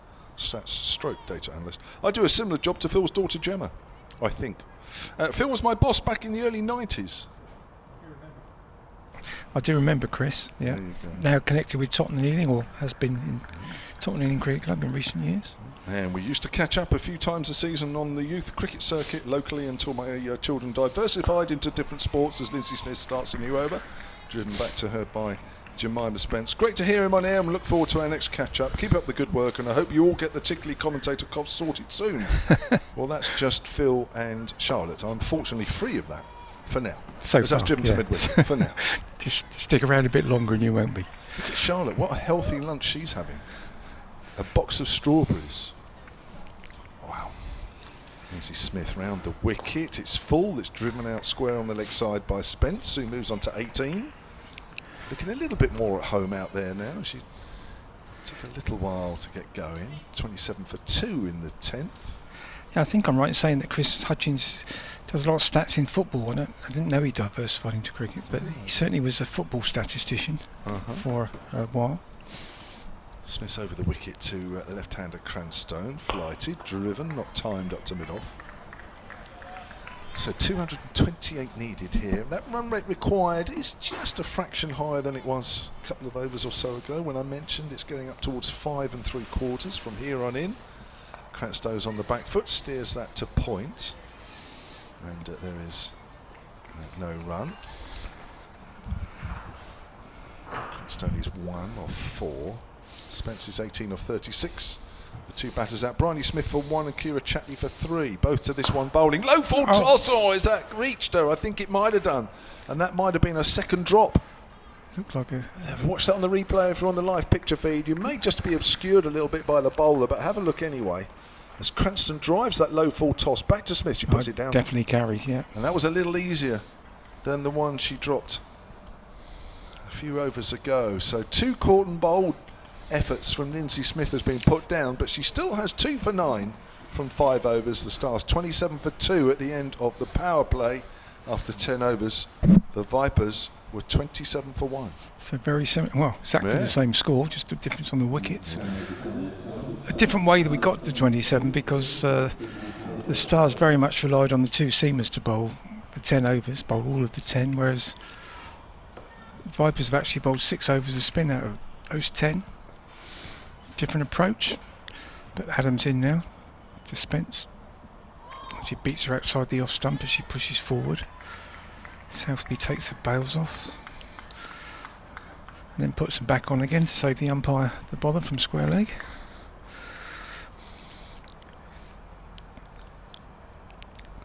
Adams in again. That's driven back down the wicket for no run. Adams fields off her own bowling. Yeah, if you're going to take catches, you should take them off your own bowling, Kev, shouldn't you, really? Yeah, nobody else will.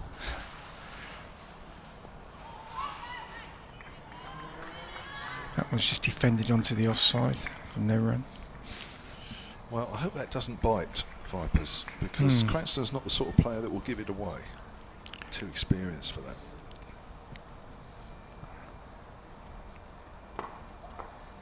That one's just played out on the offside, and again a dot ball, so a steady over this from Adams, 4 dot balls so far, and that's she does move upfield now back to long on, because she obviously can do now that we're in the 11th over. But that one just worked onto the leg side but can't get past McCacken at mid wicket, so 5 dots. Can she finish it off the last ball? In again, and Spence goes for a big shot on the leg side, doesn't really get hold of it but does manage to get it out to deep square leg for a single. So that's just the only run off that over. Good over for Georgia Adams and for Vipers, and the score moves on to 28 at the end of the 11th. Well, the scores at this stage are very similar.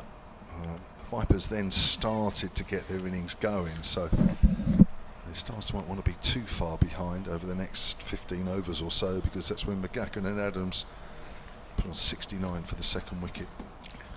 But even so, it's not a huge total, 254 on this wicket. It looks a pretty decent one, and well, there's some dangerous players out there, and to come. Paige Schofield for me is another big wicket to get for the Vipers. She's going to be key to this, isn't she? You just get the feeling it's a game set up for her, and depending on how she plays, might determine the outcome. And there's always that little edge when you're playing against your former team, and obviously the next 2 players in, Chloe Hill and Paige, are both former Vipers, or in Chloe Hill's case, current Viper, actually, on loan. As we were saying earlier, unlike in football, you can play against the team you're on loan from, with permission, which apparently had to be granted by the Vipers for her to play, but they agreed for that to happen. Bowling change at our commentary end. Ava Lee, another off spinner. So we've got 2 off spinners operating at the moment. Here she comes. Bowls. Oh, that's a low full toss. Driven by Spence, not timed up to mid-off. And that'll be a single. That's fielded by Abby Norgrove there. So Ava Lee, just 18 years of age, from Berkshire, into the attack. She's playing her first Vipers senior games this year, isn't she? Yeah, she's come through very quickly from broken through this year. It's going to be round the wicket, and Georgia Adams is going to afford her a slip here for Ailish Cranston. Adams herself is going into that position, and the field just coming across a little bit for the left-hander. There's a backward point as well. 29 for 2 then. Here's Ava Lee, bowls, flighted, low full toss, swung away on the leg side by Cranston, not really timed. Goes out to Alice Monaghan at deep mid-wicket. She's got away with it a bit the first 2 balls there. Yes, She two full tosses and neither of them were timed.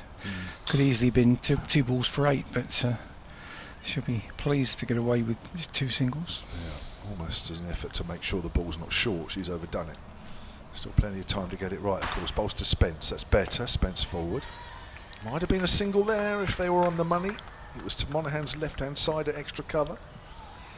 I think more alert batters might have taken a single there. 30 for 2 the score remains. We're in the 12th over. Here's Ava Lee again. That's better. Driven again. That's not timed. So just to repeat, 203 is the target at least for the Stars, to make sure that if the Vipers were to win the game, they don't get a bonus point. Swung on the leg side in the air, but safe. Just trickling out to deep mid-wicket. That's Freya Kemp away to our right. 31 for 2. That will bring Ailish Cranston back on strike. So Bryony Smith for 1 and Kira Chatley for 3. Both fell to the left arm spinner Lindsay Smith. As forward is Cranston, inside edge onto the pad. That's one thing she does do, is get well forward, doesn't she? Yeah, got a good stride in there, and that's a good finish to the over Ava Lee. Started with a couple of loose balls, but luckily for her, neither of them were taken full advantage of. So gets away with just 3 off that over, and the last 4 deliveries were on the money. Yeah, a successful first season in the first team for Ava Lee. I think it's probably fair to say she's benefited through the absence of our colleague today, Charlotte Taylor, being injured. And she sort of slotted into that off-spinning role that Charlotte previously held before her injury. Adams in again, and that's just defended back down the wicket by Spence. Fielding quite tight now. The fielders on both sides inside the ring, making sure there's no quick single here. But that one's cut away by Spence through the gap on the offside, out to Freya Kemp on the cover boundary for a single. Made a little bit of room for herself there to open up the offside.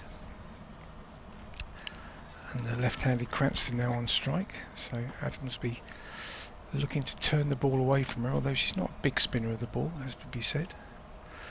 Adams in again, and that's cut away by Cranston, but she can't get it past the field. Short third man. No run. So even Lee there. 2 fielders behind square on the offside, saving 1. And this time Cranston drives nicely down the ground, but can't get it between mid-off and mid-on. Taylor fields coming from mid-on, but can't prevent a single. Cranston up to 3. And Stars 33 for 2. Still requiring 222. Told you I wasn't a mathematician in the family. Even when it's on the board. Even when it's on the board. I was trying to do it in my head, then realised I didn't need to. That's bowled by Adams, just defended by Spence for no run. Adams in again. And that's worked to mid-on by Spence, but again no run, so another good over for Vipers. Adams now having gone for 10 in her first over, has now bowled 3 overs for 14, so that's a good comeback from her. And the 2 Stars batters in mid-wicket discussing what they need to do from here, and the answer is they need to bat for a long time, I would suggest, these 2, and set up the innings for those to follow. Yeah, and that run rate required has gone to 6 now, so it's slowly inching up, and that's what you want to see as a fielding side. I used to love watching the board and seeing the run rate required go up. It is, however slow. Yeah, it's always good to see it go above 1 a ball, isn't it? Yeah. Here's Ava Lee then, round the wicket, flighted to Cranstone, who drives back to the bowler. Cranstone not quite getting the ball out the middle of the bat at the moment. Already being dropped, caught and bowled by Lindsay Smith. That may yet prove to be an expensive drop. Cranstone's on 3. Ava Lee bowls. Driven again, it's off the bottom of the bat. Goes out to extra cover. She does bowl very full. We were saying on Saturday that it's almost like the Yorkers are the ball she attempts all the time. Ava Lee, she bowls very, very full. Gives it a lot of air as well, doesn't she? Yeah. Not frightened to do that. That's a little bit shorter. Cut away by Cranstone. That's one of her shots. Backward a point. There's a chase on there, and it's gone for 4. First one she's really dropped short. She's been punished. She bowls so slow that actually the ball, when it pitches, just stands up. So she has to get the batters on the front foot. Yeah. That's a little bit too easy there for Cranstone, who moves on to 7, and it's 37 for 2 here, the Stars. Still got the slip in though. You feel sometimes that the ball might not reach the slip. She bowls. Low full test, hit to mid on, and it's just wide. And it's gone for 4, just past the outstretched hand of Abby Norgrove. Yeah, she was interested in that for a while, but she was never quite going to get there. But it was a full toss, but she didn't really get hold of it fully, Cranston. But she committed to the shot, so she had enough on it to get it to the boundary. But a bit risky, but they've got to take risks now.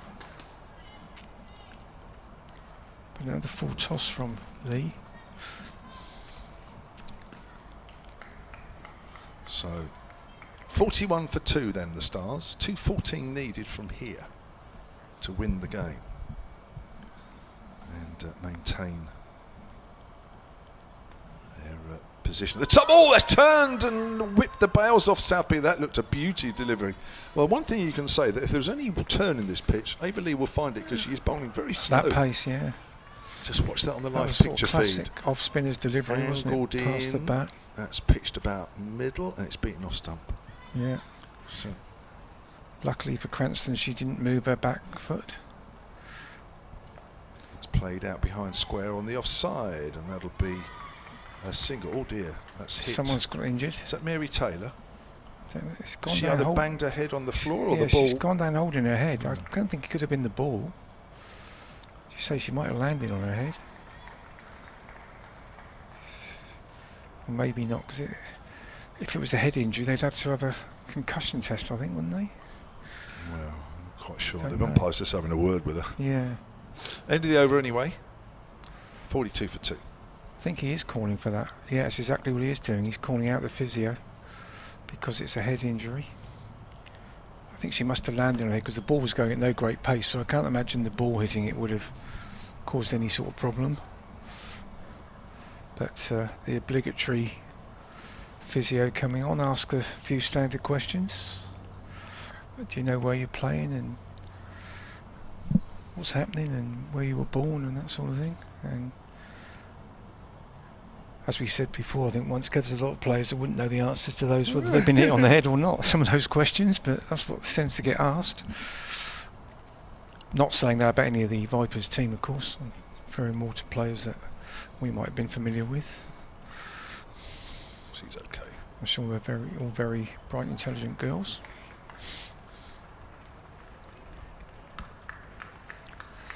Yeah, she gets the okay from the physio that she's all right to carry on.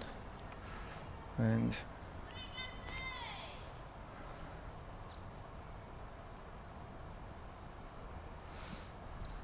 George Rollins will continue from the pavilion end.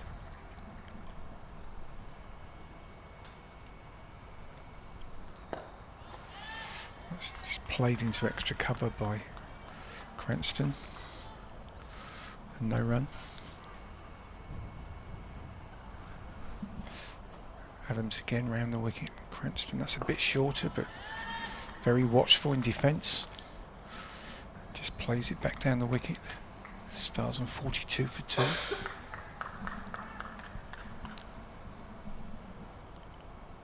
Adams again, that slightly round arm action, and Cranston gets into position to sort of paddle that, but ends up getting an outside edge, I think, and it's run away. Find the third man. Ava Lee comes round. There's a single there for Cranston, taking her up to 13. Field changing again. There's been a lot of right-hand, left-handed combinations today in both innings, hasn't there? There's been a lot of constant field changing.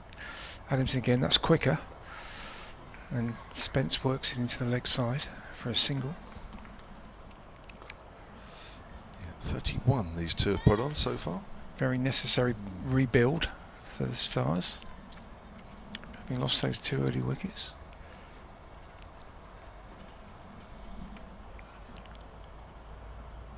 Adams round the wicket. Cranston drives, but can't get it past mid-off. Moving to a right. I think that's Norgrove. Is that McCacken? I think it is. Could be, yes, Is it? Sorry. Yeah, good stop. It's either one of the two.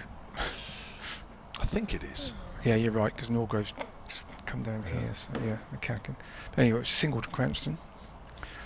Adams, and again, and that's sort of heaved onto the leg side by Spence. Not very elegant, but she's managed to get it out to mid-wicket for a single to finish the over and take the score to 46 for 2 after 15 overs, and Spence up to 24.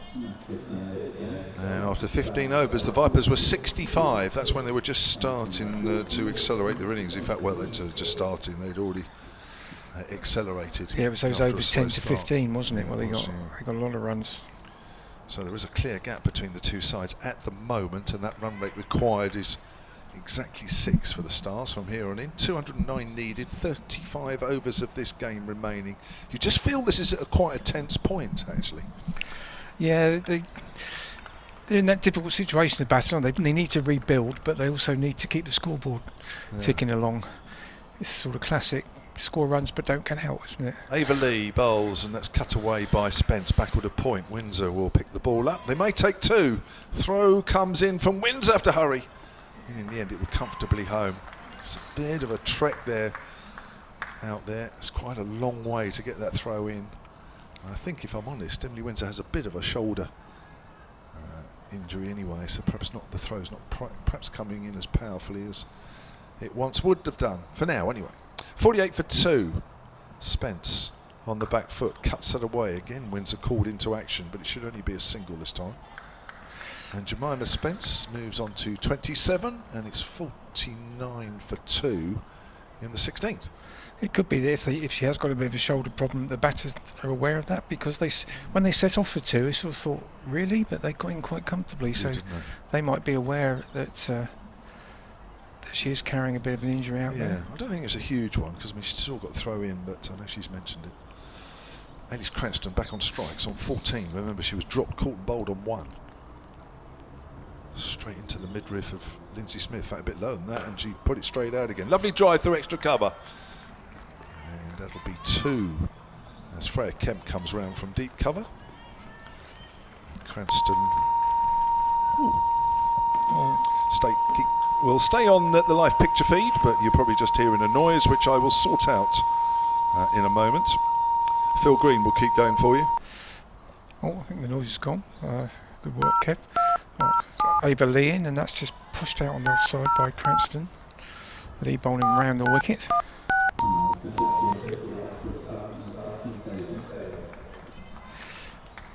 Stars now on 51 for 2. A lot of 2s today in both innings. Lee round the wicket. That's driven back, but no great power and no run. Apologies if you just lost us for a few moments on the BBC Sport website and app. There'll be some out there who are quite relieved, I'm sure, Kev. Yeah. They missed us for a few minutes. But Lee in again. And that's Left out for a single. I was saying on Saturday at Arundel, where the boundaries were quite big, that and they are again today. It's nice to see a game where twos are a regular feature rather than some of the ladies' grounds or some of the boundaries that we use on ladies' matches are basically boundary or single games. But we've had twos and threes here plenty today, so it brings a different element into the game. And Charlotte Taylor's now moving back into position, having devoured a punnet of strawberries, or the best part of. Very healthy diet, as you'd expect from an athlete.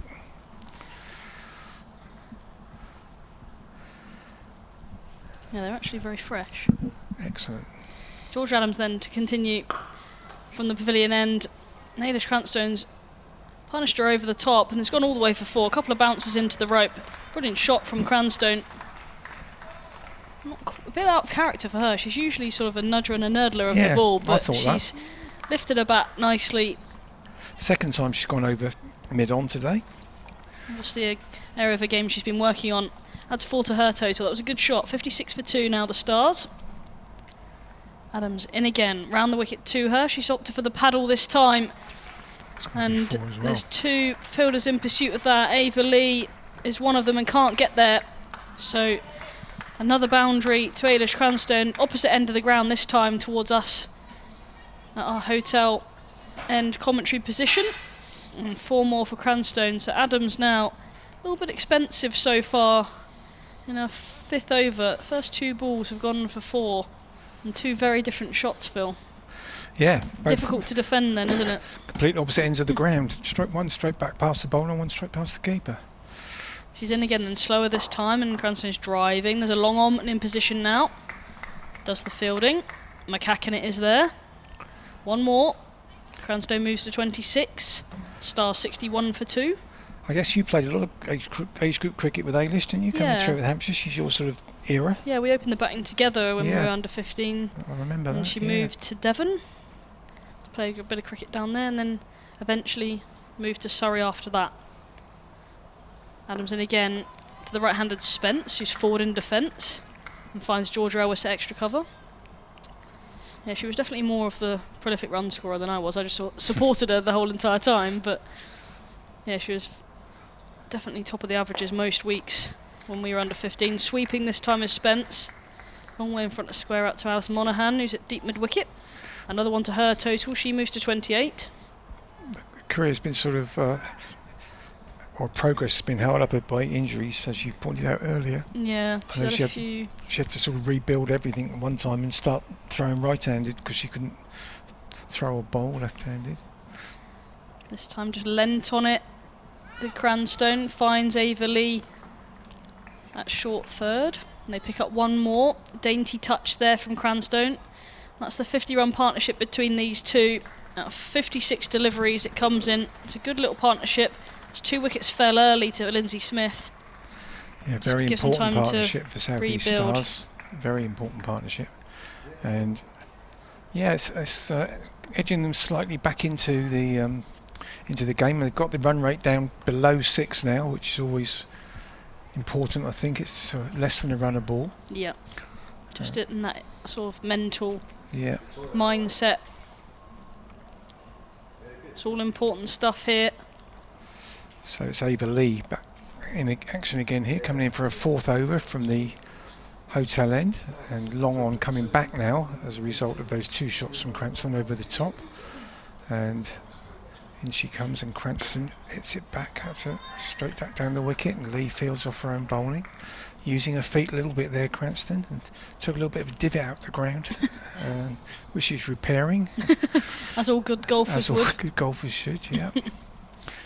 And Lee around the wicket again. This time she cuts and she gets it between the 2 fielders that are there for that shot, and I think that's going to run away for 4. Yes, it will. That's a good sort of typical left-hander shot, I'd say. Just backward a point, sort of specialist situation for left-hander. And there's 2 fielders there exactly for that, but she managed to get it straight between them. Yeah, it's a brilliant shot, wasn't it? It was. Freya Kemp was tearing round from deep cover. I thought she might have cut it off because she's so quick round the outfield, but even she wasn't able to cut it off. That just shows how sweetly Cranstone timed it. Doesn't take many strides for her to get around there either, does it? Not compared to me, Phil. Take two of my strides to one of Freya's. But yeah, Cranston, well, we won't put the commentator's curse on, or perhaps we will from a Vipers point of view, but I've already had a message saying that we got Emily Windsor out today because we just said how well she was playing, and let's not do it for Ailish. But, she's on the back foot this time and pushes it to extra cover. Fielded by McCacken, no run. Yeah, she looks in good order, does Ailish today. Always got good technique, but just hasn't really gone on this year to score many runs. That one's just driven back down the pitch and fielded by Lee. Well fielded off her own bowling for no runs. It's important as a spinner, isn't it, to be good at fielding off your own bowling. You act as another fielder in the ring, don't you? As Lindsay Smith could testify, having unfortunately dropped 2 catches off her own bowling so far. And that one from Cranston, she throws the hands at that, and I think it's spun a little bit off the pit, and confused the fielder and has gone past her at backward point. I think that's Abby Norgrove there. Norgrove there, is it? I think she's on her knees. Classic one of those from the spinner which sometimes pitches and then just goes off at an angle, and it's gone past her, and Cranston's managed to come back for 2. I think that's just unfortunate for the fielder. I don't think you can do much about that. No, it's not. You just almost like a reaction type stop would be required. That's a full toss which Cranston's punched down the ground to the long on fielder for 1. Throw comes in and hits the stumps directly, but no question of a run out. So finishing the over with a single. And Cranston now on to 34 of 33 balls, so she's scoring more than a run a ball, doing a really good job for the Stars here, as the total moves up to 70 for 2 at the end of 18. Yeah, it's a good little period for the Stars, that's for sure, just consolidating the start where they lost Bridie Smith early. She went for 1, and Chatley not long after that, she fell for 3. Those are the 2 wickets to fall today, and they were 13 for 2, the Stars, at one stage in the 8th, and they've just managed to get themselves 70 for 2 now. Really good partnership. This game's fluctuated a lot throughout the day, hasn't it? You could say one time's on top and then the other. It's a good spectacle for the crowd, which has grown throughout the day. It's still fairly sparse, but of course when you play at big stadiums like this, the crowd always looks smaller. I mean, if we were playing at one of the club grounds we've done this year, like a Falkland or Arundel, this number of people would make it look fairly full, wouldn't it? But when you come to the Ageas Bowl, they're very spread out. And they follow the sun, get behind the bowler's arm, all those types of things. Change of bowling at the pavilion end. Alice Monaghan, we're going to see the first look of her today. She's been a little bit expensive in this competition, but she does have a knack of creating some chances. Let's see if she can do that here. She's bowling to left-handed Cranstone. It's a good delivery to start with. A little bit of width on offer. Cranstone just managed to find third man, sorry. It's Mary Taylor fielding just in front of us here. Does the fielding. 1's collected. 35 Cranstone moves to now. Stars are 71 for 2. Just trying to see if I can find Alice Monaghan. She's got 6 wickets in this competition. And she's bowled to Spence, who hits it uppishly, and it's out to deep square leg. Emily Windsor's underneath it, takes a good catch. She falls to her knees as Emily Windsor, and the catch is taken just in front of her, and that's a big wicket for the Vipers. Another one falls for the Stars. 71 for 3 now, the Stars. Yes. And Spence goes for 28. Yeah, short of a length there from Mono, and Spence got a top edge on the pull. It went fairly high, but Windsor moved in and got in position and took it very comfortably in the end, as Charlotte said, as she sort of fell to her knees in front of her, but it took it at a good height, and that's an important breakthrough for the Vipers, because that partnership was just starting to put Stars in a good position.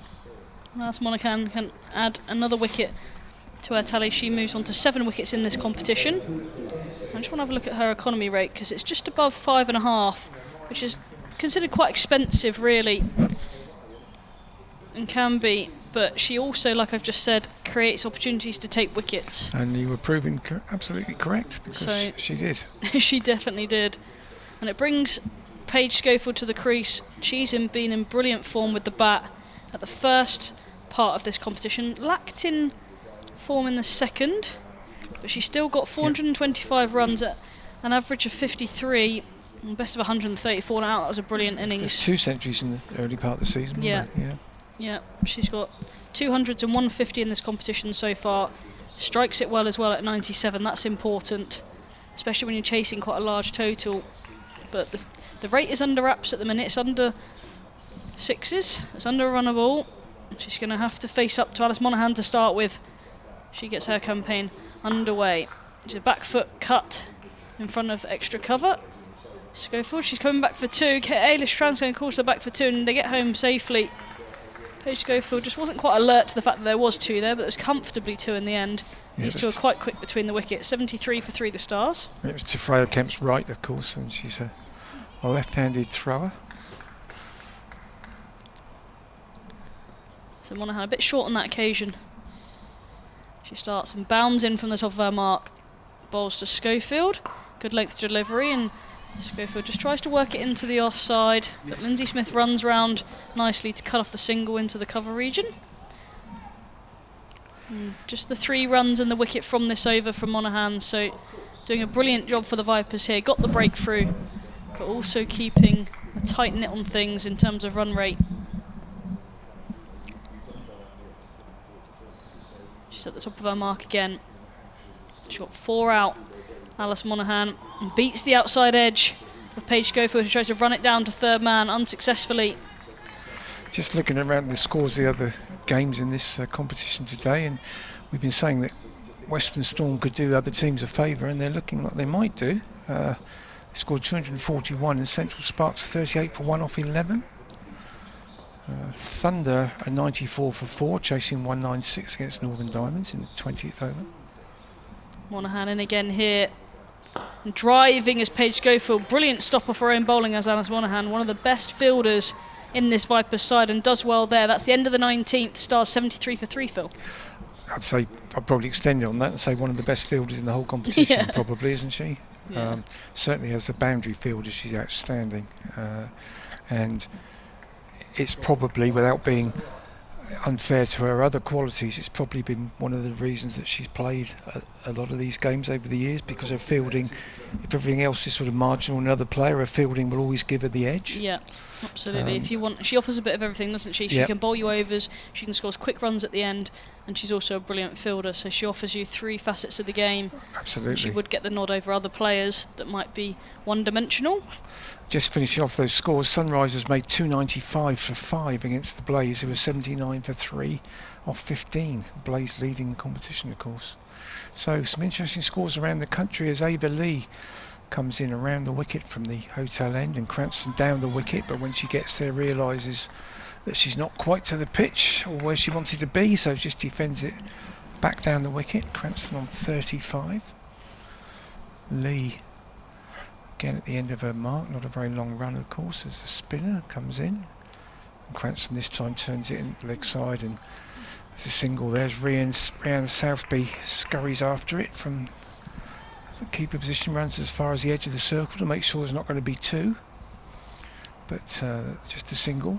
Still the left-hand, right-hand combination, as long as Cranstone's out there, causes problems for the Vipers. Have to readjust their lines and their fielding positions.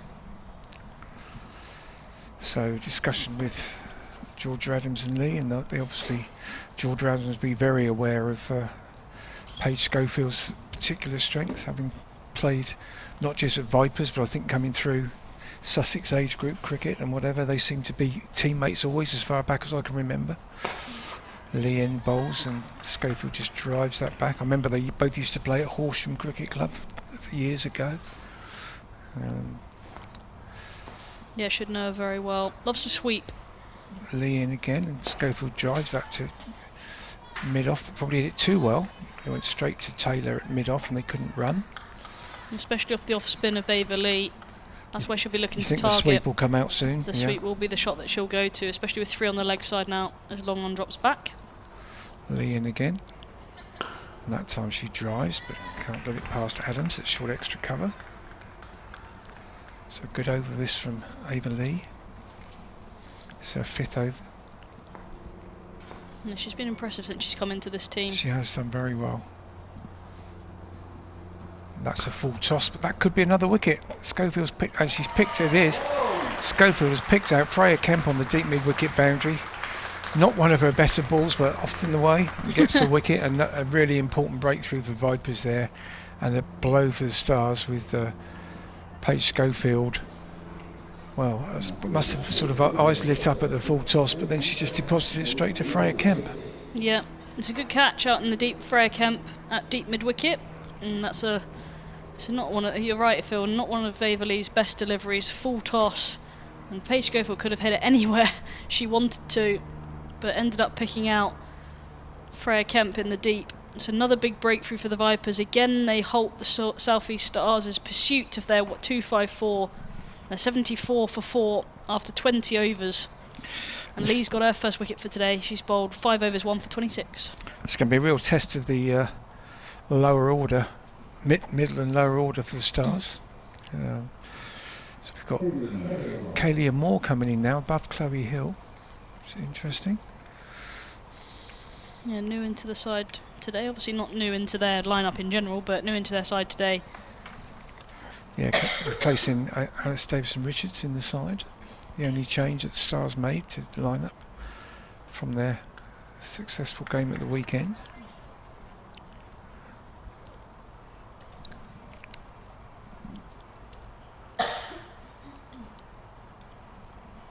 I'm surprised she come in above Chloe Hill, actually. Yeah, it seems a bit surprising because Chloe was listed at 5 actually. She was listed above Paige Schofield, but hasn't come in yet. Hopefully it's not because she's carrying any sort of injury or anything.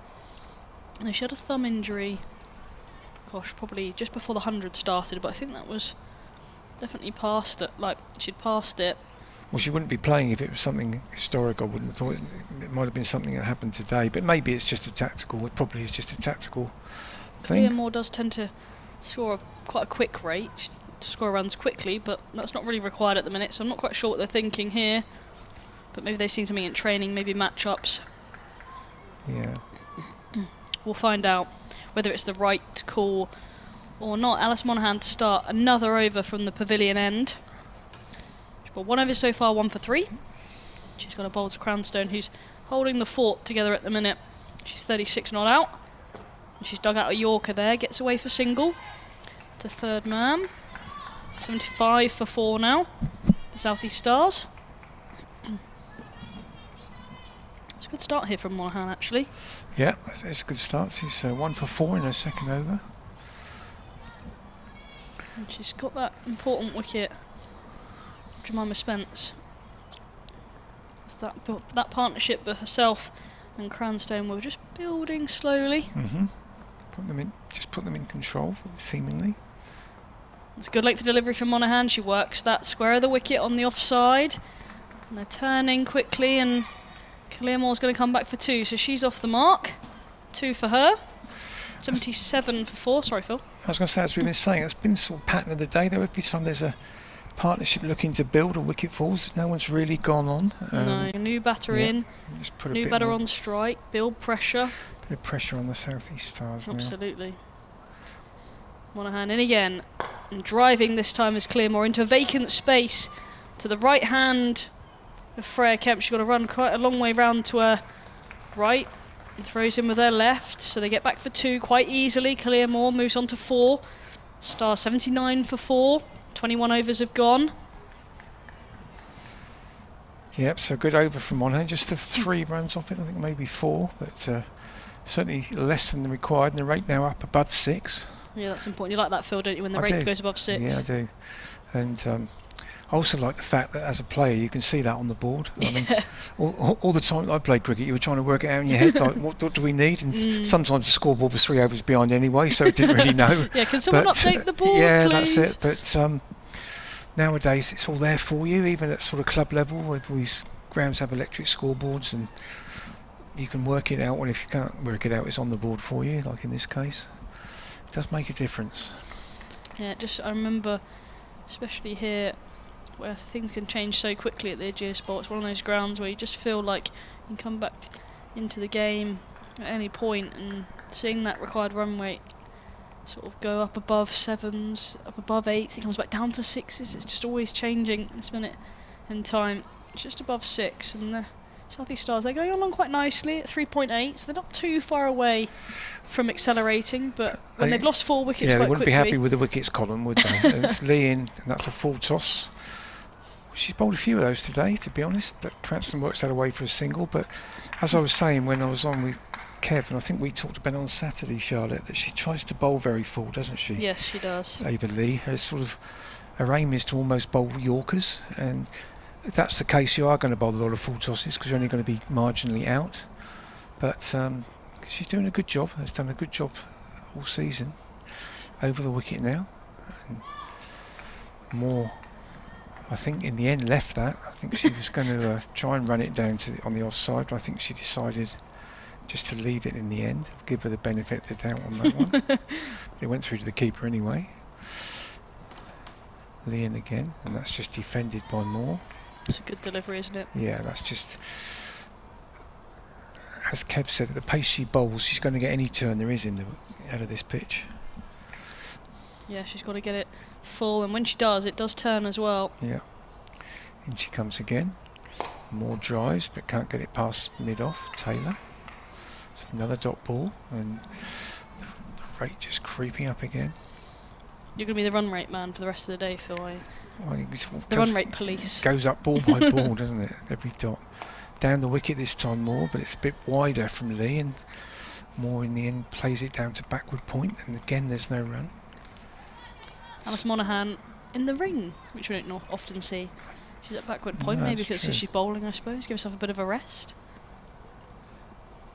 And there, and that's short and missed by Moore. She tried to cut that away.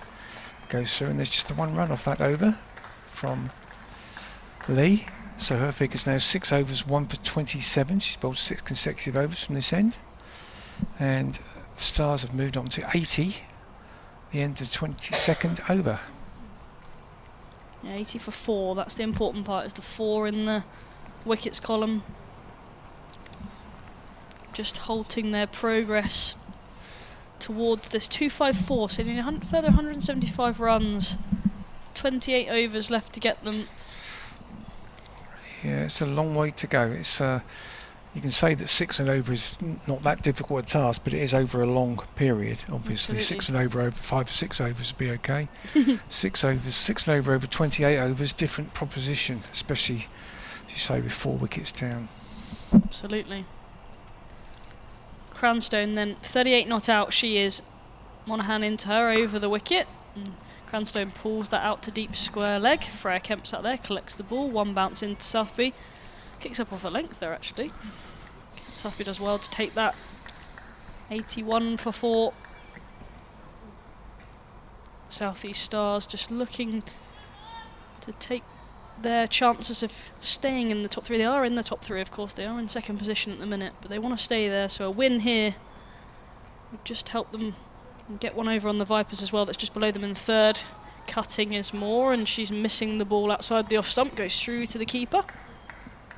No runners taken. So this game really important for both teams, as alongside other games around the country that are really important for each other's successes. Everyone other than the Western Storm, of course, that unfortunately can't qualify for the top 3. Everyone else from 1 through to 7 in with a chance. But they can play an important role in who does qualify, so they're very much involved in it, even though it's not for their own progress. Absolutely. Hit on the pad, Monaghan. I think it's sliding down the leg side. Half an appeal from her. Not much support from the rest of the team. Not really, no. I think they know that it was sliding down. But a dot ball is important nonetheless. We always encourage youngsters, don't we, that to at least inquire. Yeah, absolutely. Ask the question. Yeah. Don't ask, you don't get. That was a classic Steve Taylor-ism from when I was growing up. If you don't ask, you don't get. Well, in all things or just cricket? Yeah, literally just in all things. Monaghan then In again, bounds past the umpire, and that's worked off the hip of Clearmore, but can't get it past Abby Norgrove, who's waiting at mid-wicket. And there is no run once again. Another good over. There's been 2 or 3 good overs in the last period of the Stars innings that the Vipers have just managed to get a hold of things, restricting that run flow. The run rate's creeping, Phil, 6.3 now. Vipers would want to see it up by 7s before long if they can. A few more dot balls would help them get there. That's a full delivery. Well worked. Brilliant shot from Clearmore. Can't get it past George Adams at mid-on then, who slides round to her right. She does that brilliantly. She's got one of the best slides in cricket, I think, George Adams. I don't know if that's a thing. He's talking about the don't ask, don't get. We had a game the other day where I won't say the umpire involved, partly because I can't remember her name actually anyway, but the bowler, well, the ball was delivered and there was one solitary. I'll let you, sorry, carry on. That's all right, come back to that in just a second, Phil. You're keeping me waiting. Back of a length delivery worked back to the bowler, Cranstone. It can't get it away. 82 for 4 off 23. Yeah, there was one solitary appeal from a fielder out somewhere, sort of extra cover or further, from somebody who always appeals, whatever. And the bowler turned and said to the fielder, "Don't be stupid, that pitched out offside leg stump," as the umpire was raising a finger, which was a bit embarrassing, and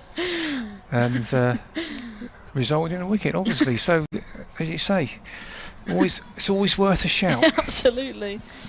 That is embarrassing. I don't think I'd be best pleased if I was the fielder and I'd been told off for appealing and just yeah.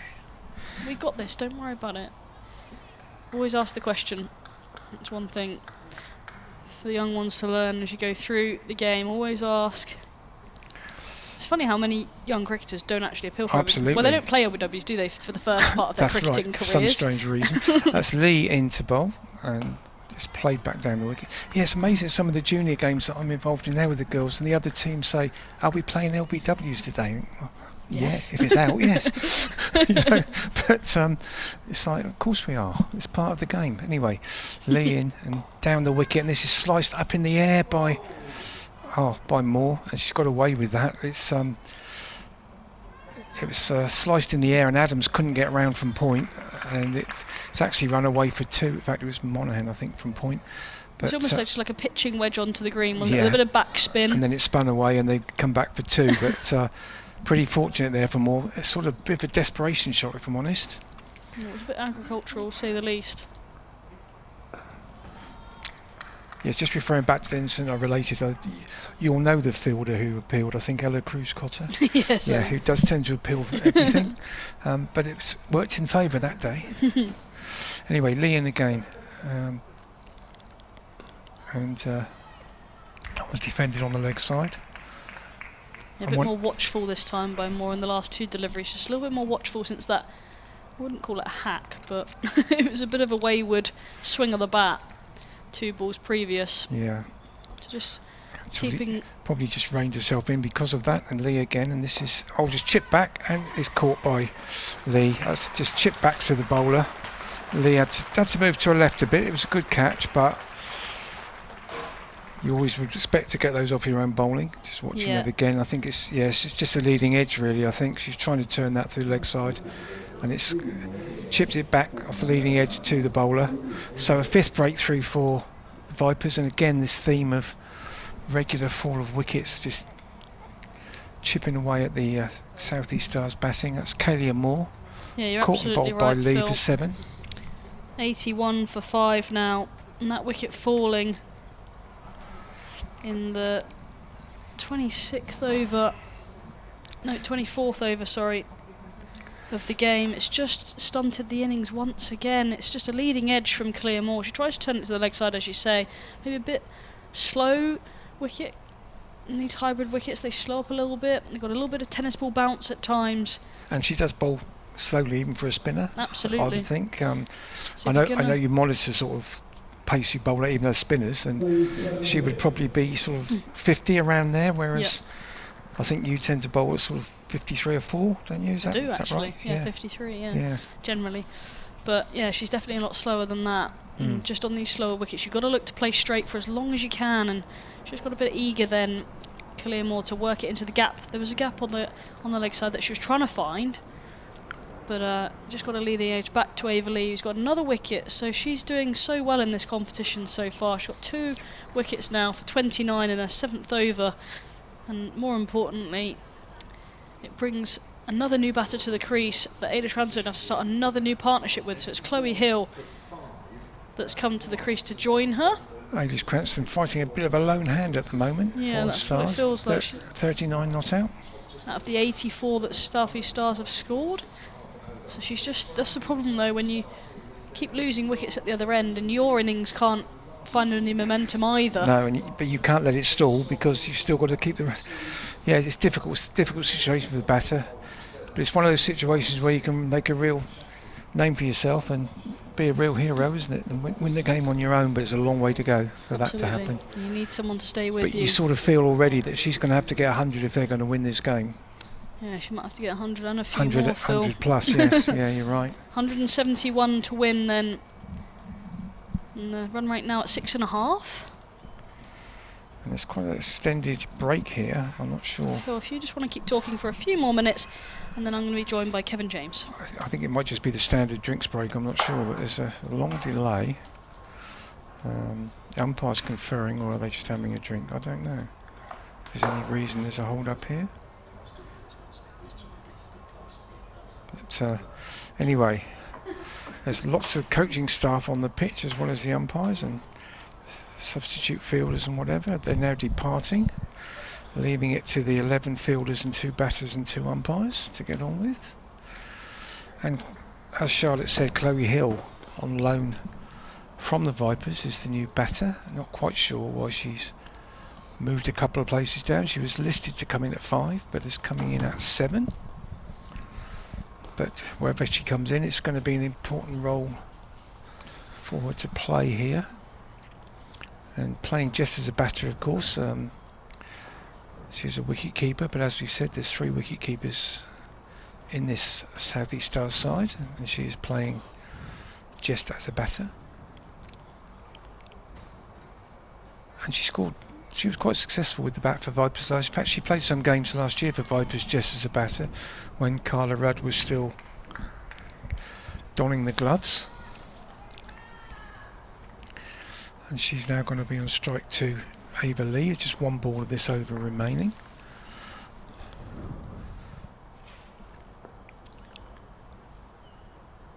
So it's number 33 to number 33. And that's turned away by Hill. She waited for that and worked it on the leg side, so she's off the mark straight away with a single. Moves the score up to 85 for 5. Welcome back, Kev. Thank you very much, Phil. Have a break. Phil's off for the moment. He doesn't want to go, but he has to. Well, he doesn't have to, actually, but we've said have a break. So, well done, Ava Lee, 18 years of age from Berkshire. She has 2 for 30 from 7 with her off-spinners. And I think Southeast Stars will be very disappointed. Certainly Bryony Smith and Paige Schofield with the 2 shots that they played. Hooking it away in the deep mid-wicket. Always run the risk. If you don't time it properly, you get caught in the deep, and that's both how they did. And Bryony Smith hoiking a good length ball from Lindsay Smith. Loving the word hoik. Yeah, yeah. Hoik is the in word today. Yeah, I like it. But we also know Chloe Hill can bat. There's still plenty of batting. 63 she got for the Stars recently against the Diamonds at Beckenham. Will she or will she not hoik? She might do. We'll have to wait and see. Is the hoik on? The slog sweep. Paige Schofield depositing. Yeah, that's another word. Yeah, there we go. No, I'm enjoying hoik. A full toss from Ava Lee out to Frank. How many times can we get the word hoik in a sentence? Here's Alice Monaghan from the pavilion end. That's turned up to mid-wicket by Hill. And there is no run. So, yeah, this is... Well, Cranstone's already been dropped. Caught and bowled when on 1. So that's already proving an expensive drop. It wasn't that difficult to Lindsay Smith. And Cranstone, as I said at the time, is a very experienced player. She's on 39 not out, and you certainly can't rule the game out while these 2 are at the crease. No, you definitely can't. Even though 1 or 2 big players have gone, as Monaghan bowls, that's a low full toss. Hill works that out to Windsor at deep square leg. Moves on to 2, and it's 86 for 5, needing another 169. Yes, It's a long way to go, tall- isn't it? It is, and again, like he wasn't at Arundel against the Thunder for the Vipers. That almost the other game within a game comes into play, where at least the South East Stars need to get to 203 to stop the Vipers getting a bonus point. And it affects them directly, obviously being just above them in the table. That's right. Bonus points may yet decide the top 3 places, or certainly the second and third, as that's played to extra cover by Cranstone, the left-hander. I think bonus points may yet decide second and third places. I don't know what you think. It's probably too early. I do agree with you. 4 points for the win, and then the bonus point. The game that all the games around the country plays 124 for 3, chasing Sunrise 295. So they need 172 from 27 overs. It's tough. It is. Monaghan to Cranstone. Top seams. Cranstone drives in the air, but safe. There's nobody at back with a point. Windsor again called into action, running around to her right. And 2 to Cranstone, who takes her on to 41. Thunder 114 for 7. They need a further 83 runs to win from 24 overs, but 7 wickets lost there. Chasing the Diamonds 196 all out, so it's going to be a close one if they can keep their wickets intact. Runs shouldn't be a problem, just the wickets column proving difficult. Yeah. And the Central Spark 72 for 1. They're chasing 241 that Western Storm made earlier on today. Sparks definitely in the mix, aren't they, really? Lovely drive through extra cover, Ailish Cranstone. That'll be 4. Windsor won't get there. That's a beautiful drive. Growing in confidence here, Ailish Cranstone. Yeah, she's playing some nice shots. And that one just too full, too wide from Monaghan. A bit of a half volley. And Ailish Cranstone got every piece of it as it went out to the deep extra cover boundary. She moves to 45. She's scoring above her on a ball, 45-43, which is proving priceless at the moment for the South East Stars, who without her would be in a whole heap of bother. Yeah, they would, yeah. 6.5, the run rate is required from here on in. I think the last time I was on commentary it was at 6, so they are, the Vipers managing to just keep it creeping up, which is what you always want to see. Now, George Adams is having a word with Monaghan here. What's she saying, do you think, here, Charlotte? Probably don't bowl it a half volley outside off stump would probably be my guess. That goes without saying. But maybe just saying about cramping her for room a little bit more. Don't offer her too much width. That's probably what she's doing. She's coming round the wicket here, although that is outside off stump. And again, Windsor's called into play at deep cover. Oh, they're going to take 2. They're going to have to hurry here, Cranstone. And again, the throw from a slightly injured Emily Windsor's shoulder is not quite as quick as normal. No, on a couple of bounces into Southbeat. No, I think they've recognised that her throw isn't the strongest from out there today. It's quite a long way out there, square of the wicket towards the groundsman's quarters. But nonetheless, they come back for 2. 94 for 5 after 25, halfway stage. And they're not quite halfway to this run chase. A further 161 runs required. Yeah, the Vipers at this stage were around the 120 mark. So a bit of daylight between the two at this stage. Ava Lee's going to bowl another over. She's bowled 7 straight so far. She's going to start her 8th. She bowled nicely, 2 for 30 so far. She's been brilliant for the Vipers since she's come into the side. Young 18-year-old off-spinner bowls over the wicket to Chloe Hill, who works that square on the leg side, and they come through for 1. Ailish Cranstone was a bit late to react, but they get through in the end. She was, wasn't she? Well, she called her through, I thought. Technically, if you want to go all coachy, behind square on the, well, either side of the wicket would be the call of the non-striker. I don't know if you've ever found it, but sometimes when you're batting and you call a run and you think there's a big gap there, then all of a sudden somebody appears in your view and you think, and you go, oh dear. Where does that come from? Maybe not. A full delivery from Lee, and driving as Cranstone, but only as far as McCacken at extra cover. No, I know exactly how that feels. And I also feel like the speed of light, so I'm going across the ground and I'm tearing up the grass and I think, I'm not going anywhere, I'm treading water, really. It's also a misconception. Full this time and just working off the back foot. Quick single is taken to point. Lindsay Smith does well, gets round to her left. Gets the ball back in, another single. Cranstone and Hill just having to rebuild another partnership. Hopefully this one's a bit more fruitful for the Stars. Field changes for the right-handed Hill. Fine legs coming into a square leg in the ring, and the deep square leg fielder is going quite far behind square now. The finest sweep shot is played. Driving as Chloe Hill, can't get it past Ava Lee, the bowler. Does the fielding off her own bowling. Bit of an inside edge. She closes the face on that one a little bit, readjusts her gloves. And Ava Lee back in to her now, off the back foot, pulling, almost pulled it straight to that fielder that's moved into square leg. Abby Norgrove to her left, can't get there. Would have been a good catch if she could get it, but not to be this time. Freya Kemp does the fielding out at deep mid-wicket. Another one to the total, 97 for 5. Thought she had it for half a second there. Yeah, it was in the air, wasn't it? Do you think, would you bowl Ava Lee out if you were captain here? I think I might do, yeah. Round the wicket this time to the left-handed Cranstone, who's cutting uppishly and gets it to short third. Abby Norgrove there does the fielding. That's the end of her 8th over. She's bowled nicely, 2 for 34.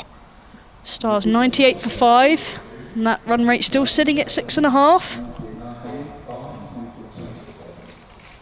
Well, I mean, at the end of the day, you want bowlers bowling who are going less runs per over than the required rate, and both Monaghan and Lee are. So I suppose there isn't any worry too much for Georgia Adams in the short term.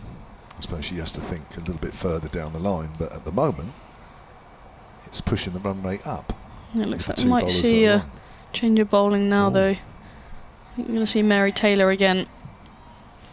Maybe just looking to see if they can sneak a wicket. Maybe sneak Cranstone now would be ideal for the Southern Vipers. Monaghan generally bowls better in short, sharp bursts. Okay. So she's bowled 4 overs now in a little burst, so maybe time for her to have a little rest and come back later on when they might need another breakthrough. They're just going to rotate their bowlers. George Adams does this a lot, rotates through her bowlers, doesn't let the batters settle. It's interesting, isn't it? Mary Taylor in a short space of time has become the main bowler. Yeah, frontline seamer. Yeah, I know there's no Bell and what have you, but she's the front main seamer here for the Vipers. Cutting his Cranstone down to third. Always finds an angle, does Ailey's Cranstone, and that's a half century. And that has come off 48 deliveries for the left-hander. It's her first in this competition so far. Is it really ever? Yeah, no, in this for season, this year, yeah. I was going to say, she's been around a long time for somebody that wouldn't have scored another half century somewhere along the line. Yeah, she's only scored 34 runs in this competition. Yeah, she's hardly played, has she? So far. And she's only averaging 11, so she's doing better than that. Taylor bowls, that's steered to point. And there is no run.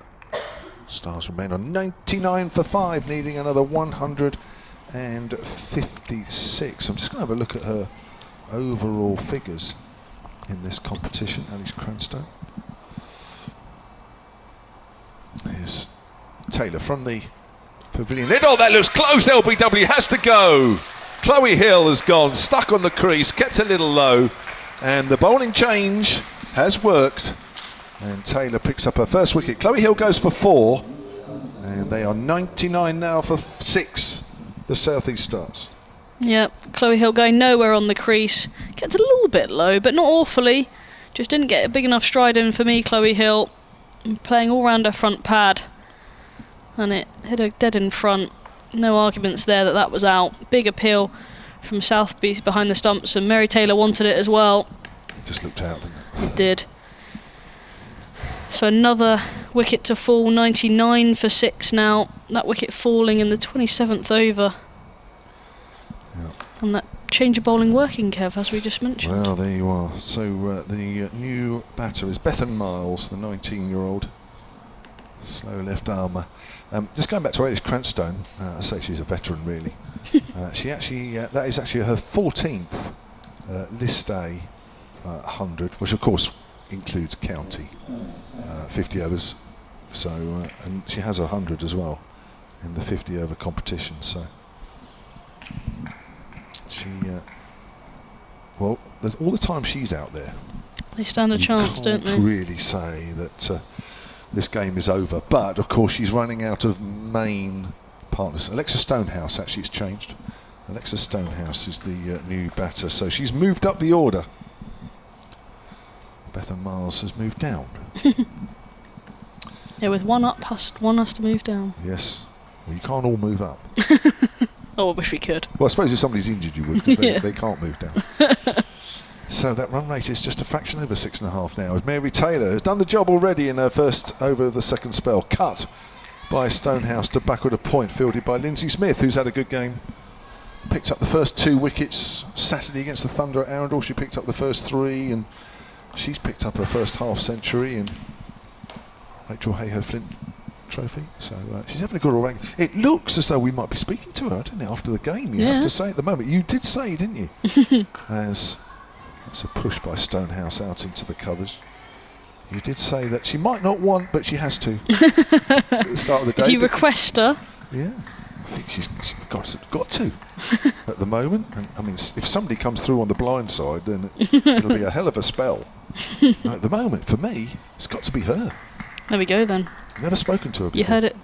You heard it here first. Yeah. Taylor bowls. That's a full delivery. Worked out on the leg side by Stonehouse. She'll go off the mark. And there's the 100 up for the Stars. And it's been a bit of a struggle for them. And I don't think any of us saw this situation with them getting to this point over halfway through the number of overs and having lost 6 wickets in the process.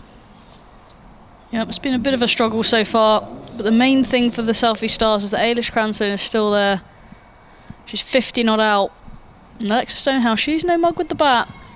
She has been known to score a few runs. She has been known to open the batting for the Stars in the past, so they've been changing their opening combinations a little bit without Capsey and Dunkley available.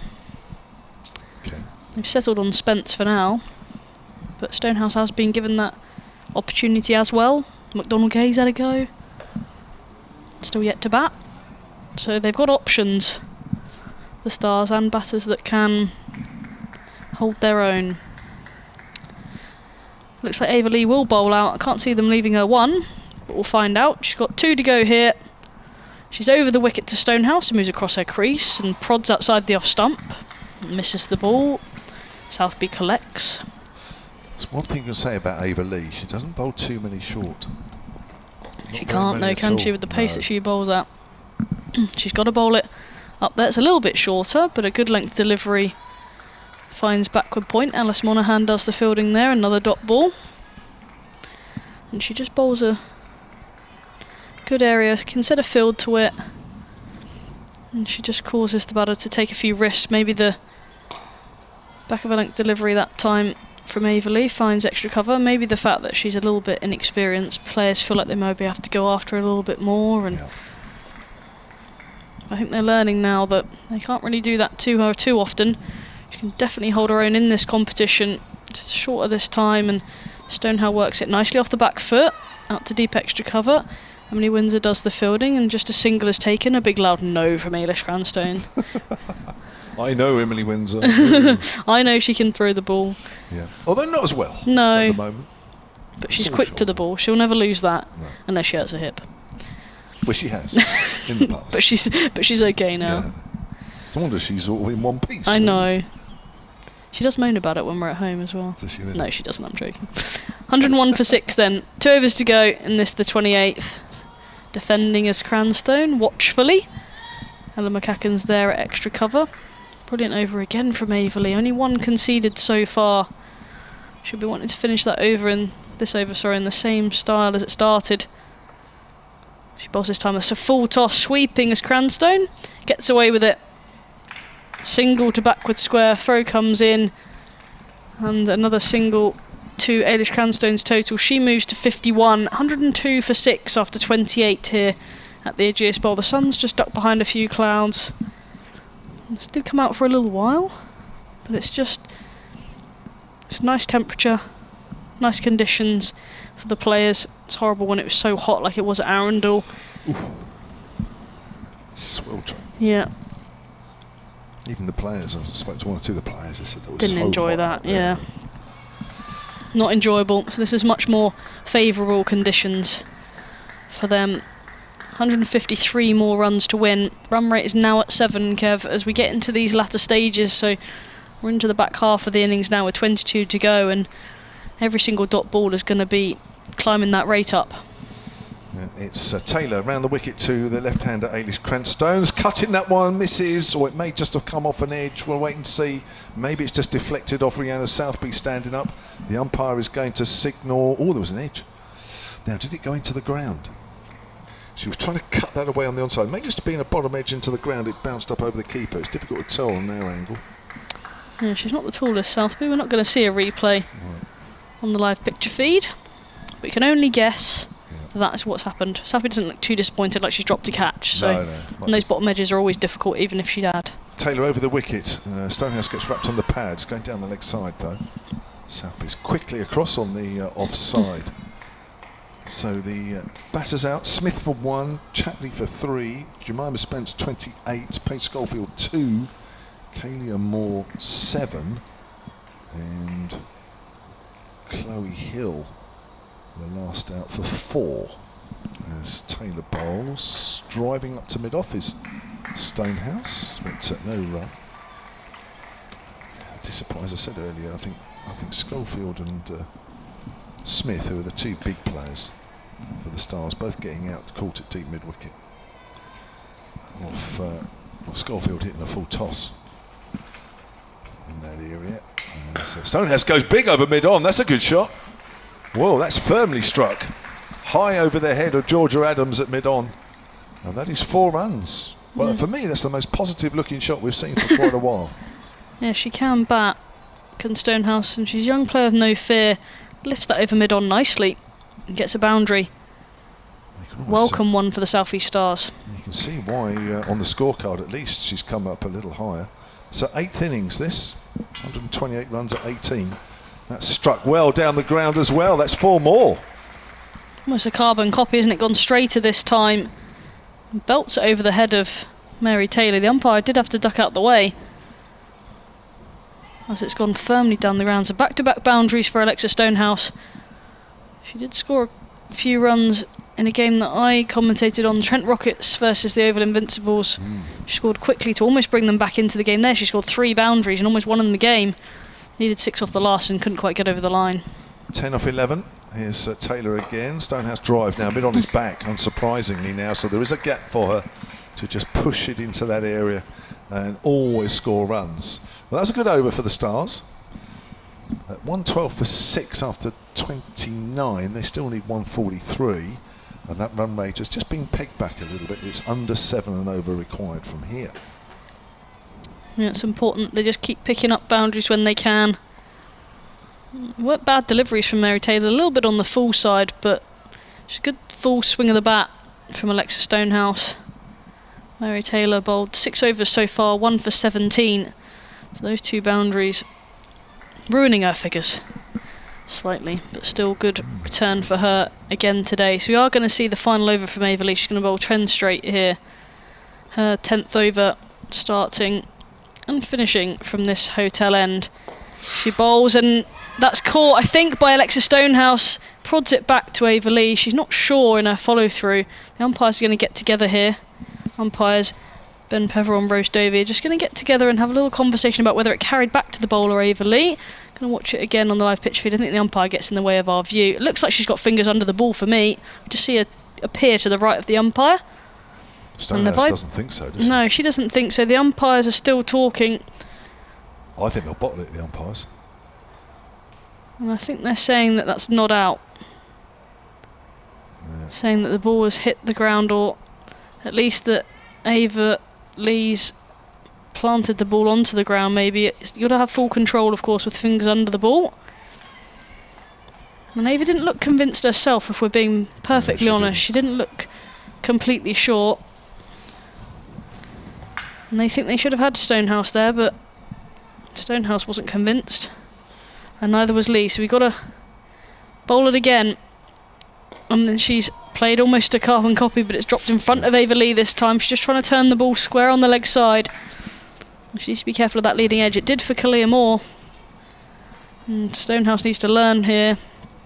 Play the ball a little bit straighter if she can. Fuller delivery, she's hit that over the head of mid-off. Mary Taylor was tracking back, and I don't think she's going to cut that off. Or will she? It's held up a little bit in front of the rope, and they're going to come back for 2. So 2 more to the total. Stonehouse moves to 13.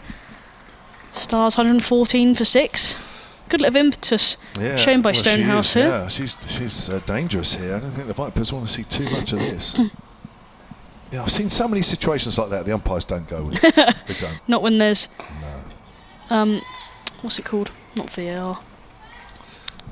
Sort of replays available. Yes, that's that one's right, just prodded back to Averley off her own bowling by Stonehouse. I always say VAR now. That's not actually the right thing. That's the wrong sport completely. Full delivery driving is Stonehouse and misses the ball as it goes through to Southby, who quickly whips off the bails, but she didn't move her feet an awful lot there, Stonehouse.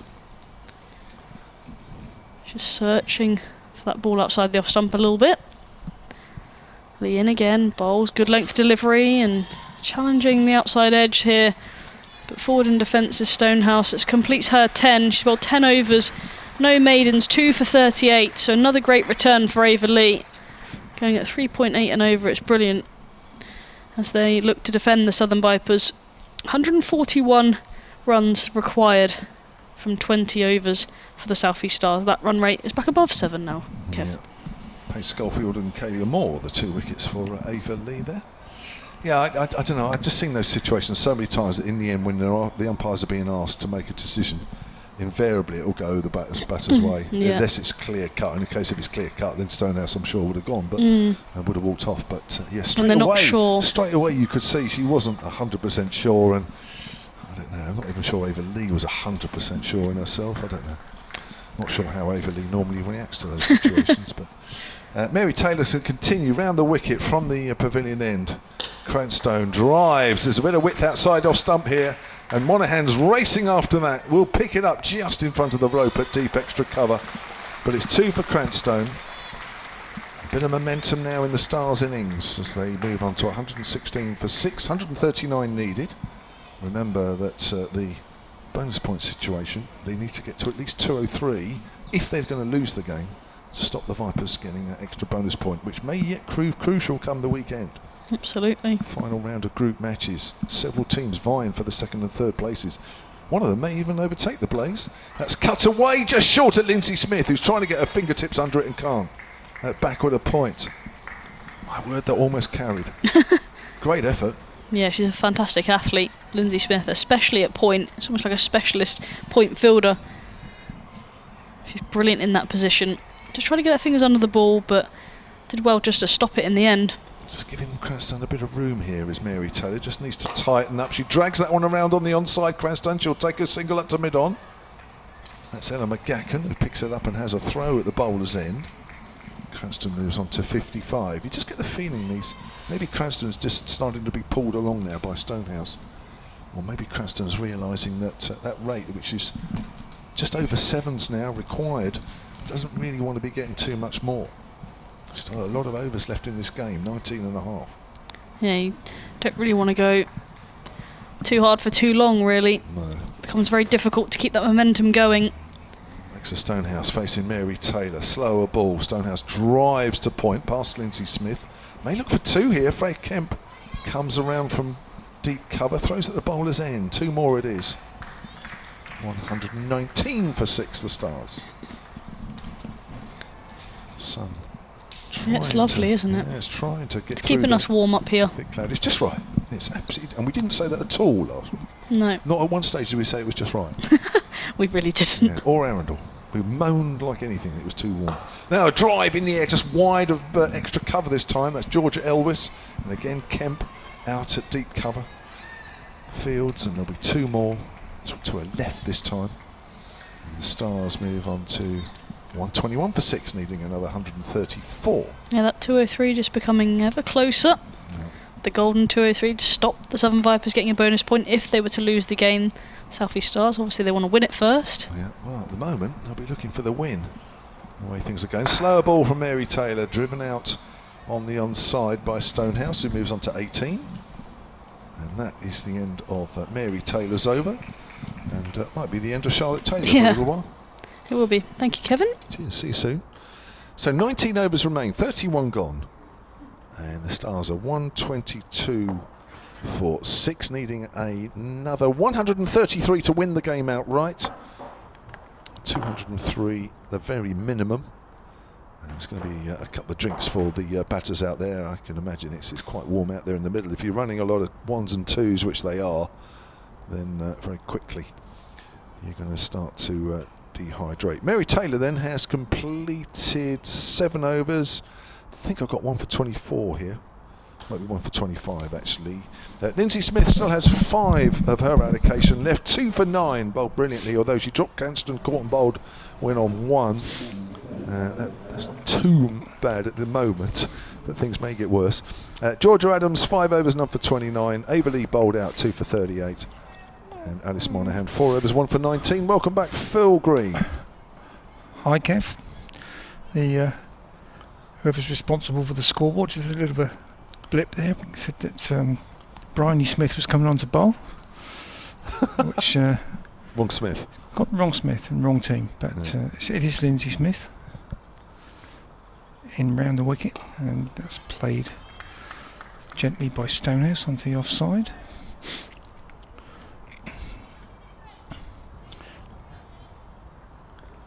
So things probably gone in Viper's favour since I was last on. That one's cut away. Again, can't pierce the field. I've been looking at the scores around the ground as well as all the games in this competition. There's a men's international, of course, today. Oh, and, of course.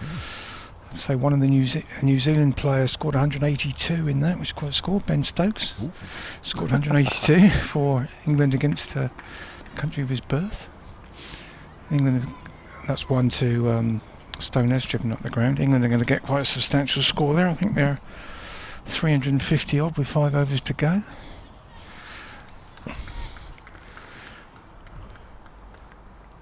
Having been about 4 for 2 at one point. 356 for 6 in the 46th. Stokes 182 off 124. Yeah. Wow. 15 4s and 9 6s. He can play a bit, that's for sure. He likes playing against New Zealand as well. It's an interesting one. Darwin Milan 96, because there's been talk about his place, hasn't there?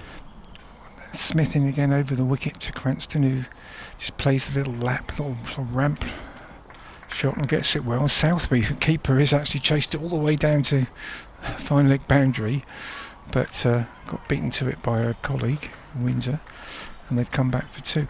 Yeah, it's interesting, Milan. I don't know what you think. He always seems to be one of those underrated players. He always the one that everyone says, well, surely what's he doing in the team, and Brooks should be or someone else should be. But one time he was the number 1 T20 player in the world, He was. and he regularly seems to score runs and justify his place, but always seems to be questioned. I think it's his strike rate, isn't it? His strike rate's not always great. Smith in again, although actually bought some run up that time. He's got a great cover drive, doesn't he, Milan? It's his sort of feature shot. Smith in again. That's almost yorked Cranston. In fact, she almost yorked herself by coming down the wicket. But all she can do is get it back to Smith, and the rate's now up to 7.2. Smith in again over the wicket. And that's driven by Cranston, and she sets off quickly and gets in safely at the bowler's end. Throws a bit wide, and I'm not sure it is, but somebody had to run a long way to back it up, but did, and prevented a second run at the end of the over. Stars are 126 for 6. Lindsay Smith now 6 overs, 2 for 13. Yeah, and in the other games, leaders at the Blaze are chasing the Sunrisers total of 295 for 5. They're 169 for 3 after 30, so they need another 127 from 20. Sunrisers definitely not quite out of it yet. 2 teams who are not quite out of it yet are Thunder and Northern Diamonds. Northern Diamonds 196 all out. Thunder 145 for 9 in the 34th. Need another 52 from just under 17 overs. 1 wicket remaining. I think a defeat for them would probably see the end of their hopes. Yeah. Now there's a little ramp shot, attempted ramp. It's wrapped on the pad there. Start of a new over from Mary Taylor. She's got a long She's way right across her there, stumps probably there. If you watch on the outside live off picture feed. Probably outside off stump, I think, because she's gone so far across. She does. There's Mary Taylor in slow motion, and that's It's probably just hit her outside the line of off stump, but still close. Trying to ramp it over square leg or over fine leg. Trying to play some funky shots now. Cranston probably necessary. There's Taylor round the wicket. Bowls. Cranston tries to pull that away on the onside. Doesn't time, but will take a single up to mid-on. Just get the feeling with Elise Cranstone, she's trying to manufacture some shots. She's great at sort of the dabs either side, isn't she? And that, but maybe not so powerful in that sort of area. 59 she moves on to, 127 for 6, and 128 are needed, and that run rate is still just inching up a fraction. It's over 7.25 from here on in. Brings Alexa Stonehouse back on strike. Taylor bowls and wide outside the off stump, called wide. Don't need too many of those from a Viper's point of view. But Alexa Stonehouse has just injected a bit of positivity, isn't it? Yeah, to the she's hit innings. a couple down the ground and made them think about changing the field a little bit. It's just given. You just get the feeling that Georgia Adams is having to think a little bit more than she had to really certainly when Ava Lee was bowling well from this end with her off spin. Here's Taylor. Stonehouse works it away on the onside. Should only be a single up to Monaghan at deep mid wicket. Picks it up cleanly. Throws it into Taylor. And the Stars total moves on to 129 for 6 then in the 33rd. Remember, 203 is a minimum target for the South East Stars to prevent the Vipers getting a bonus point. And then of course up from there is trying to win the game. Now Cranston goes big down the ground. That is a good shot. And that's one bounce just inside the rope at the far end. Well, it's the first time we've really seen her open up straight.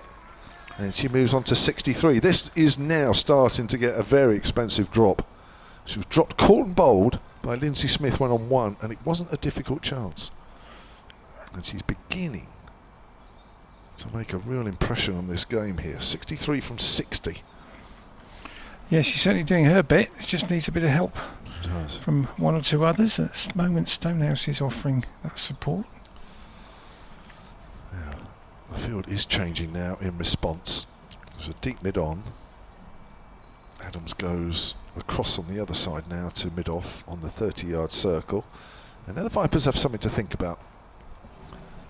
With Mary Taylor in again to Cranstone. Slower ball, it's a full toss. Cranston works it away on the onside out to deep mid-wicket. Well, I did say at the time, this lady is a very experienced player. Yep. She doesn't give it away. She knows how to play, and so she's proving.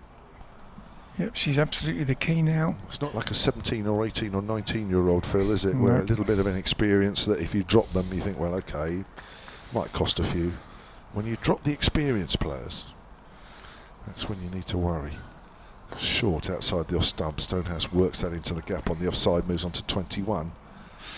Also, of course, the ones we talk about as the sort of experienced players in the ladies' game, women's game, tend to be not as old as what we'd say is an experienced player in the men's game. And she's 28, and we were saying about Georgia Adams earlier at 29, as sort of top end of the age group. But in the men's game, you know, you've got players still playing at this level late into their 30s, or obviously in the case of Jimmy Anderson, even older than that. So she's not an old player. She's just a play. And the other thing I think as well, with the girls, they tend to play at a high level younger. So I mean, she would have been playing county cricket, senior county cricket, since she was about 14. So 15 years of playing sort of senior cricket, if you like, already, and she's only 29. This one's pushed. This is Lindsay Smith bowling, pushed down the ground by Stonehouse for a single. There's singles most places on the field now, but obviously they need slightly more than one in a ball. But at the moment, this partnership's building nicely for the Stars, and they're once again sort of making the game fluctuate with the win predictor, if there was one. Smith in, and Cranston slog sweeps that, but she's not going to get any more than a single. Some Monaghan fields at deep mid wicket, and that's one fielder that they don't take the arm on ever. Now the Diamonds have beaten the Thunder by 48 runs. First result this afternoon in the Rachael Heyhoe. And that's probably put the Thunder out of it, I would think. That one's down the leg side by Smith and called a wide, so she'll have to reload on that one. Yeah, the Thunder now left on 22 points with the game to go, so they can't qualify. So they're the second team that are out of the equation now with Western Storm. And that one's beaten the outside edge, so it's a bit wider, and Stonehouse has stretched for it. Yeah, Thunder were in contention until Saturday, but of course lost to the Vipers and have now lost again today, which has ended their challenge. Not helped by Sophie Eccleston being injured, although she obviously wouldn't have played in the last two games with England playing. This one's driven by Stonehouse, but thickish outside edge and only finds backward point. Can't get past there so again, no run. Well, I don't know if Northern Diamonds got a bonus point, but bonus point or not, they've gone ahead of the Vipers now. Northern Diamonds in the live table. At this moment, yeah. That one's driven down the ground by Stonehouse for a single. Oh, and the throw comes in, and Ageas Cranston had her back to the ball, and I think it's hit her, but obviously accidental, and she's just raised her hand to acknowledge that. Probably shouldn't have been turning away from the ball anyway. Smith now to Cranston, and field changes again. Smith changes again to over the wicket. Cranston down the wicket, and she's gone straight this time, and that's a good blow from Ageas Cranston. Perfectly straight and into the screen, or into the board in front of the screen, and that's one bounce four. Cranston finished the over in style. She moves now on to 69, and the Stars 143 for 6. And importantly, they've pulled the rate back to 7. It was up to about 7.3, so they're clawing away at that. And good partnership building here for the Stars. 44 it's worth. Still a long way to go, of course. Still need 112. 44 and 7 overs. Yeah, good contribution from these two. And as you said earlier, Kev, I think Alexa Stonehouse has injected the momentum into this, and Cranston's responded. And she has very well. And yeah, they've put them back in with the charge. You'd still say Vipers are favourites at this stage with 6 wickets down, but Stars are certainly having a good spell just at the moment. 112 needed. Georgia Adams into the attack with her off spin, and Stonehouse plays it back to her. Adams into his 6th over here. None for 29. Stonehouse 23 off 31 facing Adams. On the back foot, steers that to backward a point, straight to Lindsay Smith. If she could just got that slightly finer, that would have run away for 4 as well, I think. There's Adams again flighted. Stonehouse drives back to Adams. Fielder's deep, but deep mid on, deep mid off. Has to be careful here, Stonehouse. If she goes big, deep mid wicket as well, deep square leg. Comes in again. Bowls to Stonehouse. Works that not quite into the gap on the leg side, or in fact she has in the end. Just makes its way up to deepish mid on. And that'll be a single. So that was what, McGacken and Adams coming across. Neither of them could quite get there in same, was it? Norgrove. Norgrove, I think, yeah. 144 for 6, 111 needed by the Stars. This brings Cranston back on strike, playing really nicely now, 69 from 63. Really playing a good innings for her side here as they try and maintain their 2nd place in the table. As Adams flights that. Cranston goes big and she's bowled. She's yorked herself. Oh, and she bangs the bat in her pads in frustration, looks up in the sky, and Adams has done it again. Cranston goes bowled for 69 off 64, and the Stars have lost their 7th wicket. She's trying to play a really big shot there, Cranston, and I guess that's the way she's been playing the last couple of overs, but as we were saying just now, it's not really her game to sort of really go big over the leg side, and it's cost her there. As Adams again making a key contribution, as she does in, well, every game. Every game she plays, she contributes massively, doesn't she? You know, from captaining the side and all the decisions she makes and all the runs she scores. And now, in the last couple of years, added the bowling to her game as well. I know we say it a lot, but it seems amazing to me that all the people that are breaking through into the England setup, that Georgia Adams is never one of them. She's just such a good all-round cricketer. So it is Bethan Miles this time, striding to the crease, 19-year-old. And that swung the game very much back in Vipers' favour. 45-run partnership ended there between Cranstone and Stonehouse, and that came up in 8 overs. Needed that, did the Vipers, and certainly the Stars didn't need that.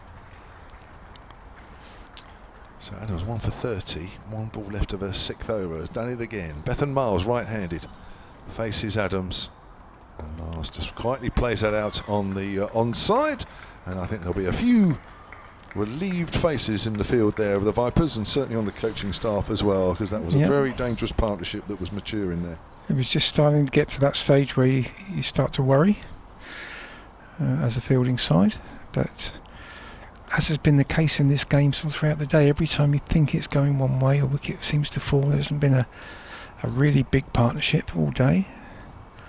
Some good individual contributions, but very rarely is there being a big partnership. But they certainly need one now, requiring another 111, and it's Lindsay Smith round the wicket, Stonehouse, who drives down the ground for 1. Fielding in front of us by Elwes. Haven't seen Georgia Elwes bowling yet. I know in the interval she was warming up and bowling quite a lot, but hasn't been required as yet. She's got a few problems, hasn't she, injury-wise? She has, but when they needed the last over bowled last week at a crucial stage, she was the one the ball was thrown to. That one's driven back down the ground by Miles, but Lindsay Smith fields off her own bowling. So yes, still got the know-how, but maybe not quite the quite not in condition to bowl just at the minute with her injury problems. Smith round the wicket, that's short and cut away by Miles, but she's only going to get a single.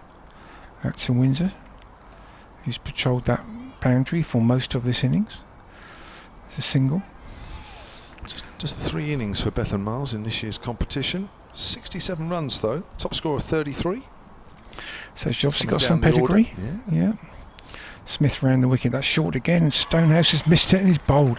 Not sure what sort of shot she was actually playing there. It seemed like a very short delivery if we see it on the replay.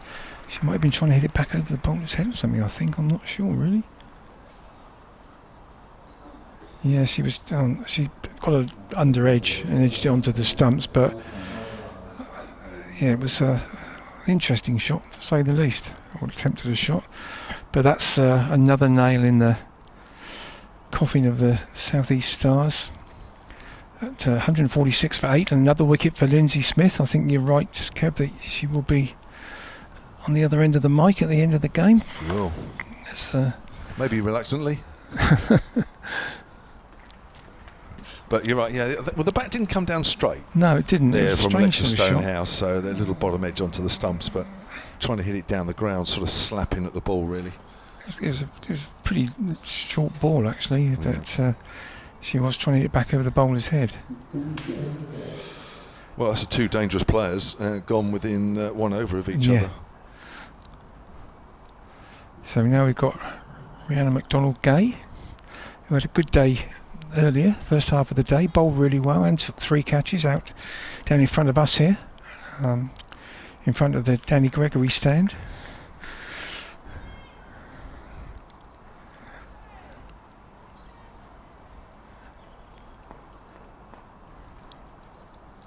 Is it me? I can't Smith. remember if it was you, isn't it? Oh, no, it's me, I think. Yeah. Smith bowls there round the wicket, and it's just played back down the wicket by McDonald-Gay.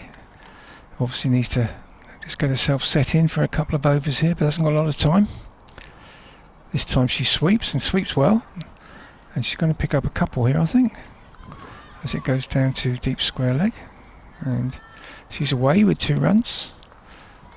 committed to that shot very early, as you have to with the sweep really, and middled it.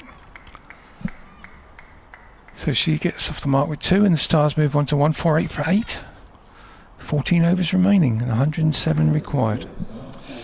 Well, the bonus point for the Vipers now is very much on, isn't it? 203. The Stars need to get to at the very least, because it is going to be very, very tight come the end of this competition next weekend. And just the odd point could make the difference between making the eliminator or being out of the eliminator. Here's George Adams then, bowls, and that's driven up to mid-off by Miles, and there is no run. So we are into the final 14 overs here, 107 needed. That run rate is getting close to 7 3/4 now. The Stars just dropping away now, as that's a nice sweep shot on the behind square on the leg side. Windsor comes round, will keep it down to a single. And Miles moves on to 2, and it's 149 for 8. We got any more results yet in the other games? We haven't, no. Blaze are 183 for 4, 16 overs remaining, so they're chasing down the 295, making a good attempt at that. Just at Loughborough. Against Sunrisers at Loughborough. Yeah. As we know, Diamonds have beaten Thunder. Yeah. And it's turned away. Hits McDonald Gay on the pad. No run. And Central Sparks are 132 for 2, requiring another 110 off 21 overs against Western Storm. So you could say they're probably in a good position there. They sit 4th currently, the Sparks, as that's played to mid-wicket and there's no run. So Northern Diamonds currently sit 3rd in the table after their victory. The Vipers have dropped out of the top 3 for now. Stars still occupying 2nd spot, as that's pushed out into the gap on the offside by McDonald Gay as she moves on to 3. There's the 150 up for the Stars in the 37th. Round of applause. Haven't heard the Daniel Gregory family member too much recently. Well, she'll be into bat soon, possibly. Yeah, they'll be revving up, warming those hands up, getting ready. Slog sweep wrapped on the pad, that had to be out. Yeah. Straight delivery, and Miles fell over trying to sweep that away on the leg side. She was plumb in front, and she goes for 2. And the Vipers now are very close to the finishing line with the Stars 150 for 9. You have to say, we've talked about everyone batting for 2nd place, but should Vipers win this, which seems pretty likely now, and get the bonus point, which also seems likely, and if Blaze don't win at Sunrisers today, then Vipers could actually still top the table by my reckoning, by beating Blaze with a bonus point on Saturday. Wow. Well, they would level at the top. I don't know how it's decided then. I'm looking at Charlotte, she might know. Well, yeah, I mean, well, at the moment, let's assume the Vipers win this with a bonus point. They'll move on to 33, that's right. And they'll be 5 points away from the Blaze, assuming the Blaze don't win. Yeah, and then if they beat them with a bonus point on Saturday, they'd finish level with Blaze. Well, they're unfortunately at the moment their net run rate is below the Blaze. So it's on run rate, yes, of course it is, yeah. But it'll go up, and it would have gone up today, or will go up today. Blazes will come down if they lose, and anyway, there's a lot of calculation to go on. There is, yeah. And the Stars, I think, will drop 1 place to 3rd. Whichever way you look at it, the Vipers are going to be in a pretty good position by the end of the day, assuming that they can take this last wicket. And Daniel Gregory has now come to the crease. I didn't hear a lot of applause from the he's gone from the stand in front of us. But perhaps he will when she gets on strike, because at the moment it's Lindsay Smith bowling to McDonald Gay, and she's pushed that on the offside, through the offside, and is going to pick up a couple. Danny Gregory is a sort of a tail ender, I think it's fair to say.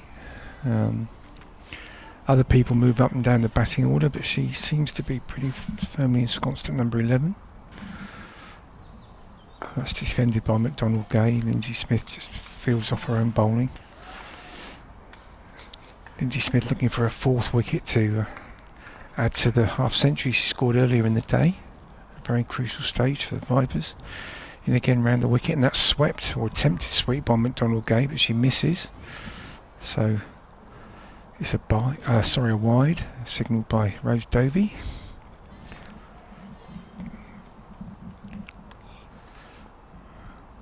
Smith in again. That's shorter, and Slapped down the ground by McDonald Gay, but can't get it past mid-off. And Monaghan, no run. Smith in again, and that's driven. Can't pit. Oh, it's deflected by Georgia Adams, so they will come through for a single. Monaghan tidies up, but they've come through for one, which puts Danny Gregory on strike. Taking guard.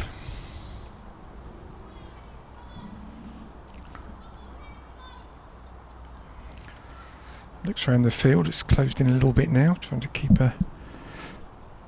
that end for this ball at least, the next ball at least. And just played and missed outside the off stump there. Lindy Smith just bowling it down that channel, and Gregory not good enough to make contact. Smith in again, and that's straighter, and Gregory just blocks it, and it's going to run away for a single down to short third man. So Gregory off the mark with one, but an over that's not going to help South East Stars as they move to 155 for 9, still requiring exactly 100 of 12 overs. Yeah.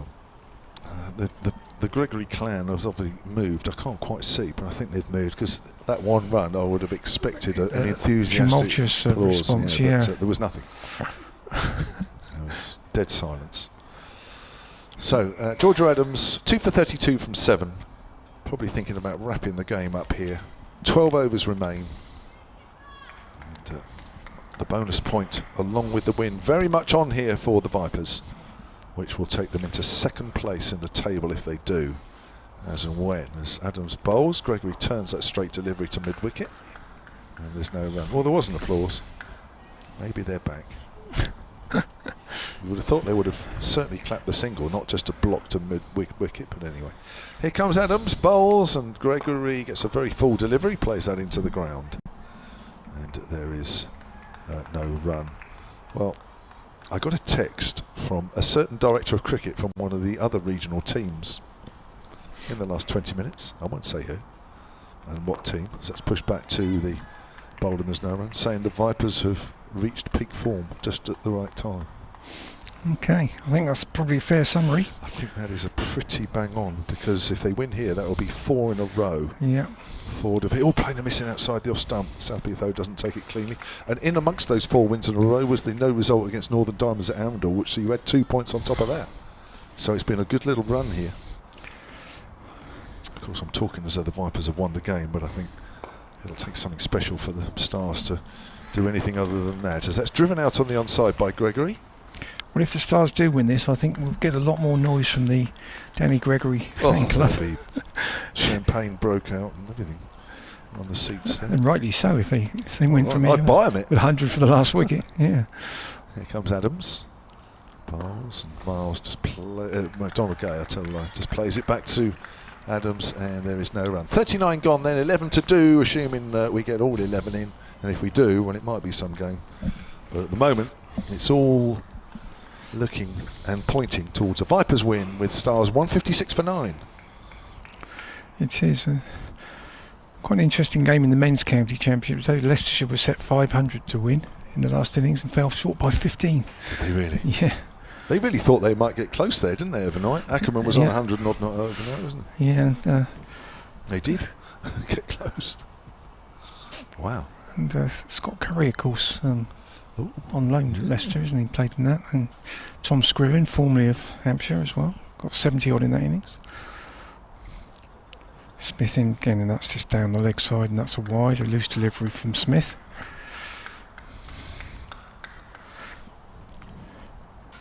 Just looking to finish this game off now, Vipers. She's in again, bowls, and Donald Gay just defends that. It's actually Gregory, sorry.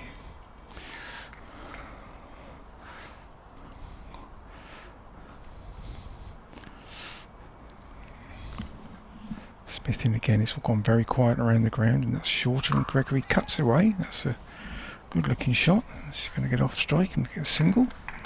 Move up to 3.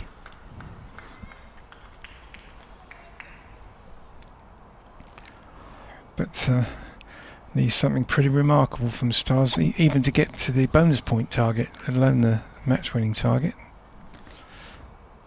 Smith bowls, and that's full toss and hit down the ground by RMG, as we prefer to call her, if possible, for a single. Because when we had them both playing, we had to go to RMG and ADR, didn't we? Otherwise, it was going to take all day just saying all the names. Smith in again. Gregory drives, but can't get it past backward point. Fielded by Monaghan. No run. 159 for 9, the Stars.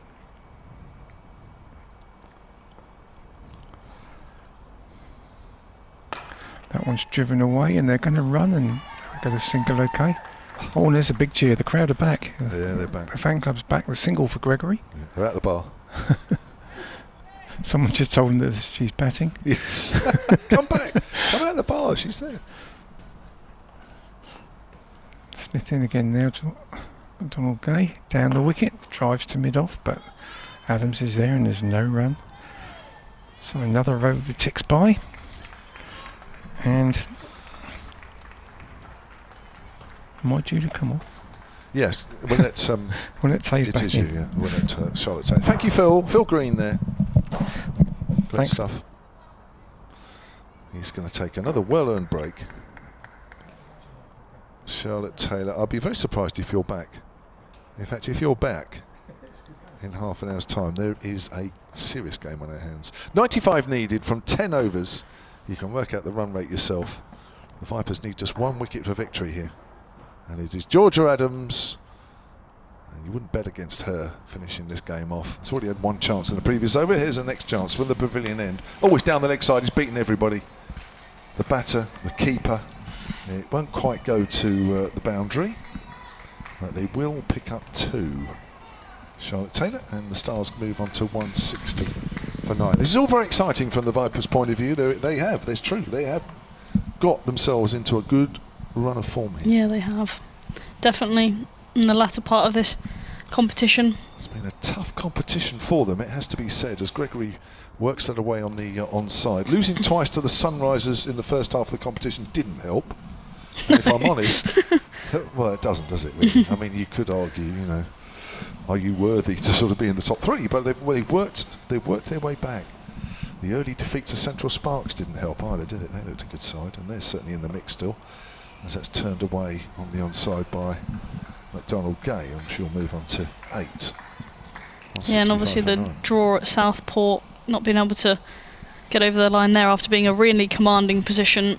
Yeah. Tara Norris came out and ruined that for them, so just a few moments, but they've managed to stay within touching distance. Adam Bowles. Gregory drives just short of mid-off. What is a difficult one for the fielder up there. Who's that? That's Mary Taylor, yeah. Hit low and hard, bounced just in front of her. They'll pick up 2.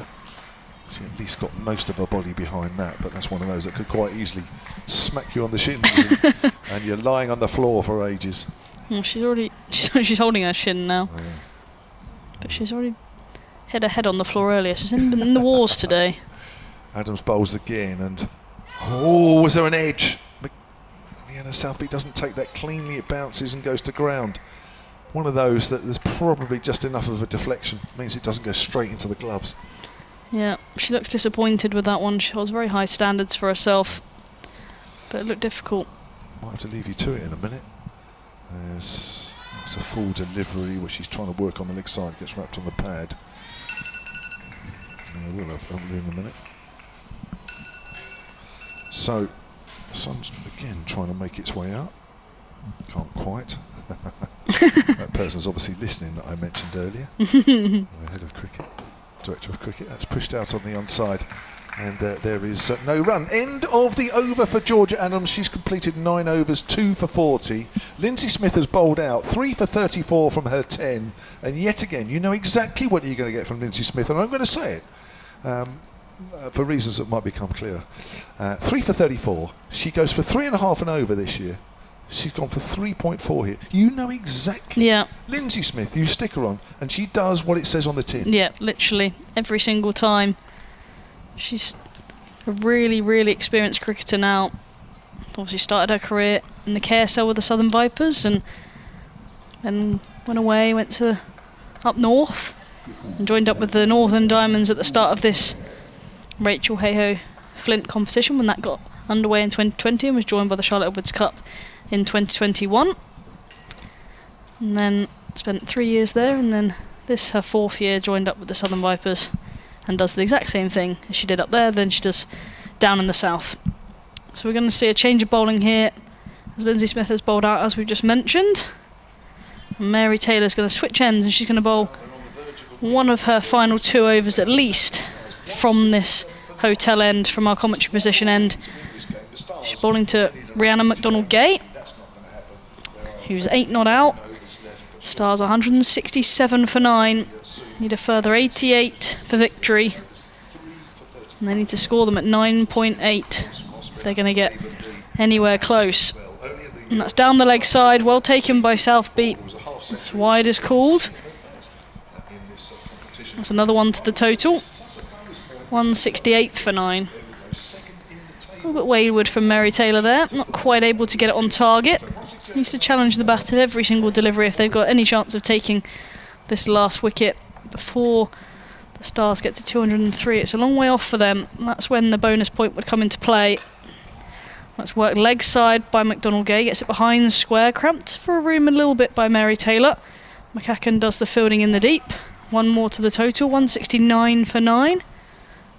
McDonald-Gay moves to 9 not out. Gregory's with her, 7 not out. I wonder if Mary Taylor will deploy some of her slower balls. She likes to bowl them at the death. No, pace on delivery this time, worked to point, can't get it past Lindsay Smith, who's there, does the fielding. Another dot ball, the run rate climbs once again. 9.9 now. Just feel like something's building here for the Southern Vipers. The pressure's building. These two not getting any boundaries away, not getting able to create any momentum moving forwards. It's a full delivery, driving. Is Gregory, can't get it past. Rihanna Southby mops up behind the stumps. Got over this again from the Vipers. Good from Mary Taylor.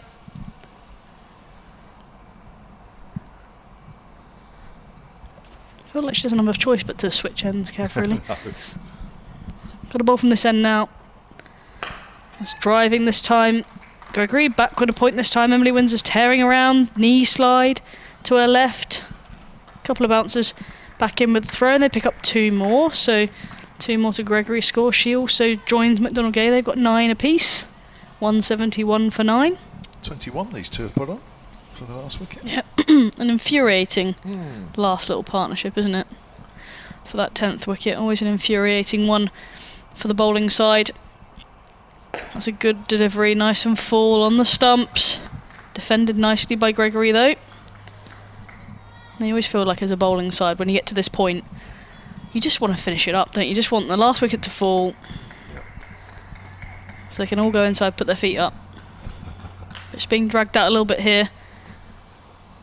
Run rates now climbing really quite rapidly, above 10s now it is, 10.3. They're not going to get him by doing that. Danny Gregory forward in defence, no run once again. 42 overs gone, 8 to go, 171 for 9, the South East Stars. Well, I've already said it twice, maybe a 3rd time lucky. Georgia Adams looking to finish off this game. She's got only 1 over to do it, because this will be her 10th and last. Let's just see these 2 wickets that she's taken today. Where does that sit her in the table? She started, I don't know if this is updating. Does it tell me when it updates, this website, this specific website? What, in amount of wickets? Yeah, it says 15 here, but I don't know if that includes the 2 that she's already got. I don't think it does. If I'm honest, I think she's on to 17 now. Oh, she is on 17, has updated it. Oh, there you are. So here's George Adams then with her off spin, bowling to McDonald-Gay, who's turning that to mid-wicket. And there is no run. Score remains at 171 for 9. So 84 more runs needed. And, well, less than that. 203 if they're going to stop the Vipers from getting a bonus point here. Flighted. It's driven up to mid-off by McDonald Gay, and there's no run. So if Adams was able... Well, it doesn't actually matter because Danny Gregory's the bowler in front of her in the queue. She got 17, Gregory's on 20. Down the wicket and a mis-stumping. Oh, and again, it's not taken cleanly. It was a difficult one because that looked as though it just gripped a fraction. Just took the ball past leg stump, but there was the chance. I'm sure there'll be another one, but the South Beat wasn't able to react as quick as you might have liked as Adams bowls again. And I'm not sure, but Donald Gay will come down the wicket again in this over. Usually when you come down the wicket and miss it and you miss stumped, you don't usually come back down. You learn from your mistakes. You do. 2 balls left for Georgia Adams in her spell. Oh, she does come down the wicket. It's a low full toss, and she doesn't time that at all as the ball goes out to mid-wicket. One more ball for Georgia Adams to do the business for her team. Right, she's only going to have to settle for 2 wickets today. Just the 2. So it is 2 wickets it is, and there's a single to finish off.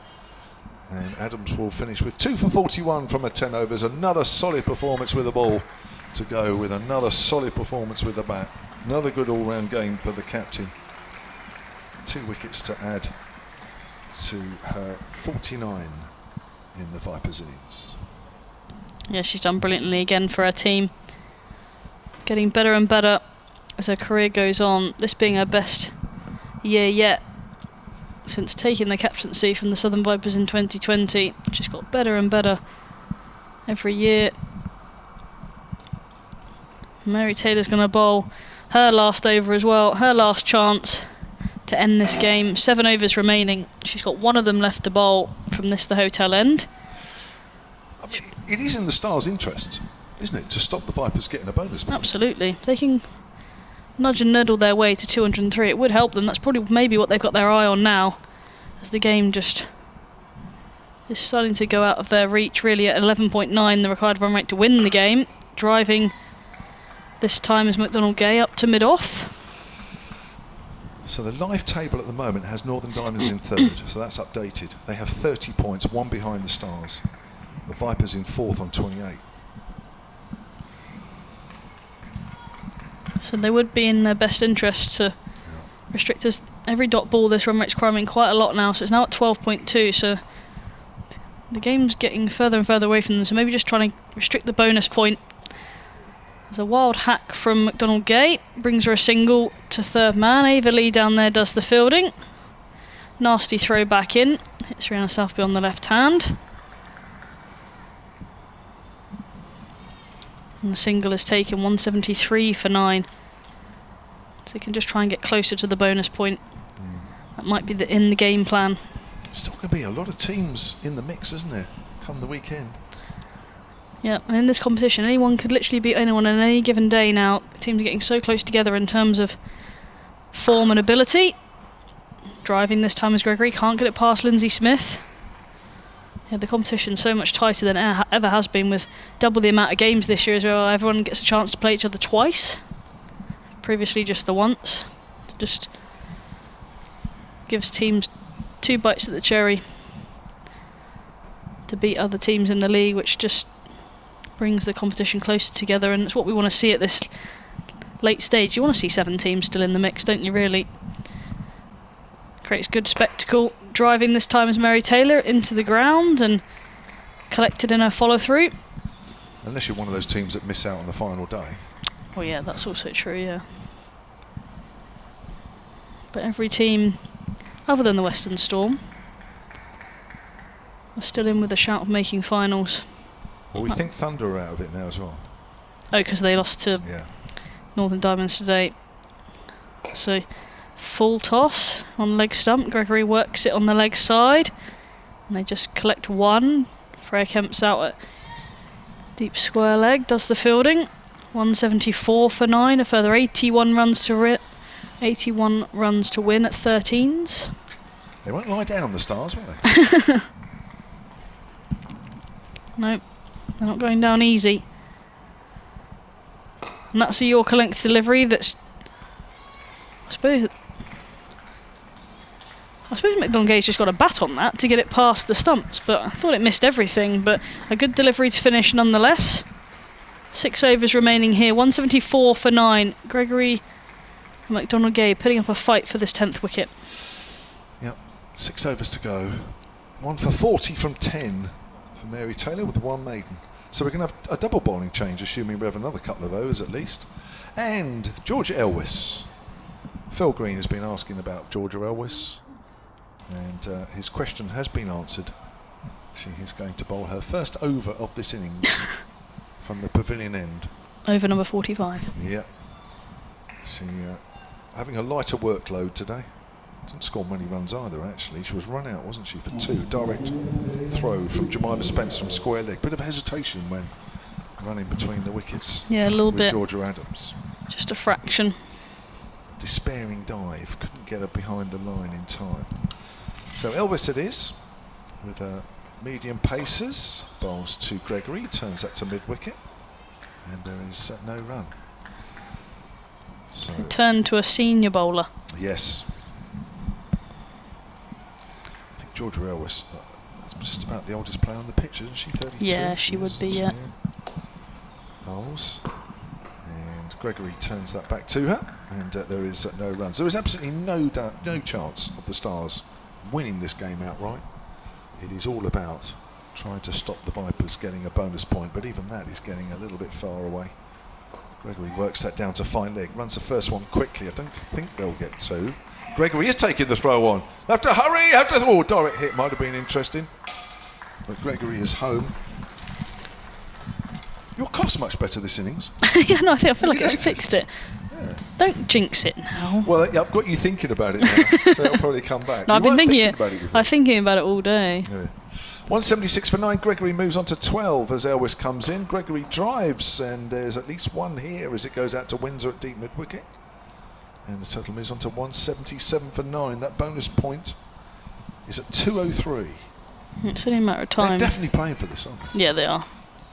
Just trying to see if they can sneak their way up to 203. Length ball driven to mid-wicket. Oh, Monaghan gets a wicked bounce off the sort of footmarks at one end of the wickets, and she does well. So it sort of hits her on the arm, I think, but it's no run there. It's got 5 overs to score 26. Yeah, it's not out of the question the way these two are batting. Oh, there's a big heave across the line. That's a good shot, and that's going out to wide mid-on for 4. Well, that's definitely on now. 181 for 9, and more shots like that, and that 203 is definitely in range. Yeah, it's just a full delivery. Not a lot wrong with the ball on the line of off stump, but McDonald Gay cleared the front leg and got it over the vacant mid-wicket boundary. Not sure we're going to see another over from George Elwes, as that one goes for 7.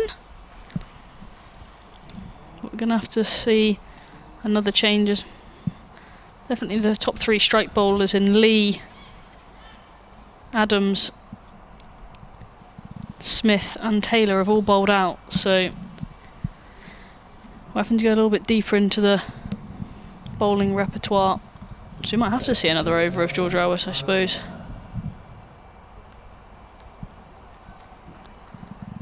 Alice Monaghan to continue from this pavilion end. She switched ends. She started bowling at the started bowling at the pavilion end, and now she switched ends and going to be bowling from this our commentary end.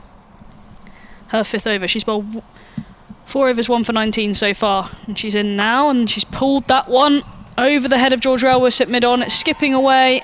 Elwes is in pursuit, and they're going to collect 2 more. And Gregory thumps that one up the ground. They're definitely going for this bonus point. 2 more to the total. 183 for 9.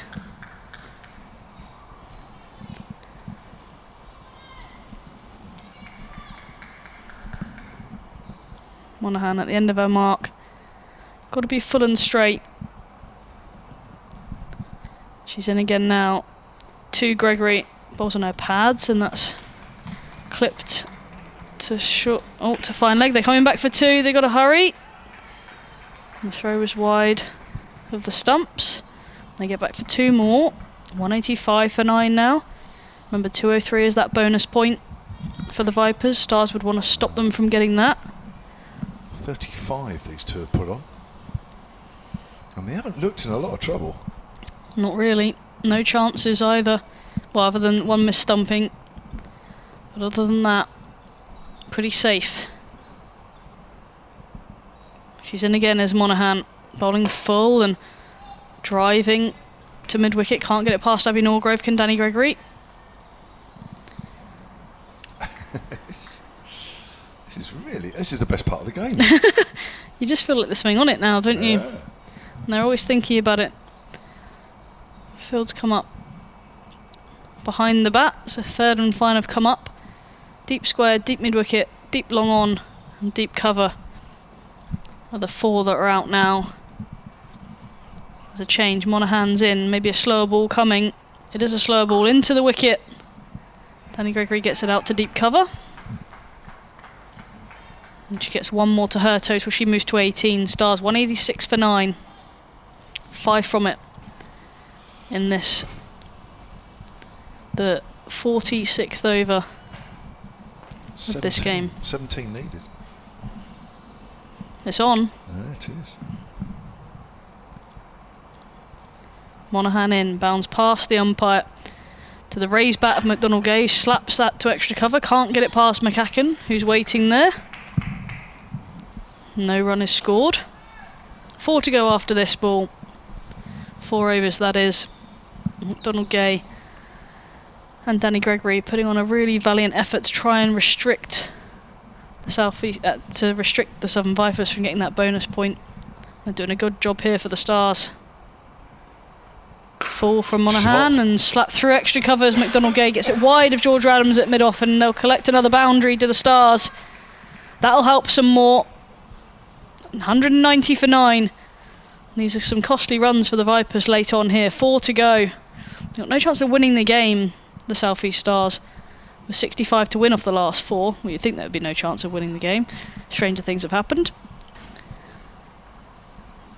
But 190 for 9.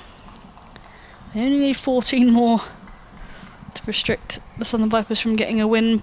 But vitally, that bonus point. 40 they've put on now for the 10th wicket. I don't know what the record is for the 10th wicket in this competition. How would I find that out? What, overall? Yeah. Is that going to be too hard for I'll me? leave that to you. Now, there's not a lot of options for the Vipers here because Taylor's bowled out, Lindsay Smith has bowled out, Georgia Adams has bowled out, and Ava Lee has bowled out. So it's literally Monaghan and Elwes are the only options here for the Vipers, with 4 overs remaining. Elwes, we know, is just a little bit down on fitness, and Georgia Adams is having a chat with her here. The field is scattered because with 24 balls remaining, the Stars need just 13 here to stop the Vipers getting a bonus point. They won't win the game, Stars. They need 65. But going into the last round of fixtures at the weekend, that point might just be crucial. They won't stop the Vipers going ahead of them in second place. But who knows? Here's Elwes bowls. There's a drive out to extra cover. Good stop. And there's no run. Gregory on 18 from 33. McDonald getting 19 from 27. Elwes into a second over here. Comes in the game from that pavilion end, and Gregory goes hard, although doesn't really time it. Goes up towards deep mid on. And that's another single there, inching towards this 203. 191 for 9. These two came together at 150 for 9. It looked all over in the 37th. We were waiting for it to be the end of the game, but somehow the Stars are still there. Low full toss, hit out on the leg side, more runs. As long as it's picked up cleanly, which it is, it's just a single. Alice Monaghan out away to her left, and it's 192 for 9. The way these two are playing, it's more likely they will get to 203 than they won't.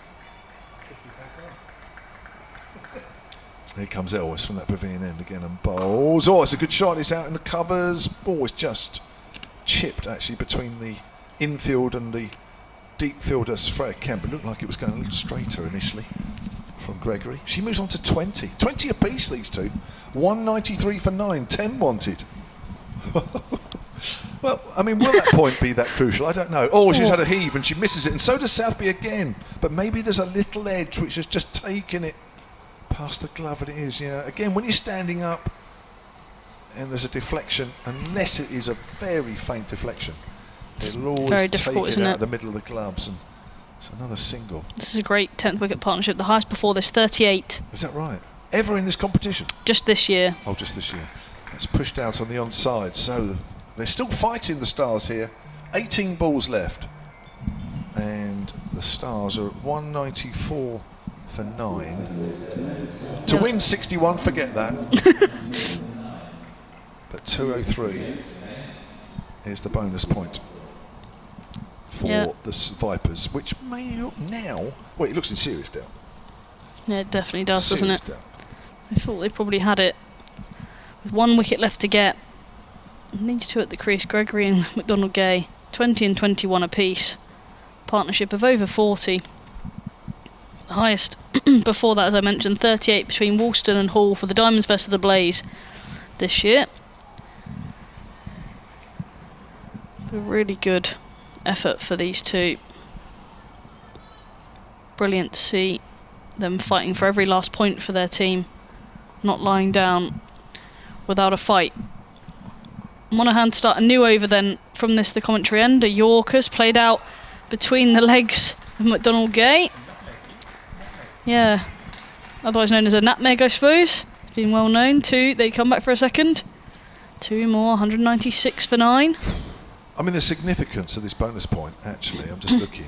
If the Vipers just win with 4 points, they only go 1 point ahead of the Stars. So even if they both win, the Stars picked up a bonus point next week, would be enough, probably. Could be vital. Monaghan needs to take this wicket sooner rather than later. She's in again and heaved into the leg side. She's hit it straight to Freya Kemp, who takes the catch. It's a brilliant end. They thought for a minute there that McDonald Gay had cleared Freya Kemp at mid-wicket, but the cry of catch, and the Southern Vipers have won this game, and just in the nick of time, as that bonus point was going to be taken from them at 203, but they managed to be bowled out here. The wicket McDonald Gay, the last one, she goes for 23 from 31. And Monaghan picks up her second wicket. She finishes with 2 for 30, and the Stars are bowled out for 196 here, Kev. Yeah, I win by 58 runs to the Vipers, and that, with the bonus point, in fact without the bonus point, takes them to second place in the table now, and they are 2 points ahead of Stars, who moved down to third. So Northern Diamonds, who briefly moved third, will move down to fourth. It is all very tight, but what a game in the end we had. It wasn't close in terms of the overall game, but at that bonus point we got very excited. So Southern Vipers bowled out for 254. Lindsay Smith with 51 in the lower middle order, helping the Vipers get to what was in the end a more than competitive total. We weren't sure at the halfway stage. There was 4 wickets for Danielle Gregory, 4 for 55 with her leg spin, and well, she did more than her fair share with the bat at number 11, finished 20 not out. The top score though, Ailish Cranstone made 69, dropped, caught and bowled on 1. It looked as though it was going to start to be very, very costly, but she went at a very delicate stage. 3 wickets for Lindsay Smith, 3 for 34, fine all-round game for her. A couple of wickets apiece for Adams, Ava Lee, and also for Alice Monaghan. And the Vipers, that is their 4th win in a row, and in amongst that was also 2 points in a no-result game against the Diamonds. So it's been a good second half of the competition for the Vipers here, Charlotte. Yeah, it really has. They've just picked up momentum at the right time. They say gaining momentum into this competition is something that's vital when you go into finals. That final, or should I say playoff, is next Thursday, and the team that finishes second will also host that. That could provide to be key in terms of travel and how far teams have to go. And the final on Sunday at Northampton. So the Vipers just finding momentum at the right time. Unlucky for the Stars today. That really hampers their campaign once again, as they need to then win their next game to be in with a chance.